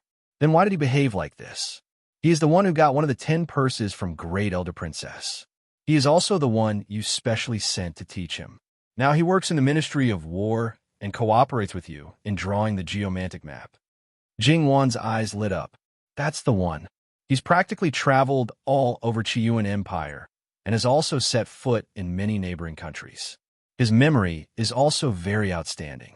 Basically, there's no place that he can't remember, including the characteristics and terrain.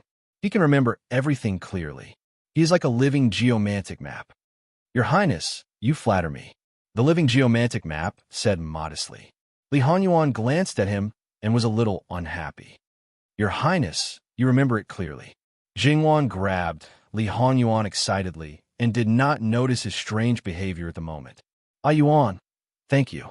How could she not know that he specially brought this person out for her? To be honest, no one could be so considerate and considerate as this man. Not even her grandmother could be so considerate and considerate.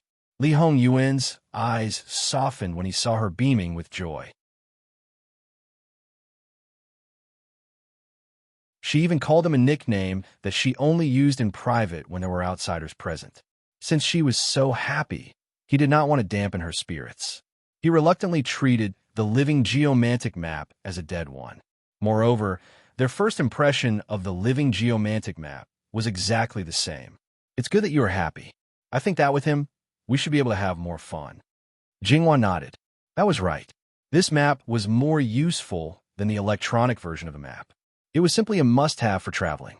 After the excitement, Jingwan became more reserved and began to chat with the living geomantic map. For a moment, she forgot that someone was a minefield. She immediately paused and said, "I don't know your surname. If he was called the living geomantic map, it would be rude. Your Highness, you are too polite. My surname is Sure." The living geomantic map hurriedly responded. Jingwan felt that he seemed a little nervous. "Oh, it's Mr. Sure. Speaking of which, Prince used public resources for private purposes because of me this time. I hope that it won't delay Mr. Sure's business. Your Highness is too serious. To be able to contribute to your Highness, this official feels honored." These words were not false. Originally, in an entire group, the others were selected by others. Only he was personally selected by Li Hanyuan. Originally, he was busy, and because his knowledge was put to use, he was preparing to show off his skills. Suddenly, he had to go on a business trip. His mood was not very good. However, he did not have a right to refuse and could only sullenly follow along. It was only when he knew that his benefactor, Jin Qinhuang Fei, was also present that his mood subsided. Previously, when he found out that Jin Qinhuang Fei was going on a trip and needed him to lead the way, the last bit of sullenness completely disappeared. Speaking of which, Wang Fei's grace is like a new life. I have long wanted to thank Wang Fei in person, but I never had the chance. I was deeply afraid that I would offend Wang Fei and did not dare to pay you a visit. Having this opportunity is truly the fortune of 3 lifetimes. What does Princess Consort want to know? I will tell you everything I know in the next pass. Sure, Darren, doesn't need to be like this. The matter at that time was just a coincidence. My original intention was to contribute to the Qi Yuan dynasty. I only hope that the Qi Yuan dynasty will prosper. If it wasn't you, it would be someone else. Therefore, Sure Darren really doesn't need to care. No matter what the prefix was, as long as it was related to the word affection, Jingwan did not want this affection to be too deep and heavy to bear. I don't know anything. I want to learn something, but it's useless. No matter how hard I tried, I couldn't learn it. Don't talk about disappointing my family and clan. Don't even talk about my career. Almost everyone looked at this official as if they were looking at a piece of trash. This official was once dispirited and gave up on myself. If it wasn't for Wang Fei's people who came to my door and exhausted their efforts, that purse would not have landed in this official's hands. How would I be able to enter the Ministry of War? This official was placed in an important position. My parents were gratified and my wife was happy. This official could confidently talk to my children about the magnificent mountains and rivers of Qi Yuan. No one would say that those things were useless, and would only say that it was amazing. Furthermore, the way my children looked at me was also filled with respect. At the same time, my family's status in the clan also rose. Wang Fei was the first to acknowledge the things that I had denied. She even used this as a way to embark on a completely different life. How could I forget such kindness? Not only this official, but the entire family also wishes to kowtow to Wang Fei in person to express our gratitude. After all, Wang Fei was already precious when you were still in the boudoir. Now, you're even more precious. Other than a word of thanks, there's really nothing I can do to repay you.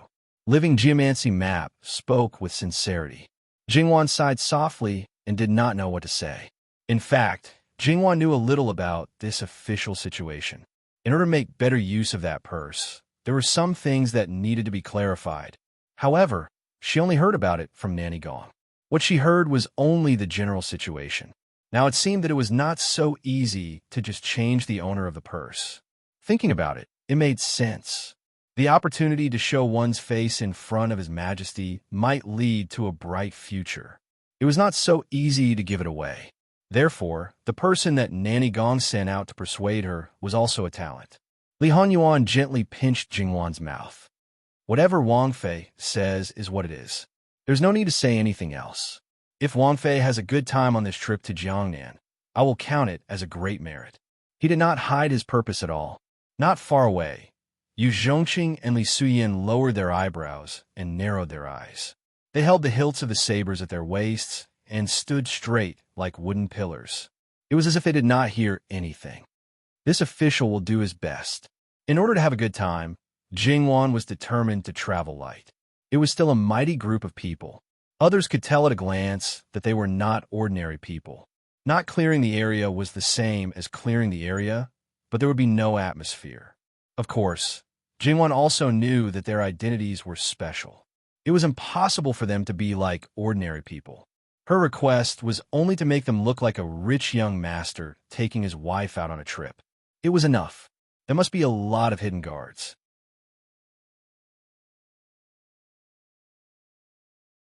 She knew very well that on this trip to Jiangnan, her husband had blocked many paths. If he was really impartial, many people would suffer. Who could guarantee that these people would not take the risk? Compared to Li Hongyuan's life and wealth, sightseeing was nothing. What Jingwan could think of, Li Hongyuan could naturally also think of. Moreover, with Wanwan by his side, he naturally had to be foolproof. He could not even affect Jingwan's sightseeing. The arrangements could not be incomplete. No matter how relaxed he looked on the surface, it could not be denied that he did things in secret. After having people deal with the people who were watching around the courtyard, the group of people went out through the back door. It was obvious that if those officials knew, not long after they went out, there would be one chance encounter after another. The sightseeing could be stopped. Not only did they prepare a carriage, they also prepared horses.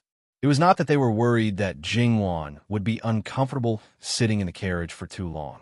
She would not stay in the carriage for too long for sightseeing. It was just that in some places, it was more fun to ride a horse. At this time, the carriage and the servants followed behind the two people walking hand in hand. The guards on both sides slightly opened the way for them. The living map historian was 2 steps behind Jingwan to the left. He explained the cultural and historical characteristics of the Kaming mansion to Jingwan. As Jingwan walked, her attention was almost attracted. The living king of hell expressed his displeasure, but he had to admit that the living geomancy map was indeed amazing in this aspect. To say that he was a living geomancy map was actually a disgrace. Even Li Honyuan himself was attracted by it, so he suppressed his displeasure and multitasked. While listening, he led the way for his wife, who was too engrossed to prevent her from going astray. Speaking of which, food was also a part of a place. Lord Shi specially introduced 2 kinds of food to Jingwan. There might be food in other places, but it was definitely not as delicious as the Kaming mansion. Jingwan's appetite was aroused. She wanted to eat such little food. Naturally, she bought. Jingwan asked people to buy more for everyone to try. They rested for a while in the tea house next door. They waited for the people who bought the food to come back. However, they only bought one kind of food. The other kind was limited every day and was said to be sold out. They could use their status to pressure people and ask them to make it immediately. Not to mention that the princess would not allow it. It would also expose their whereabouts. I'm incompetent. The guard did not do the job well and apologized. What does it have to do with you? Jingwan overstepped her authority and waved her hand to ask him to leave. The guard did not even look at Li Hongyuan's reaction and retreated to another table. Jingwan asked people to distribute most of the food. This was her habitual behavior. In the eyes of others, it was a reward. And the people who had done it for the first time were even a little flattered. It was not the first time. At the beginning, Jingwan was a little helpless. After many times, she was used to it and just waved her hand. Jingwan tasted it. It was very delicious and also quite unique. I don't know what the Kaming crisps taste like. It's a pity. I can only try it another day. Speaking of which, it's a little surprising that it was sold out so quickly. After all, relatively speaking, the price of Kaming crisps is not cheap.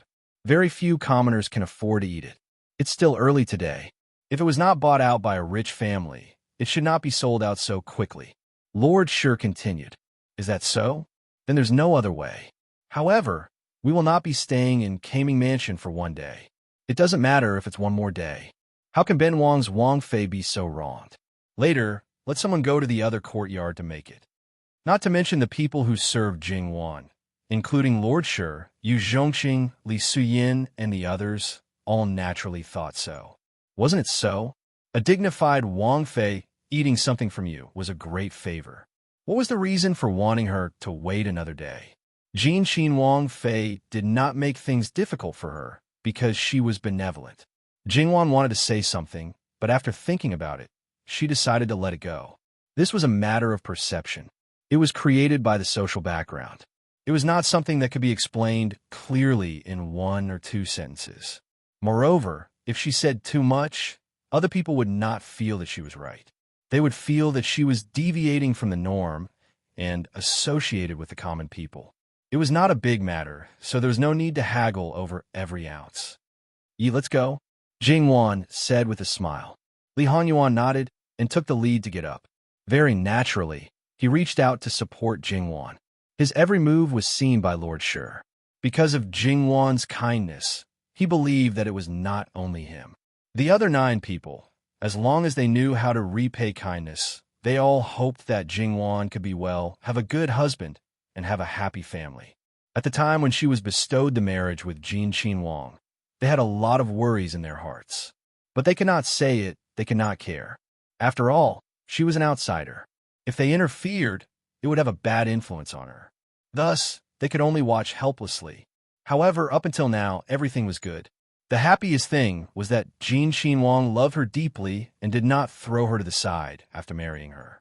Just based on Li Hongyuan's attitude towards Jingwan, Lord Shi's view of him had changed by 70%. Jingwan did not plan to leave the city today.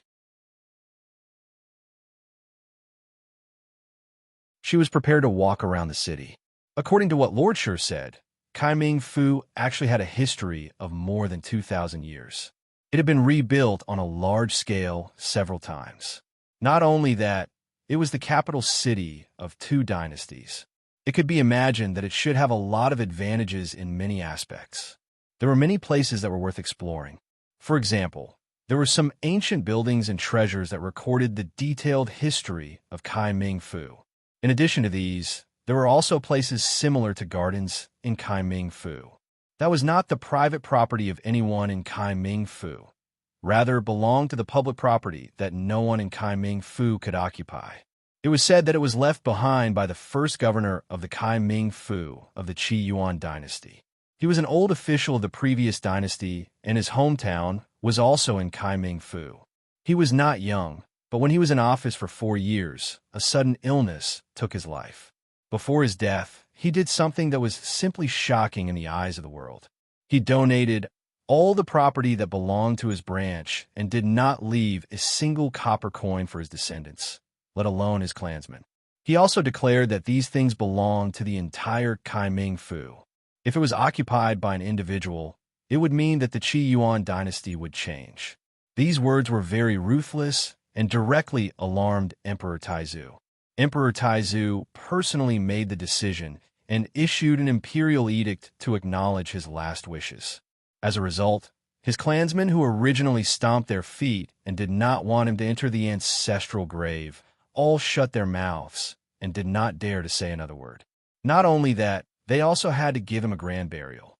Today, it was unknown whether those unseen legacies were still there or not. That garden was still there and had even become a symbol of Kaiming Fu.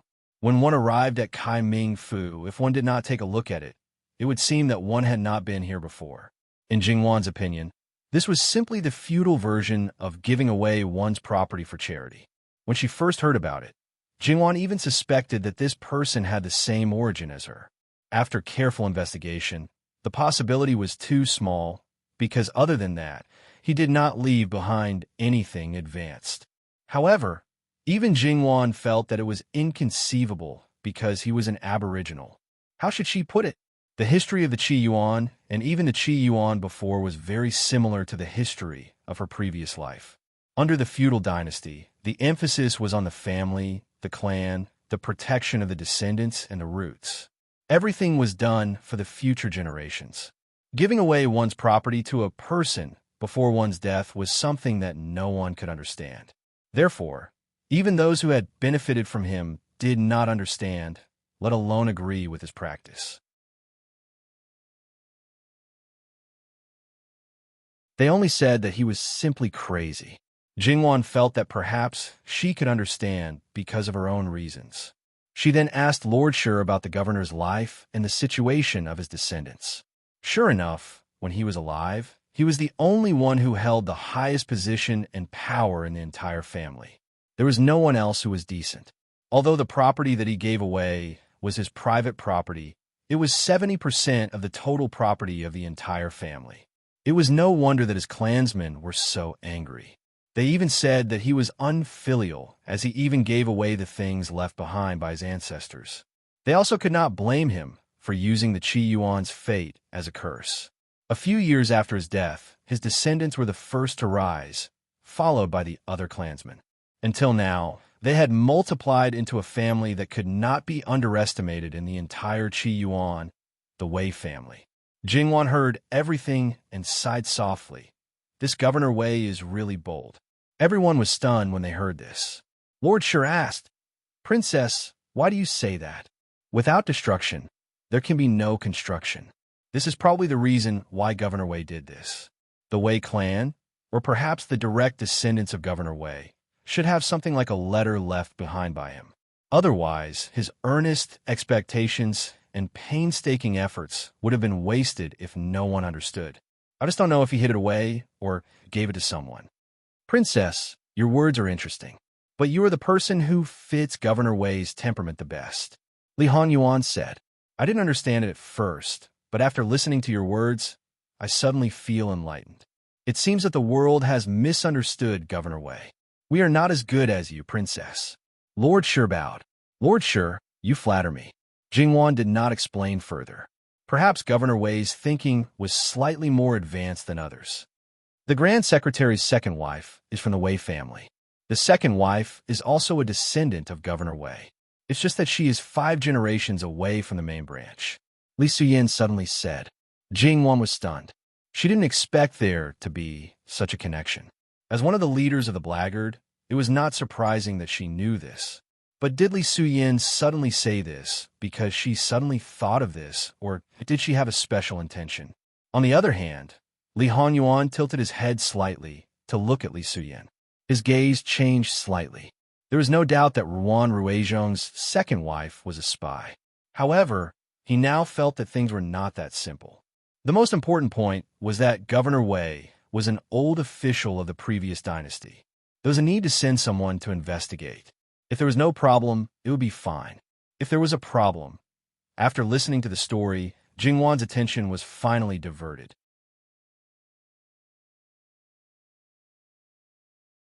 Then she realized that her husband seemed to be unintentionally attracting bees and butterflies again. As expected, being too good-looking was also a big trouble. But this trouble had an owner. Outsiders could only look at it. Caming Crispy? Is this the Caming Crispy that Lord Sher mentioned?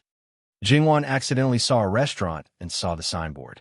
Yes, Princess, using the prefectural city as the name and the name of the restaurant. It could be seen that he was very confident. It's so lively now. What's going on? Jingwan looked at the crowd blocking the entrance. Soon someone went to ask. When he came back, his expression was not very good. Master, the governor's son bought all the Caming Crispy. Speaking of which, the governor's son had taken a fancy to a girl who was engaged. But the girl's fiancé was a poor scholar. The girl's family was actually a nouveau riche. After hooking up with the governor's son, she did not like her fiancé anymore. And the poor scholar had to go bankrupt for a piece of Caming Crispy, https://11//11/1807/6653473. That you're tuning in to the Romance Rendezvous YouTube channel. We're so grateful for your support, and don't forget to subscribe to join us on this incredible journey through captivating stories. Your generosity through donations truly makes a world of difference, as it's the primary source of revenue that allows me to expand and enhance this channel for you. Thank you from the bottom of my heart for being a part of this adventure.